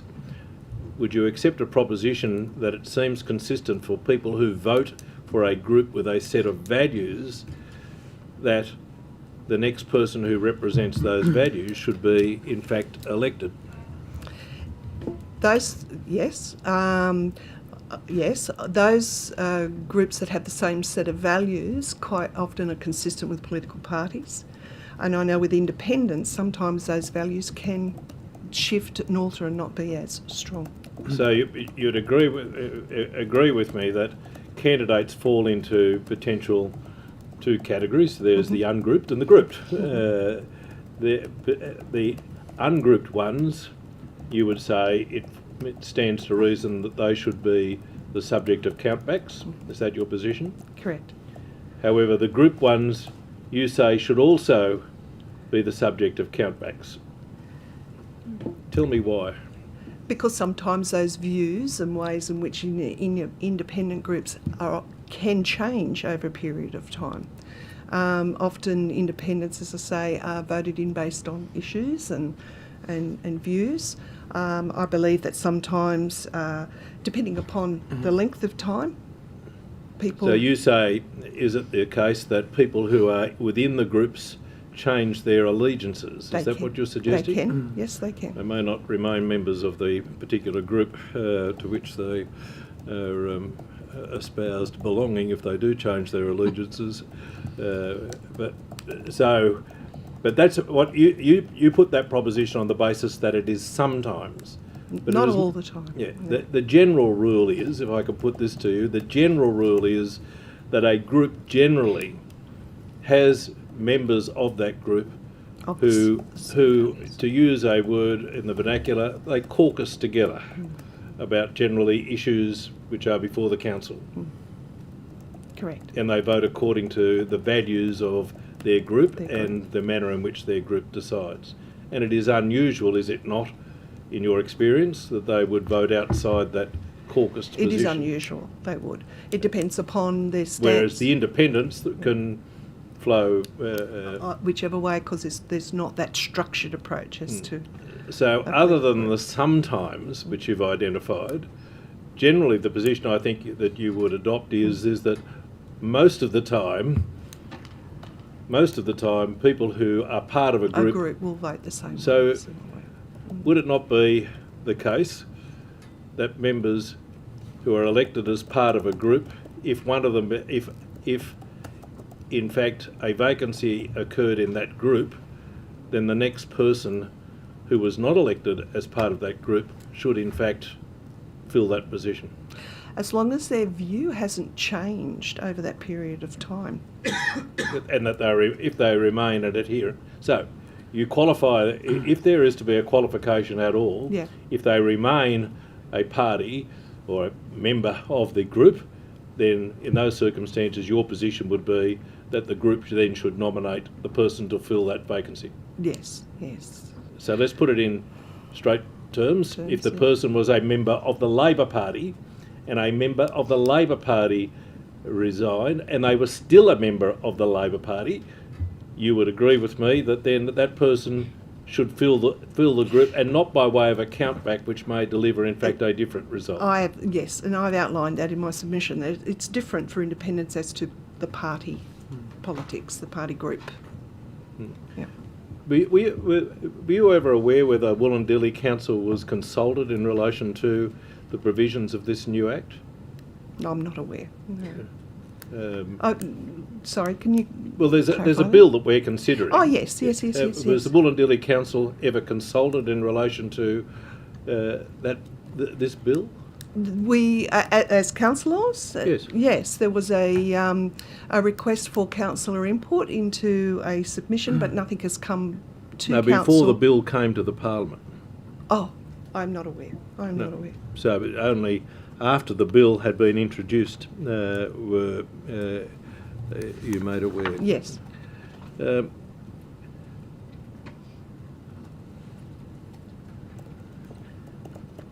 I think that's all that I have. We're pretty much at time, so we might just draw on. If you've got a quick one. just- We're at just time. very, But very- very quickly. No, that's fine. Just a We quick did one. promise to give them a bit of extra time. So just Yeah, very I quickly, did too. Thank you. Councillor Yep. Pryor, given the statements that you've made about breaching the code of conduct 3 times in your personal situation and being elected to council, have actions been taken against the council in this regard? No, not at all. Right, I so- didn't see any benefit in doing it, to be quite honest, at the time. Right. So no code of conducts have been lodged No, against no, those that not you're on those claiming instances. these things. Okay. Thank you. And very, very quickly, Councillor Dench then, so echoing Ms Fairman's points, very detailed submission. You've said to Mr Tudor Hope that no, there wasn't the opportunity for input and consultation prior to this bill being brought before Parliament. So would you say that you feel, given the the research and the length of your submission, that more consultation and input is required before this would be progressed? Yes, definitely. Definitely. Thank you. Done, Chair. Thanks. Sorry, I No, had no, forgotten no. about the extra time, so if you've got anything further. No, that's good. Okay. Yep. Chair, I should just put on the record, just out of an abundance of caution, that I worked on Councillor Pryor's election campaign, and he's a political associate of mine. Oh, right, okay. we'll Very get you true. now. I hadn't noticed, Stephen, but we'll know that. If you follow my Facebook, I'm Yeah. sure you would have known. Thank you to you both so much for appearing today and giving evidence to the inquiry. Our committee secretariat will be in touch with you both if there were any questions that were taken on notice. Thank you. Thank you.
Welcome to our next witnesses. Thank you very much for making time to make a submission and give evidence at the inquiry today. Could I ask each of you, starting on my left, to state your name, position, title, and swear either the oath or the affirmation, please? Thank you. Rachel McCallum, New South Wales Electoral Commissioner. I solemnly, sincerely and truly declare and affirm that the evidence now about to be given by me shall be the truth, the whole truth and nothing but the truth. Andrea Summerall, Executive Director Elections. I solemnly, sincerely and truly declare and affirm that the evidence now about to be given by me shall be the truth, the whole truth and nothing but the truth. Thank you. Would either of you like to start by making an opening statement? I'll just make a quick one, if that's Sure. all right, Chair. Thank you. Thank you for the opportunity to appear here today. The Electoral Commissioner, as you know, is an independent statutory office holder created by this Parliament under legislation to administer state, local government and other elections in New South Wales. The Electoral Commission is the independent election regulator and electoral funding administrator, also established by this Parliament to support the state and local systems of representative democracy in New South Wales. We have provided a written submission to assist the committee with its important work in examining the proposals in the bill. Whatever legislative model the Parliament ultimately decides should apply to the administration and regulation of future local government elections, this will be implemented by the Commission and Commissioner with its usual focus on integrity, participation, public value and safety. We would be pleased to provide further information today about some of the matters that have been raised in submissions and evidence to this point, which might include, for example, how the costs of running elections for councils are currently met as between the state and the council. So thank you for the opportunity to appear today. Thank you, Ms McCullum. Questions? Who would like to start? I'm happy to. Mr Tudor-Hope, go for it. We've heard a lot of evidence about our, the New South Wales Electoral Commission providing quotes to local government officers, and then the final invoice being delivered, which is in excess of, or significantly in excess of, what the quote was for, and that bill having to be picked up by the relevant LGA for the services of the New South Wales Electoral Commission. Is that right or wrong?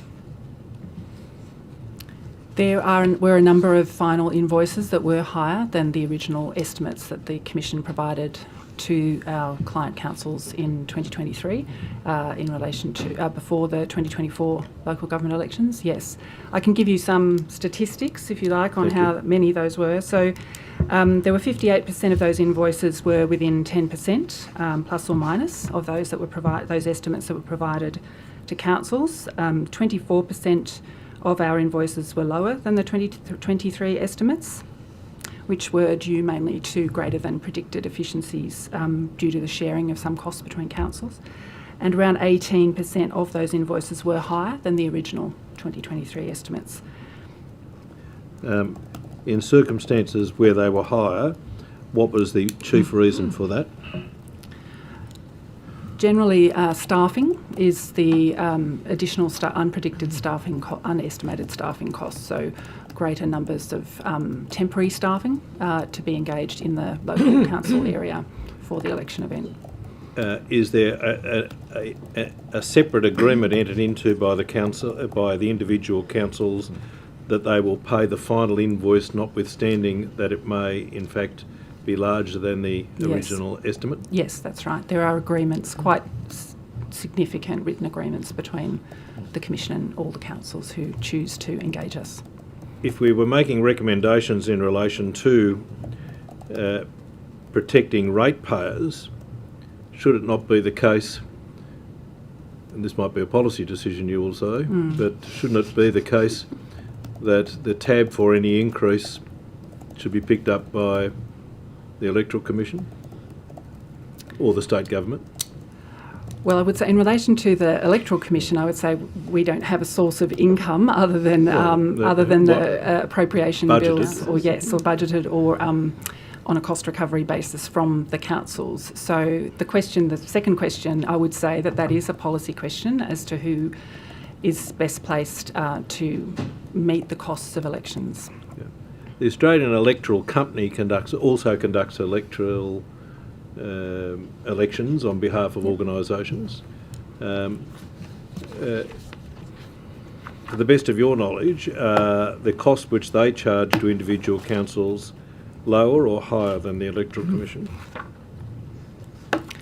I don't have any specific knowledge of whether their final invoices are lower or higher than ours. I don't have visibility on what they charge there.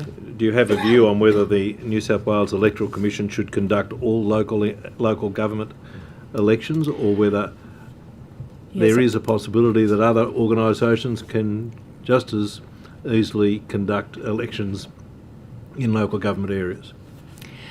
In our submission, I indicate support for a move towards the New South Wales Electoral Commission running all the local council elections.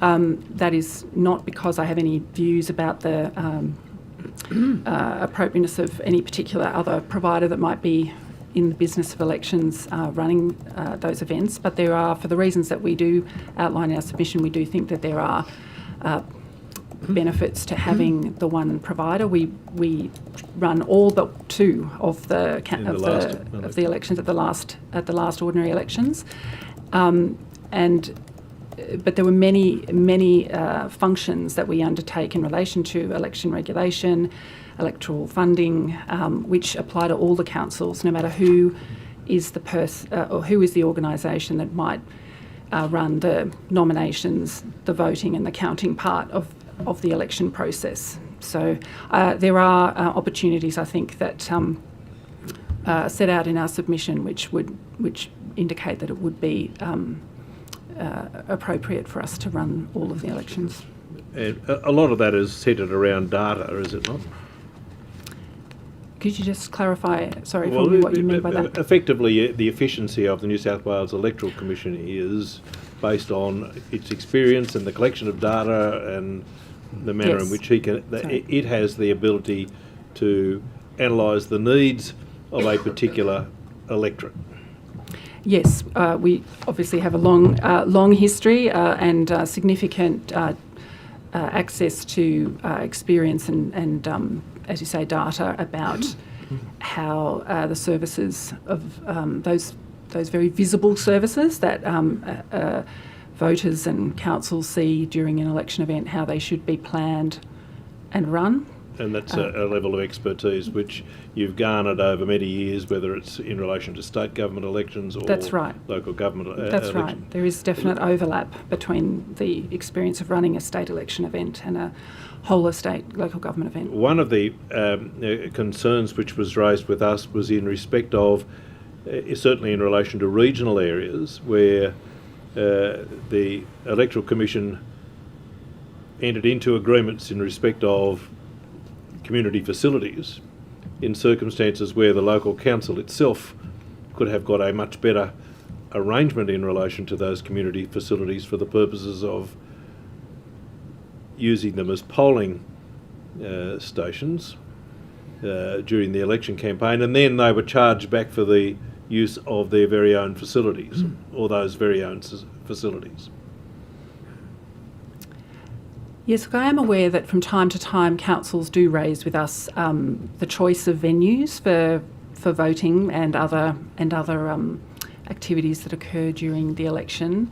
I'm not sure if this, I can't recall which witness raised that specifically, so I can't talk to the specifics of that. But certainly councils do like to talk to us about venue choices.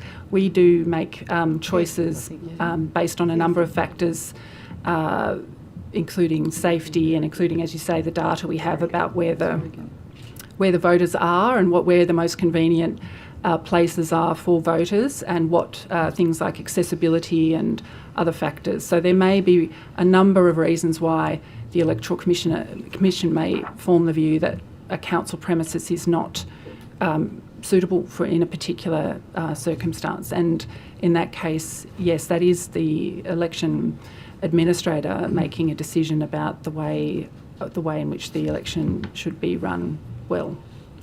In relation to pre-polling, one of the issues which has been raised about is whether pre-polling should be conducted within the confines of the local government area, and pre-polling and polling on election day should be conducted at polling places within the local government area. Do you support that contention? Sorry, just to clarify about whether or not there'd be multi-centre pre-polling. Is that your question? Yes. Our submission notes that potentially the way the bill is drafted at the moment, that may omit the proposal to abolish the concept of area voting centres is not extended to the pre-poll period, but that may or may not be intentional. But we have made a number of points about what some of the advantages, as we see it from an operational perspective, might be for having multi. Well, let me just put to you a practical Yeah. example which has been raised with us. Why shouldn't, for example, someone who works in Parramatta but lives in Cumberland able to go to a polling centre in Parramatta to cast their vote at a local government election? Yes. Well, there are perhaps some policy considerations there that that we wouldn't take a position on, but generally we would choose to set up multi area voting centres where there is an opportunity to increase participation by the voters of neighbouring local government areas. It's not the same as an absentee vote. It would just be for Cumberland and Parramatta. Someone could go and vote at a centre in Parramatta. Yes, well, that does happen now in relation to multi-voter centres. I'm not sure if there's anything specific about Cumberland or Parramatta that you're... Well, let me ask you in relation to regional areas. Yep. For regional areas, Yep. the distance to a local polling facility may be some distance, whereas the distance to potentially a polling facility in a neighbouring local government area may not be nearly as far. Yes.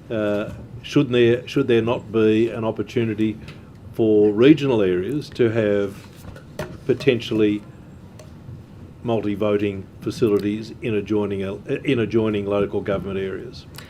Yes, so one of the considerations in currently establishing multi-voting centres is precisely that scenario where there is a border, a boundary, I should say, that means that for people just on the other side of the boundary in a different local government area would have to travel a significant distance to be able to vote. So with the aim of increasing voter participation in local government elections, yes, that's one of the considerations. We do currently establish centres to meet exactly that demand from rural regional councils. But if the bill was to mandate that... we wouldn't be able to do that. You would not be able to do that, would you? No, we wouldn't be able to do that.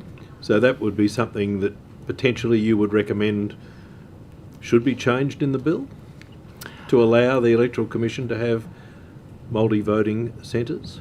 Well, I think there's a public policy balancing exercise there. There would be presumably other public policy reasons for the proposal in the bill. So they would need to be balanced against what would be lost if voters, for instance, in a rural or regional area were forced to travel long distances to be able to cast their vote in person or to rely on postal voting. So I probably wouldn't wish to undertake that balancing test here or weigh up those different sort of competing public policy considerations that might exist here, but we do take the opportunity to establish them now in order to serve the voters. There's no practical impediment for the New South Wales Electoral Commission to running multi-voting facilities, is there? No, we do. We do them. And just a point of clarification, Damien and Ms McCallum. Yep. Is it on that in your opening statement you mentioned that councils sharing costs created cost efficiencies? Yes. So is that in relation to what Mr Tudor-Hope is asking here? Yes, there could be cost efficiencies by providing a multi-voting centre, that's right, for the council, the shared resources that are provided by that voting centre. Ms McCallum, the LGNSW position is to recommend that the government amend the local government regulations to commence the period of nominations earlier than currently is scheduled and extend its duration. Does the New South Wales Electoral Commission have any comment about that proposal?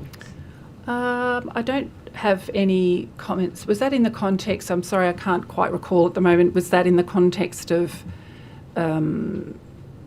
having a longer postal vote period? That was one suggestion, sorry. but there was Yep. also a suggestion to increase the period of time in which nominations are received. Commence the period of nominations earlier and extend its duration.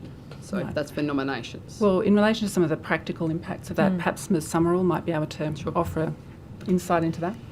The period of nominations is actually for local government elections longer than the lodgement period for state elections. So, and what we've done, we understand that people need some time to prepare their nominations, make sure that they're meeting all of the requirements, and make sure that they lodge a valid nomination at the point when that specific lodgement period is available. And so what we do is have a pre-lodgement period where people can prepare their nomination and make sure that, and have us validate that all of the information would be is met at the point that they can lodge their nomination. So in relation to extending that period, we feel like we've addressed that somewhat by creating this pre-lodgement period and having our systems available so people can prepare and see that they've met the requirements.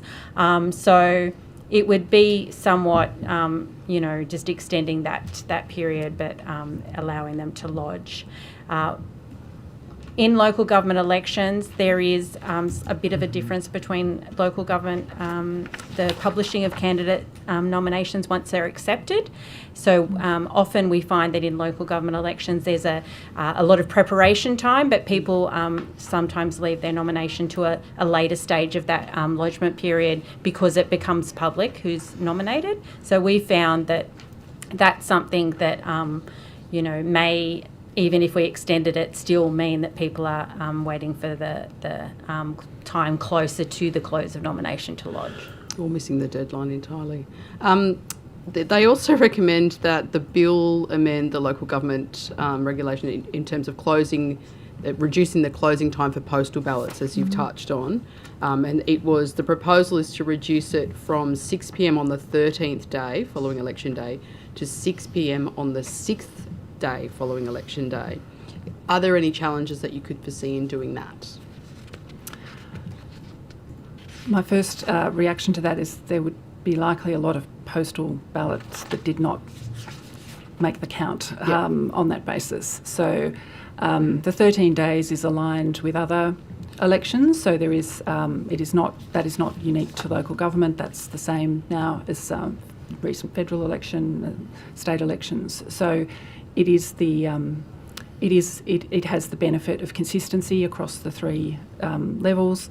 It does, and part of the reason it has gone to 13 days is to ensure that more ballot papers are able to be included in the count. Australia Post has publicly said that it is moving to every second day delivery, and that does impact particularly rural and regional areas, which clearly have greater distances and fewer facilities. So any limitation or contraction of the current period would, in my view, result in fewer ballots making the count.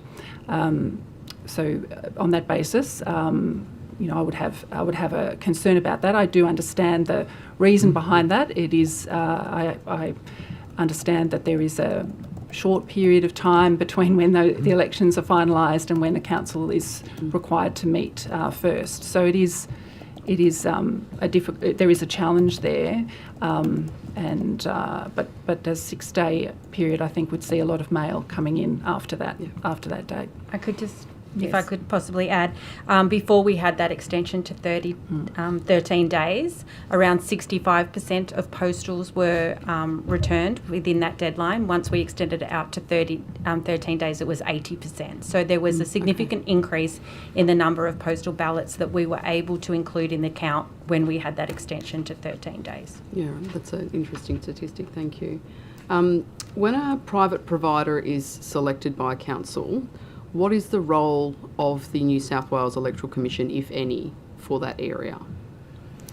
Yes, as I mentioned in my opening, the Commission, which is a 3-member statutory commission, has legislative functions in relation to the electoral funding obligations of the candidates who might be running in those areas where the electoral commissioner has not been engaged to run the election event itself. There are enrolment-related obligations that we must fulfil in relation to all councils, regardless of whether we're running the election. They're the two main statutory responsibilities, I suppose, that we have in relation to those council areas. What we don't have is we are obviously not a regulator of other election service providers. So the manner in which they deliver their services to their client councils is not something over which we have any oversight. We do have regulatory functions, as I said, in relation to, or enforcement functions in relation to breaches of electoral laws that might occur in a campaigning sense, or in relation, for example, to the campaign, but we do not regulate the election service provider. That is not one of our And so if functions. someone had a complaint about an election service provider, a private provider, and the conduct of their election, where can they go to lodge that complaint? Well, I guess it would depend upon the nature of it. In my view, there isn't a particular oversight body in relation to that service. There is, of course, opportunities if there was a problem that was material to the validity of the election, then there are legal processes that a person could take to challenge the outcome based on if they thought that there was a material issue with the conduct of the election. That would generally be a participant in the election themselves who wished to challenge the outcome. So that's ordinarily the New South Wales Civil and Administrative Tribunal, although the Supreme Court does have some original jurisdiction in relation to local government elections as well. A lot of the submissions to this inquiry, and we've certainly heard in the evidence today, concerns around the costs associated with election delivery. How do you determine the prices that you charge for running elections? Yes, so a couple of years out from the big election event, we are undertake an estimate process. So we use our data and our past experience to effectively produce an estimate based on various line items of key inputs that we think we'll need to meet. So we develop a cost estimate. We are quite clear it is an estimate, and it is quite a long way out from the election event, as I mentioned. So we are guided by, we also think of it in terms, and I know it's come up here already today and in submissions, we try to think of it in terms of what are the direct costs of councils that we may end up having to invoice. So that is what we are telling councils in our estimates, what we think at that point in time they could expect to be invoiced by us. But there is a lot of planning we need to do about the other costs that we must incur. As has been mentioned earlier today, the recent elections, the most recent elections have come out at 45% of those, our costs have been met through invoicing to councils. The remaining 55% of the costs, the extra costs that we have incurred for running that election, are met by the state in an ordinary appropriation through the budget process. So those are not those are not, that 55% is not something the councils receive as some sort of reimbursement. That is funding to the Electoral Commission. So the invoices and the estimates that we provide really only reflect quite a small proportion now, or a relatively small proportion of the overall additional costs of running local government elections by us. So if we were to take that 55% aside, you would be invoicing councils for a considerably larger figure in terms of running their electoral costs. We would. Yeah. In terms of the costs again, what efforts are made by the Electoral Commission to ensure that the services that you're providing when operating the elections on the ground are cost efficient for councils? Yes, well, perhaps I might, if you don't mind, perhaps Ms Summerall could give you some detail about that. So we were talking about council venues before and our ability to use them. So at the beginning of each planning period, we do consult with councils and go through what our requirements are for the venues for that election event, and where possible be able to use those venues. So we undertake that exercise. As we said, it's not always possible that that venue is fit for purpose. We do have priorities around accessibility of venues that we want to meet. So it's sometimes a combination of commercial premises along with council premise, but that is one savings that we can provide. In smaller regional areas where there are very small pre-poll numbers that are going to be at a particular area, but we have a requirement to have a pre-poll centre in a local government area, we look to be able to use the council staff to issue those votes if it's not going to be overwhelming, or they're not going, they're going to be able to do that along with their other council activities. That is a savings then for us having additional staff in those venues. And in regional areas also, one of the bigger cost savings, and we see that when we have a standalone by-election where we can't apply the same, is that we regionalise some of those returning officers. So we try and look where possible, can we have one returning office venue and one returning officer and some senior office assistant staff that are managing multiple council areas. So that brings a savings to all of the participating councils. So we speak to them. Often councils will take turns from election to election as to where the returning officer is going to be located, so it feels fair and equitable across the council areas, but it brings a significant saving to council. So they're some of the things that we do. And in terms of a count-back election, now my understanding is it can cost up to $10,000 to run that count-back election. Yes. This is obviously cheaper. That's obviously cheaper than a by-election, which we've heard about today. But what would it cost to oversee a replacement from a group ticket? So an attendance by-election. Or a replacement from a group ticket. So what the bill is proposing, that what the bill is automatic proposing, from the group ticket. Well, we haven't actually. I can't give you a figure on that today. I could. I think that would be. Yeah, I don't think I would like to guess what that would be at this point. But as you know, it's not the electoral commissioner who appoints whoever it is who's picked. It's the governor. So it would be. I would anticipate it would be less than 10,000 if we were to cost that at all in relation to filling.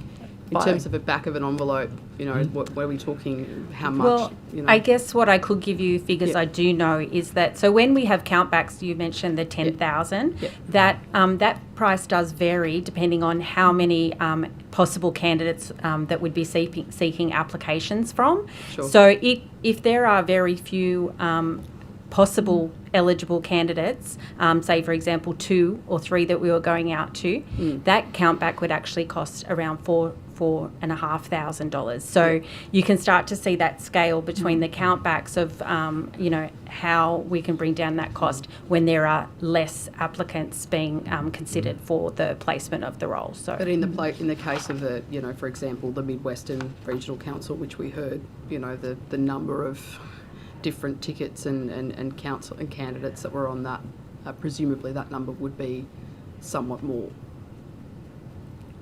So I think in the proposed amendment, we, depending where the vacancy occurred, we'd be going out to applicants within that group. Just one. So it would be how many. Most of our interactions and costs is around getting the information we need from those candidates, as well as all of the administrative work that has to go along. So it would be a smaller number than a whole council countback. Yep. Okay. Thank you, Ms. Famous. Thank you, Chair. So looking at your submission in relation to, I just wanted to stick with the filling of a casual vacancy. I think you've got since the 2024 local government elections that 5 of the casual vacancies would have required an attendance by-election because they weren't part of a group. No, did you provide as well the 2021 or just 2024? Maybe just since 2024. Yeah. But in terms of what you're arguing as well, is that the cost for the Electoral Commission to have to support local councils. We've heard from some local councils today about the cost on them of the by-elections, but the cost on the Electoral Commission is potentially even more, I think, than what we thought before you appeared today, because did you say you get 45% reimbursed as opposed to 55%? It's we billed councils in total 45% of what we would say the additional costs of running the whole of state event are. So you also stated at the and back, that does apply to by-elections as well. So there is perhaps not to that precise ratio, but there is a division of costs there that we are undertaking in relation to by-elections as well. Okay, and so just on an average every year, do we have that average in terms of how many casual vacancies, an average over the past, say, 5 years or so, the past 10 years, how many casual vacancies are created on local councils? Do you have those statistics? I don't have that figure with me, but I could take that on notice. And I thought that could be useful in terms of the capacity of both, obviously, the councils, but the Electoral Commission, because you do make the point on the very last page, I think, of your submission, which could be easy for members to miss, which is just a small paragraph about Electoral Commission resourcing. Yes. That if there were this many by-elections, particularly in regional or remote New South Wales, the impact that would have on the Electoral Commission. Would you require additional staff to help facilitate those by-elections if, for example, the private providers was also ruled out, which is what this bill will also do? This is all kind of more work for the Electoral Commission, isn't it? Yes, it would be. More attendance by-elections is more work. We like running attendance by-elections, but it isn't. It is definitely more work, and it is definitely more resourcing would be required. I can't tell you precisely how much it would be required, but considering the number of countbacks that we have done versus what we think we would have had to run as a by-election, yes, that would have been more resource intensive. And for us, so not just for the councils. Is there like an average cost of conducting a by-election for, like, say, the regions or remote New South Wales that you could also potentially provide us, or is it so tailored to each election? I might ask for some. Yeah, it is quite tailored because even in our regional council areas, we have councils that have 1,000 electors and then upwards towards our big metropolitan. But there's some very big regional ones as well. So all of that would go into how we cost or estimate the cost of an election. But I guess there was some evidence with the Midwestern election, which I think the thing we can say is that a standalone by-election does cost more than the election at an ordinary election, where we are finding those efficiencies to be able to reduce the cost a little for those local government. So that example of Midwestern was that the by-election was 11% more expensive than their ordinary election. So as a guide, councils will know that they can use their last 2024 election and then know that that's how much it's going to cost, but obviously depending on wards and things like that. Okay. But we, if needed, we could get some costs. So in relation to how much it is costing in terms of private providers, we spoke with Fairfield Council this morning, who indicated that the Electoral Commission was invited to potentially indicate how they could, reduce costs of elections to potentially win a bid. So we've got the private provider tendering, we've got the Electoral Commission tendering to run an election. The question from me was whether the Electoral Commission tries to outbid, if you like, the private provider. So I was told that the Electoral Commission didn't suggest ways to reduce costs, but that the private provider came back with ways to reduce costs. If you don't know the answer specifically with that was something that Fairfield City Council said. Do you have any comments on that? I might. I did hear that evidence this morning, actually. I'm not sure how Fairfield runs or procures or seeks market, tests the market, other than we do provide an estimate. So they seek an estimate, we provide an estimate. My understanding is that there is, we certainly don't then seek to change that estimate or negotiate with the council to win the business over any other private provider. In this case, there's only one, but whoever might be tendering for the work. So my understanding is that we haven't run an election in Fairfield for since 2008 was the last time. 2008. Okay. Okay. So there isn't really a tender process as such that you might understand that word in ordinary procurement terms. There's an estimate that we provide, and then what the council might do with that estimate in terms of its seeking expressions of interest from private providers, I'm not sure about that. Okay, I'll just ask about the other council, Berrigan, who also they spoke with us about and provided some costs of their 2024 election. And they did say that the promises of the Electoral Commission, that if council undertook the majority of the work to support the by-election, there would be significant savings in the cost to the council, did not come to fruition. That no real savings were provided by doing so, despite council taking on the bulk of the administrative duties of the returning officer. What do you say to those allegations? Because it does seem by Berrigan's submission in their evidence that in fact they were speaking to the Electoral Commission about significant savings being made if council took on a number of different tasks. Yes, I might say generally that in relation to Berrigan, what I understand, I wasn't appointed at that point in time, but was that the estimate that they were provided with was in fact higher than the final invoice. So the final invoice was lower than the estimate, but the estimate was was late in coming to them. We would have had to have run that election. It wasn't a situation where a private provider could have run that election, but the final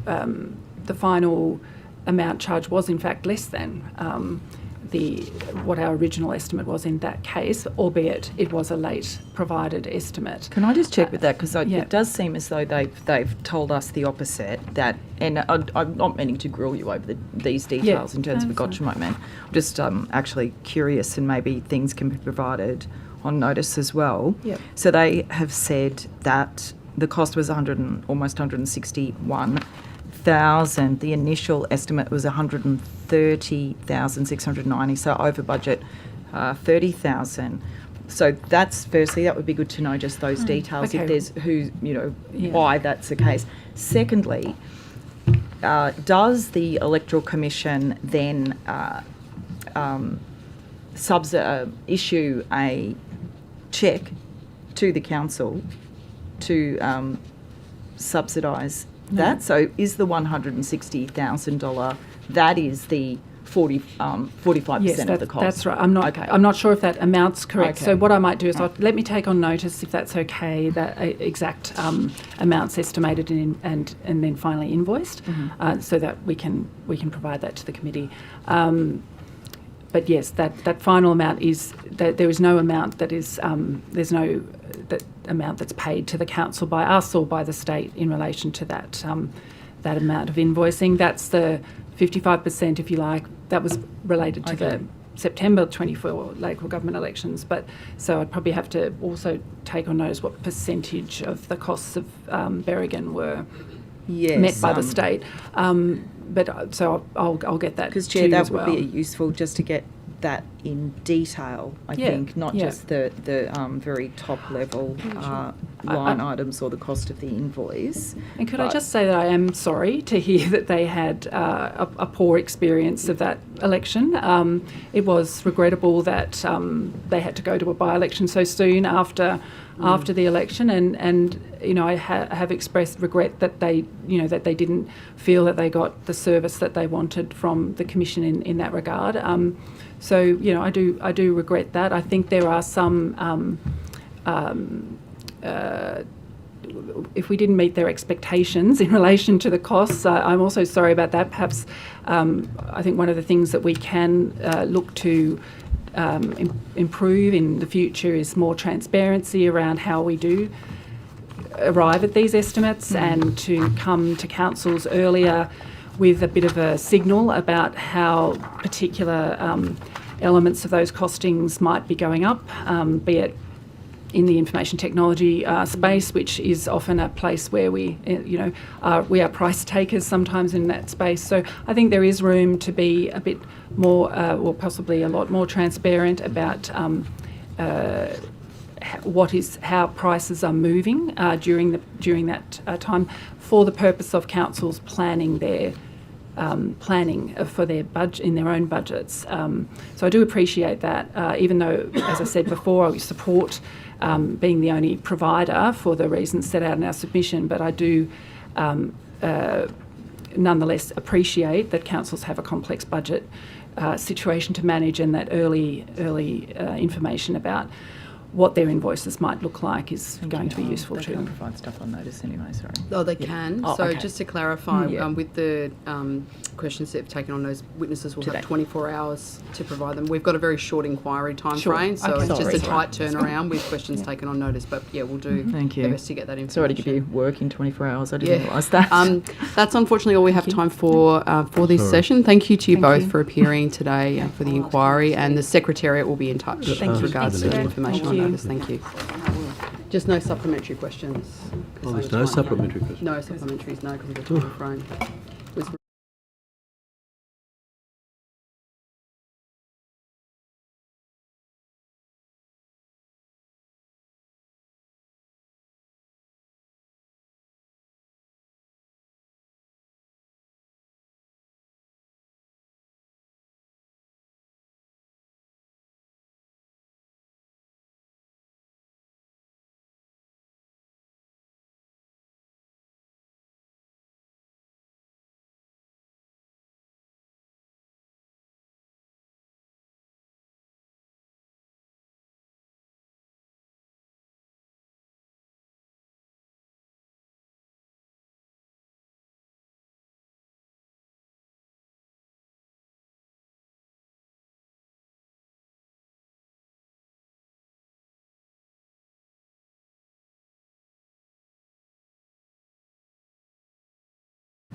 Right, Mr. Whitworth, ready to bring us home.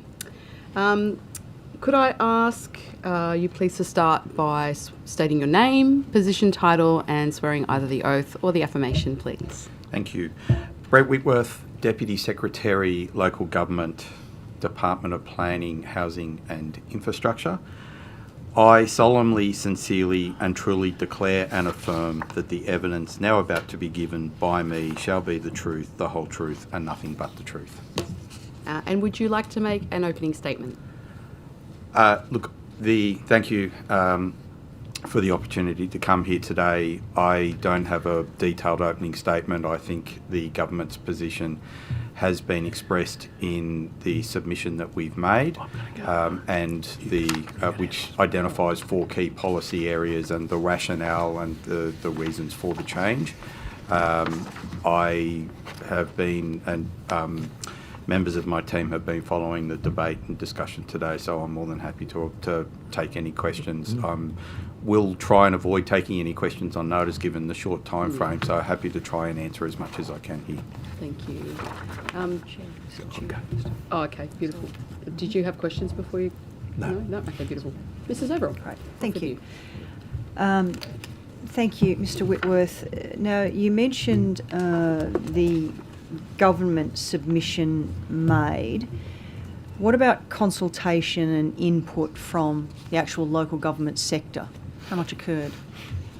I think the Premier made an announcement just after the elections last year that it was his intent to see a change to the Local Government Act to remove the private electoral providers component.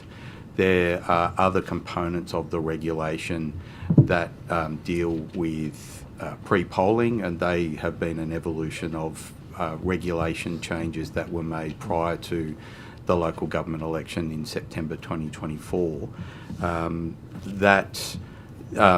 I think to say, these changes have been foreshadowed is certainly some of these changes have been foreshadowed.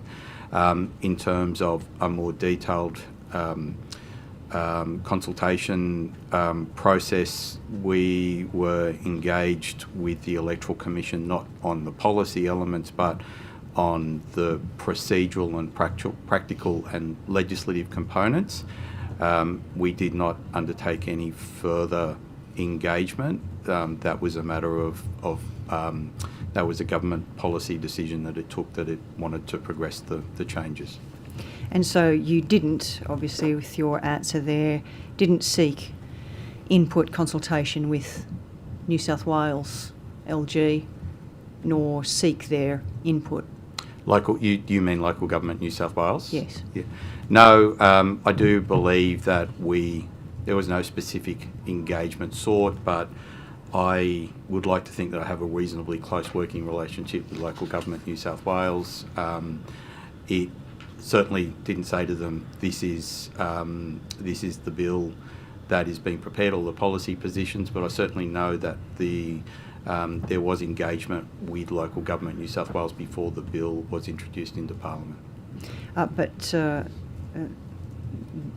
the representatives of the organisation were here this morning saying that they hadn't, and they were disappointed not to have had the opportunity to be consulted and provide more input, and are only broadly in agreement with some of what's proposed in this bill and have issues with other areas of it. So would that not have been advantageous, if you do have a good relationship with them, which I'm sure that you do, to have ironed out the kinks a little bit more before presenting it?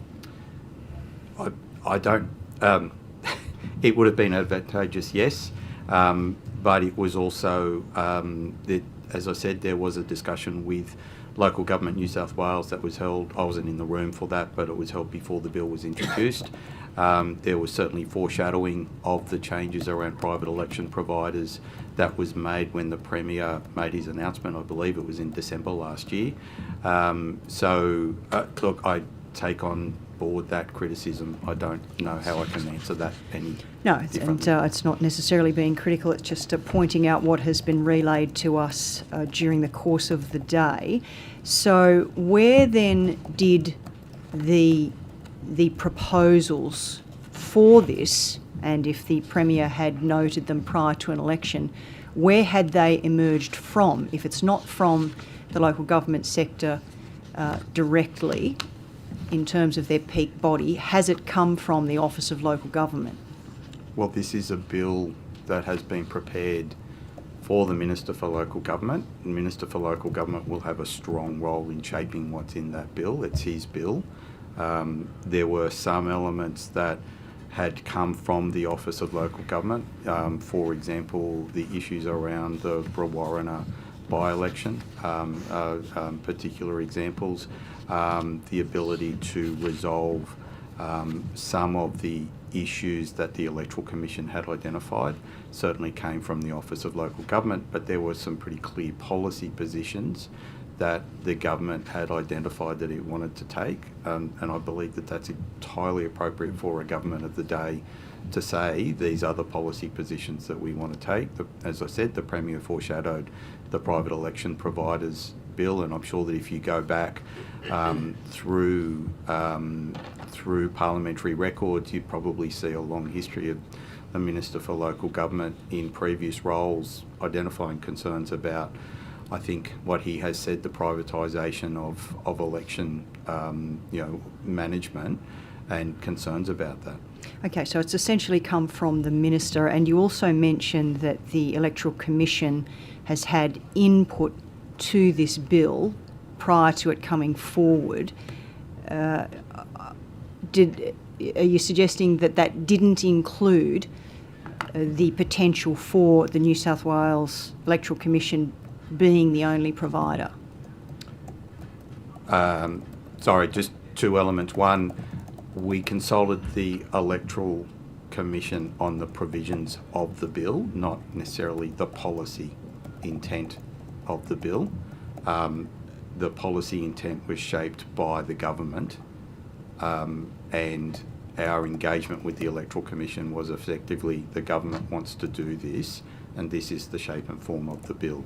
Is that how, the second part of your question was going to whether being there was the fact that the removal of the potential removal of other private providers or private providers, was that analysed with New South Wales EC? Analysed to the Brought extent... forward, discussed? Look, I think I have had, maybe not with this Electoral Commissioner, with Ms McConnell, but I've had conversations with the previous Electoral Commissioner where we have talked about the choice of elections. I think, as we stressed in our submission, having a choice of electoral providers has created some regulatory complexity in the way the Local Government Act is written and the local government regulations are written, which creates, that regulatory complexity creates a risk of non-compliance. So there has always been that we have this policy position from a former government about having the competition for electoral providers, but that contestability has only really manifested in having a single alternate election provider, and the number of councils that have used that alternate provider have dropped from the sort of high watermark of, I think it was 14 that we set out in our submission, down to 2 at the last 2 elections.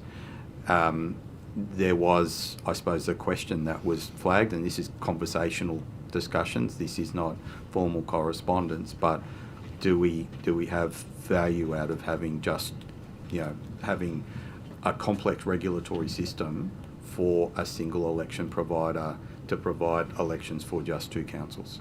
Yes, well, the 2 councils has been mentioned quite a lot today, and Fairfield clarified some of the potential basis around why those figures might have altered in the last little while, but I'll move on. So the Electoral Commission doesn't and isn't there to make a profit. However, when additional funds, and I believe it's through the OLG submission that has stated this, when additional funds are received in excess of costs for elections, it goes into the government's consolidated revenue. Is that correct? No. Could you draw me to that point in our submission? I'll find the point, whether it was yours or whether it was the EC. So there's, I'm pretty much reading verbatim, I think, additional funds received, and it's specifically noted that... It's Local Government New South Wales. That was, could have been Local Government, it was the Local yeah. Government, okay, Local Government New South Wales submission. So I don't know, but it's, so you read it then as well, Kate? I think so. Yeah, so you're suggesting that that's not the case. When additional funds are received, it does not go into consolidated revenue? That's not accurate? No. Okay, I'll try to find that. That's fine. The Commission only invoices councils for the direct costs of conducting their election. The government funds the Commission's corporate overheads. Yeah. Under the current funding formula, councils are invoiced for the direct costs of conducting their elections, while the government funds the Election Commission's core costs or their corporate overheads. And the final cost to councils of the final cost of running the. Sorry, I've got figures in front of me, but as I'm reading them, what I do have in front of me is that it's about a 45% to 55% share, and councils provide 45% of the total cost of running the elections, and the government provides 55%. And I think that figure is mentioned in our submission. Okay, so the 45 to 55%, we've had quite a bit of questioning about that as well, and we are clarifying some of the details. But in other words, that the model that's based on, that's not set in stone. That can change and alter and fluctuate. So when we say, 55% is being covered by the government, that doesn't necessarily mean every election into perpetuity is going to be covered by the government at the level of 55%, or however, it's coming back, not reimbursed, costs, etc. Yeah. It's not a set in stone figure. No, that's correct. It's not a set in stone figure. What it represents is that the government is funding the core costs or the corporate overheads of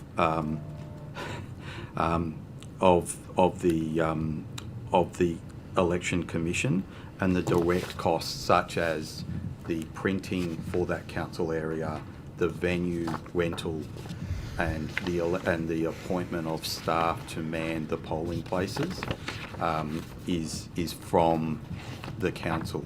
Can I also say that in perhaps a demonstration of the closeness by which Local Government New South Wales and OLG work is Local Government New South Wales has just identified that the point that they were making is about proceeds from fines coming back.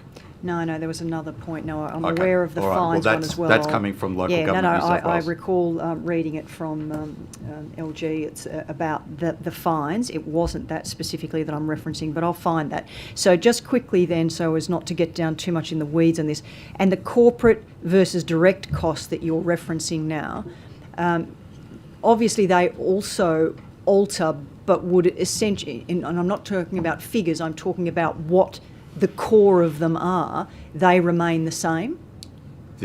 Or does that alter? The concept of what not talking about figures, talking about That's right, not services figures. provided. Correct. Yes. The core services of the Electoral Commission is funded by the government. Yep. The direct costs of the elections, and I'm probably not the right person to ask that question to the election. The Electoral Commission could have answered that as well, I'm assuming, but my understanding is that the direct costs are printing for the council Right, ballots. so they remain the same. Essentially, what's considered a direct cost and what's considered a corporate cost essentially remain the same. That will be unchanged. Yes. Right, okay, that's what I'm clarifying. Thank you. Yeah. Now, would you also, Mr Wentworth, acknowledge that councils, and it's not a new thing, and you and your position are aware of that, but their concerns are escalating as the cost of elections are also escalating? Yes. And are the proposals that are being put forward as part of this bill really going to be able to address their concerns and ensure more cost effectiveness for councils to operate in the current environment and the future environment? Look, I don't think it's fair to characterise that the bill has set out to reduce council election costs. I think it's fair to say that what the bill has set out to achieve is improving the public trust and faith in the conduct of local council elections, which is fundamental to democracy. Whether the way to look at how election costs are increasing would be, I would believe, a different approach. We need to understand the council's ability to cover and pass on to their rate base the increasing and changing costs of elections, which is what the IPART model for rate, the rate cap does. And in the most recent rate cap determination, there was a 0.8 up to 0.8% increase that some councils could pass through. In terms of that, who is monitoring the the Electoral Commission in order to ensure that they are operating as efficiently and as effectively as possible. I mean, the Electoral Commissioner is an independent statutory officer reportable to Parliament. I've heard the proposals that IPART review what the Electoral Commission does, and I am slightly nervous about one independent authority monitoring what another independent authority is doing. But I suppose that is a matter for Parliament to determine, because ultimately the Electoral Commissioner reports to the Parliament. Well, and it's wonderful that, of course, we want to improve public trust and faith in councils, but I'd say most communities are concerned more around how little councils have to work with. So when you're referencing this 0.8% that they can apply, that's in addition to the rate peg as it's set. Is that correct? That's correct. But again, when councils have been questioned about that today, all of them have admitted that it's not anywhere near enough to cover the costs that they incur at election periods. So how is that 0.8% determined? That 0.8% is a range. It's not a single factor. It's a range that the Independent Pricing and Regulatory Tribunal examines the election costs of councils, and noting that they are varied and and that the rates of change and increase will vary from one council area to another depending on a range of factors, from geography through to ward sizes through to the number of candidates that nominate. And IPART has given an individual factor within its what it calls its base cost change model that it uses to set the rates. So one council will have some, that increase could be anywhere between 0.2 and 0.8% depending on. So the 0.8 increase. is the top, is what you're talking about of this range. Yes. So Yeah. 0.2 to 0.8% is the variation that they're provided, regardless of how varied councils and their activities are. Reflecting the costs and the cost increase that council experienced. I might pass to Ms. Kate Fairman now. Thanks. Mr. Whitworth, you said earlier that the Premier announced the changes, some of the changes contained in this bill post-election, I think, particularly so in relation to the private providers. Is that correct? Yes. When did you first hear about the plan for amending how casual vacancies are decided? I don't have a particular date that I can draw, but it was much later in the piece. It's been a more recent inclusion, and it was as part of that process of engaging with the Minister on the policy proposals to underlie the bill.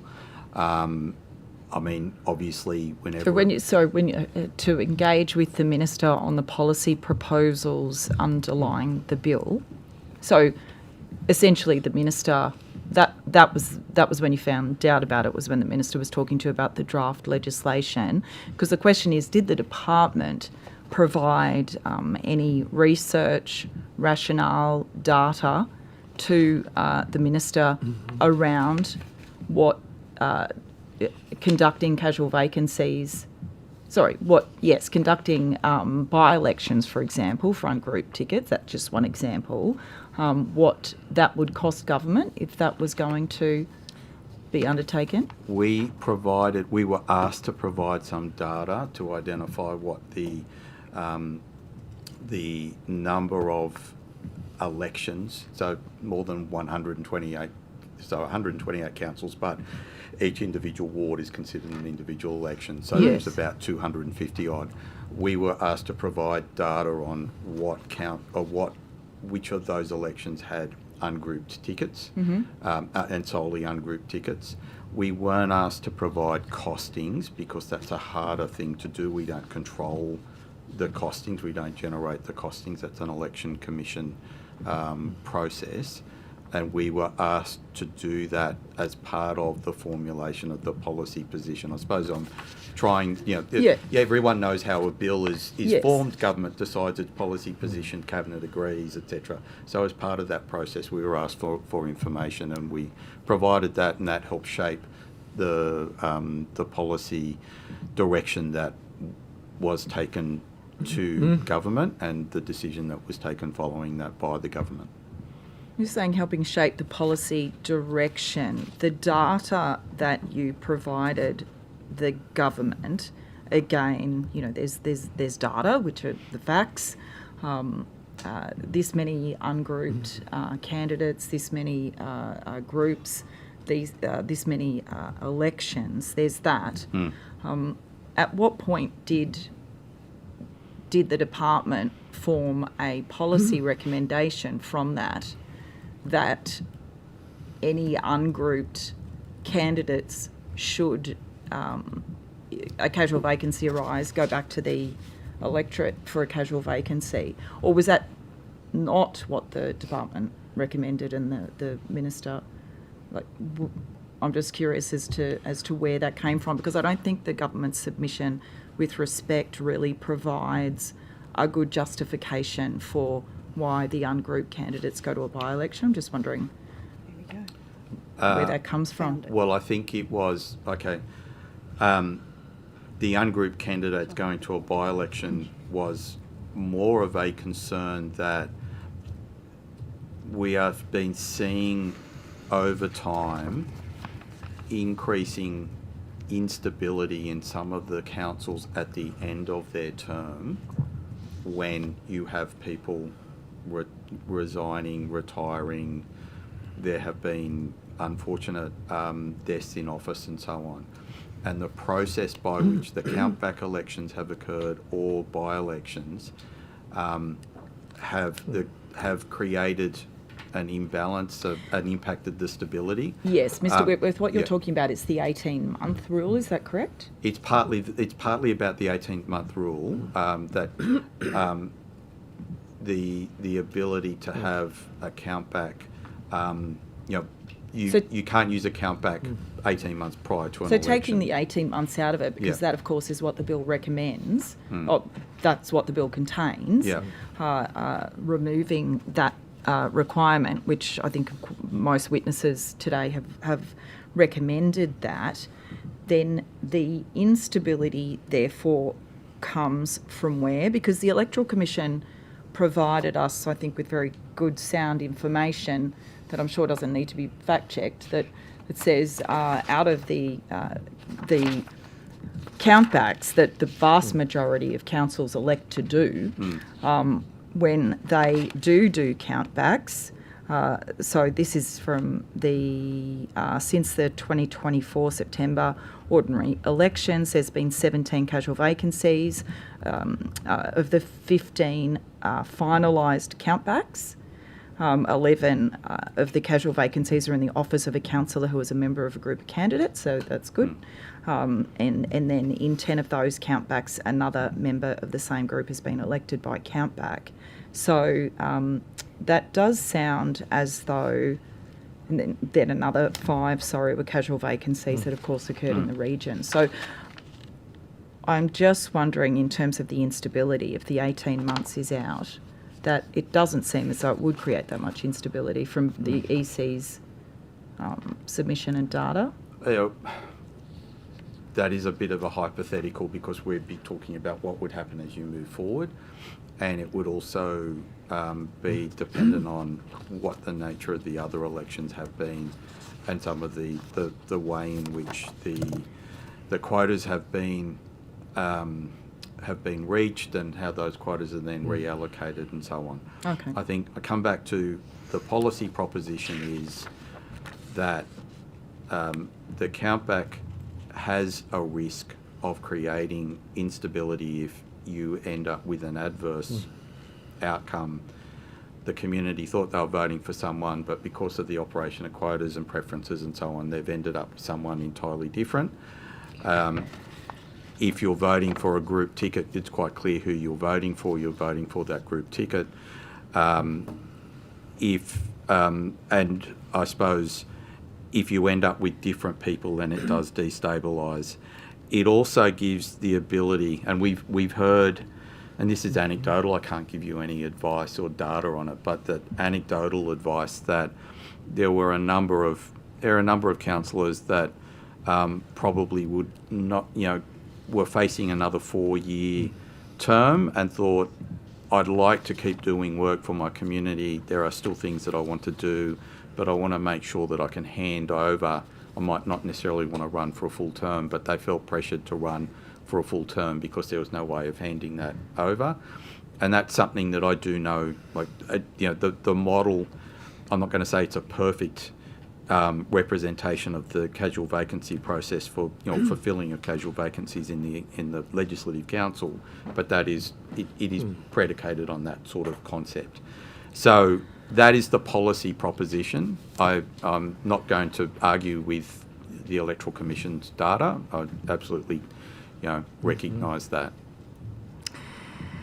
So the government's submission states that when the vacating councillor is not a member of the group, that a by-election must be held, which is obviously right. And the justification here on the second last page is that the vacancy will be filled instead using a by-election, giving electors a fresh choice in who they want to fill the vacancy. Mm-hmm.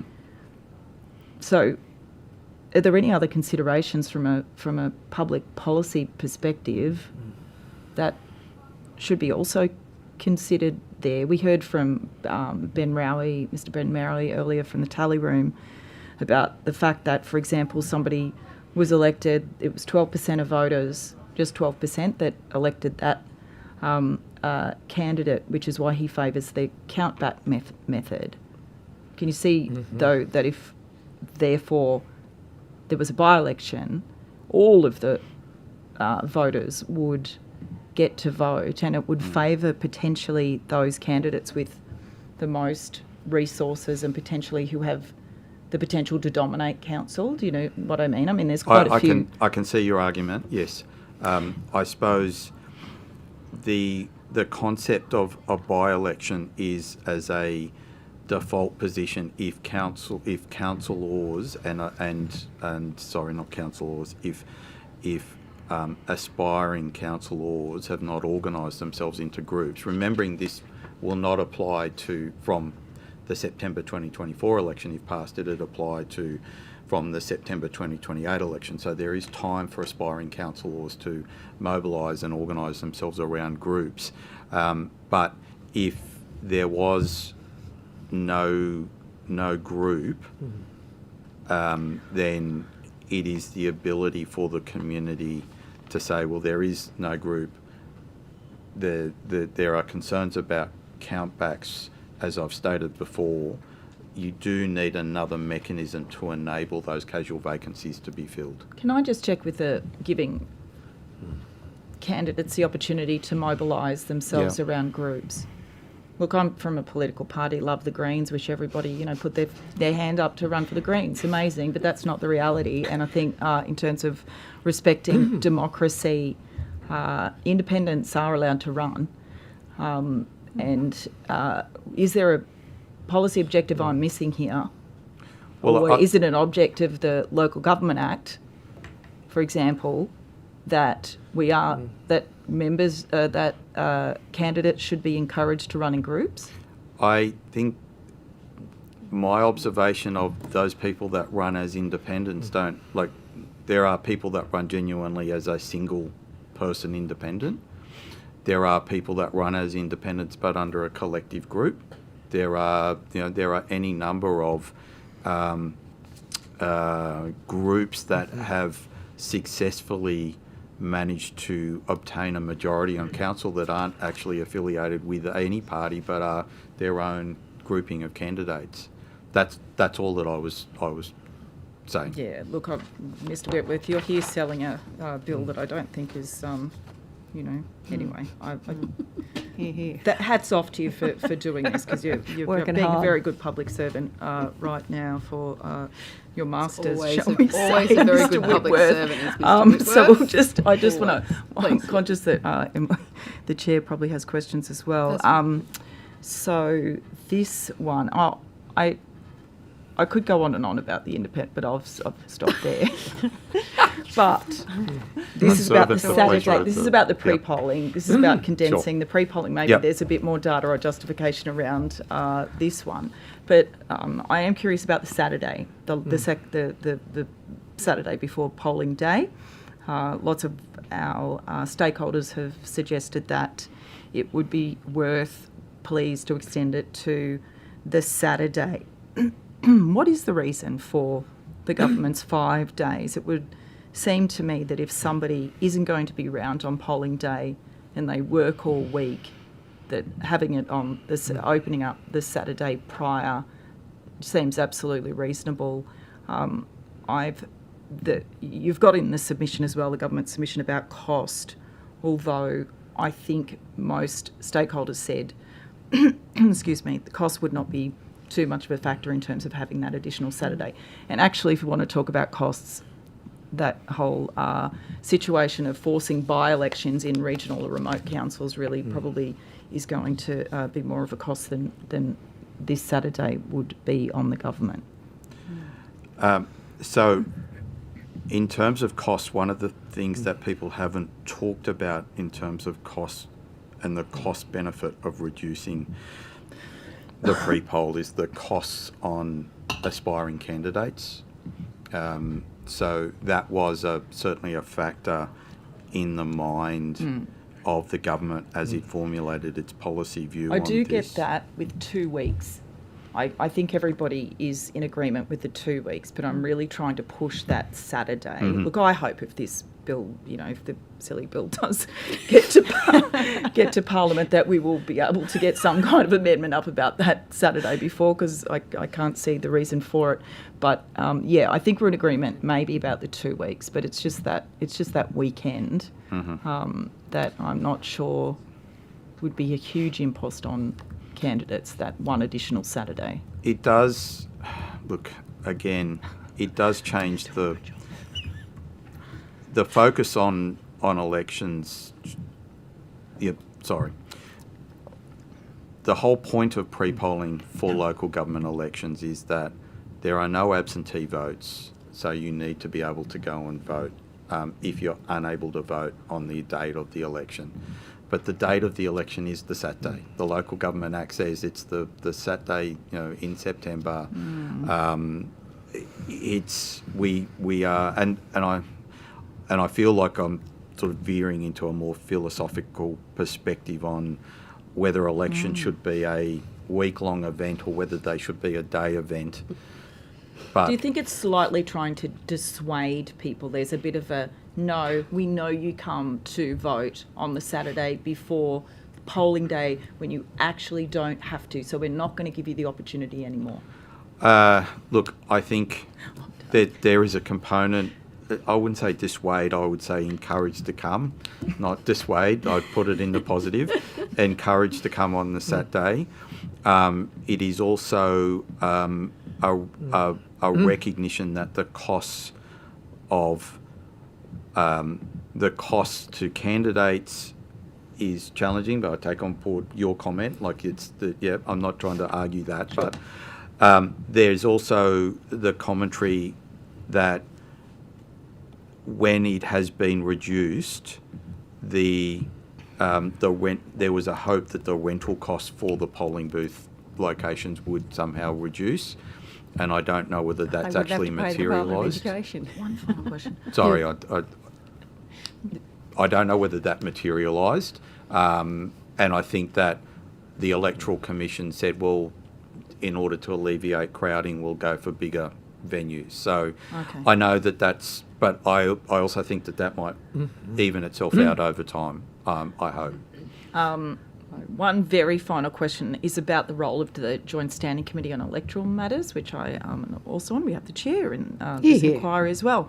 That I understand has looked at and considered the issue of engaging private electoral service providers. That was to review the Local Government Act. There was support, maybe, to do that. Has the issue of how to fill casual vacancies at local government elections, or not at local government elections, on local government, gone before gone before the committee, and any recommendations come from that? Are you aware? No. Thanks. Just a clarification. Yeah. So I found this point, Mr. Whitworth, to clarify. So it's clarifying the language. It is in the Office of Local Government submission, page 9.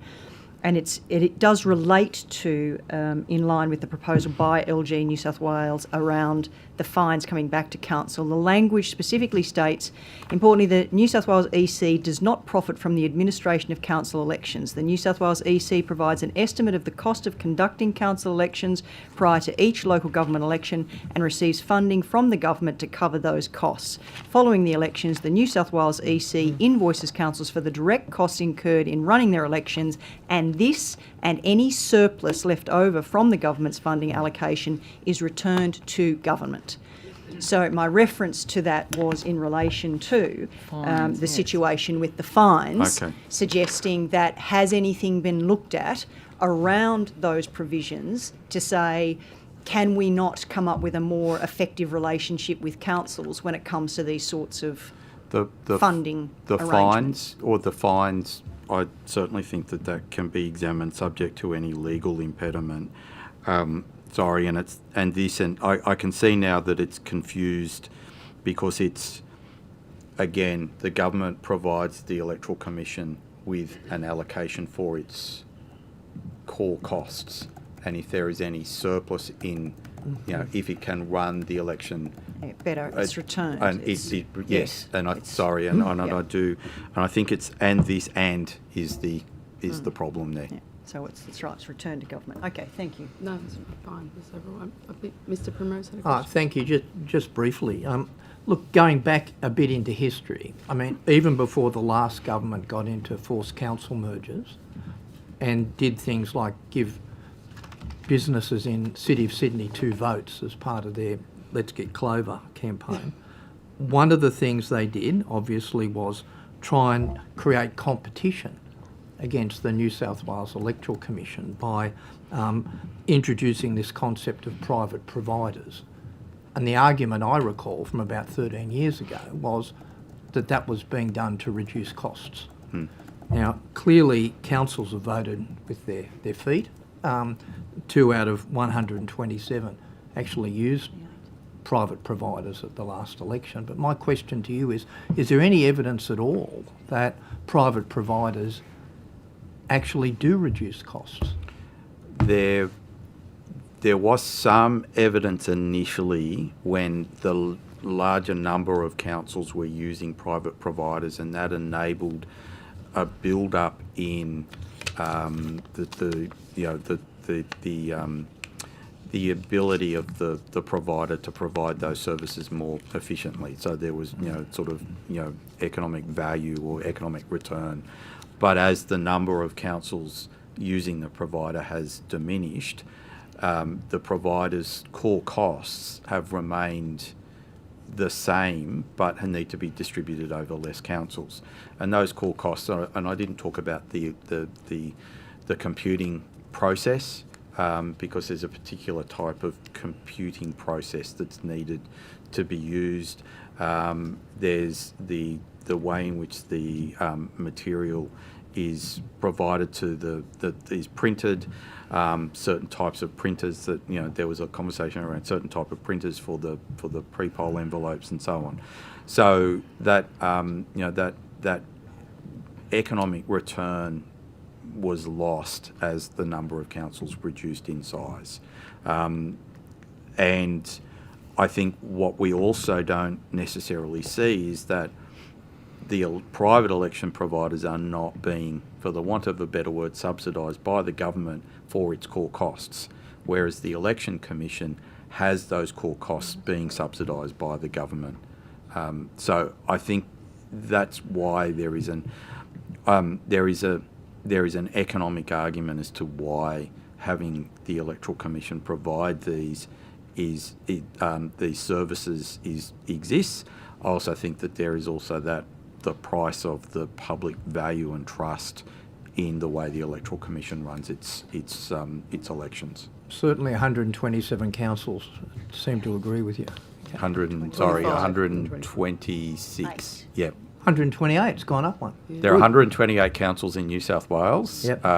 There were 2 councils that chose to use the electoral provider, so 126 councils voted with their feet. Yep. Central Darling didn't have an election, but is having an election in September this year. Excellent, thank you. Mr Whitworth, just a question. It was raised by Mr Seamus Lee of the Greens earlier today that we should retain the clause around the electoral roll. Yes.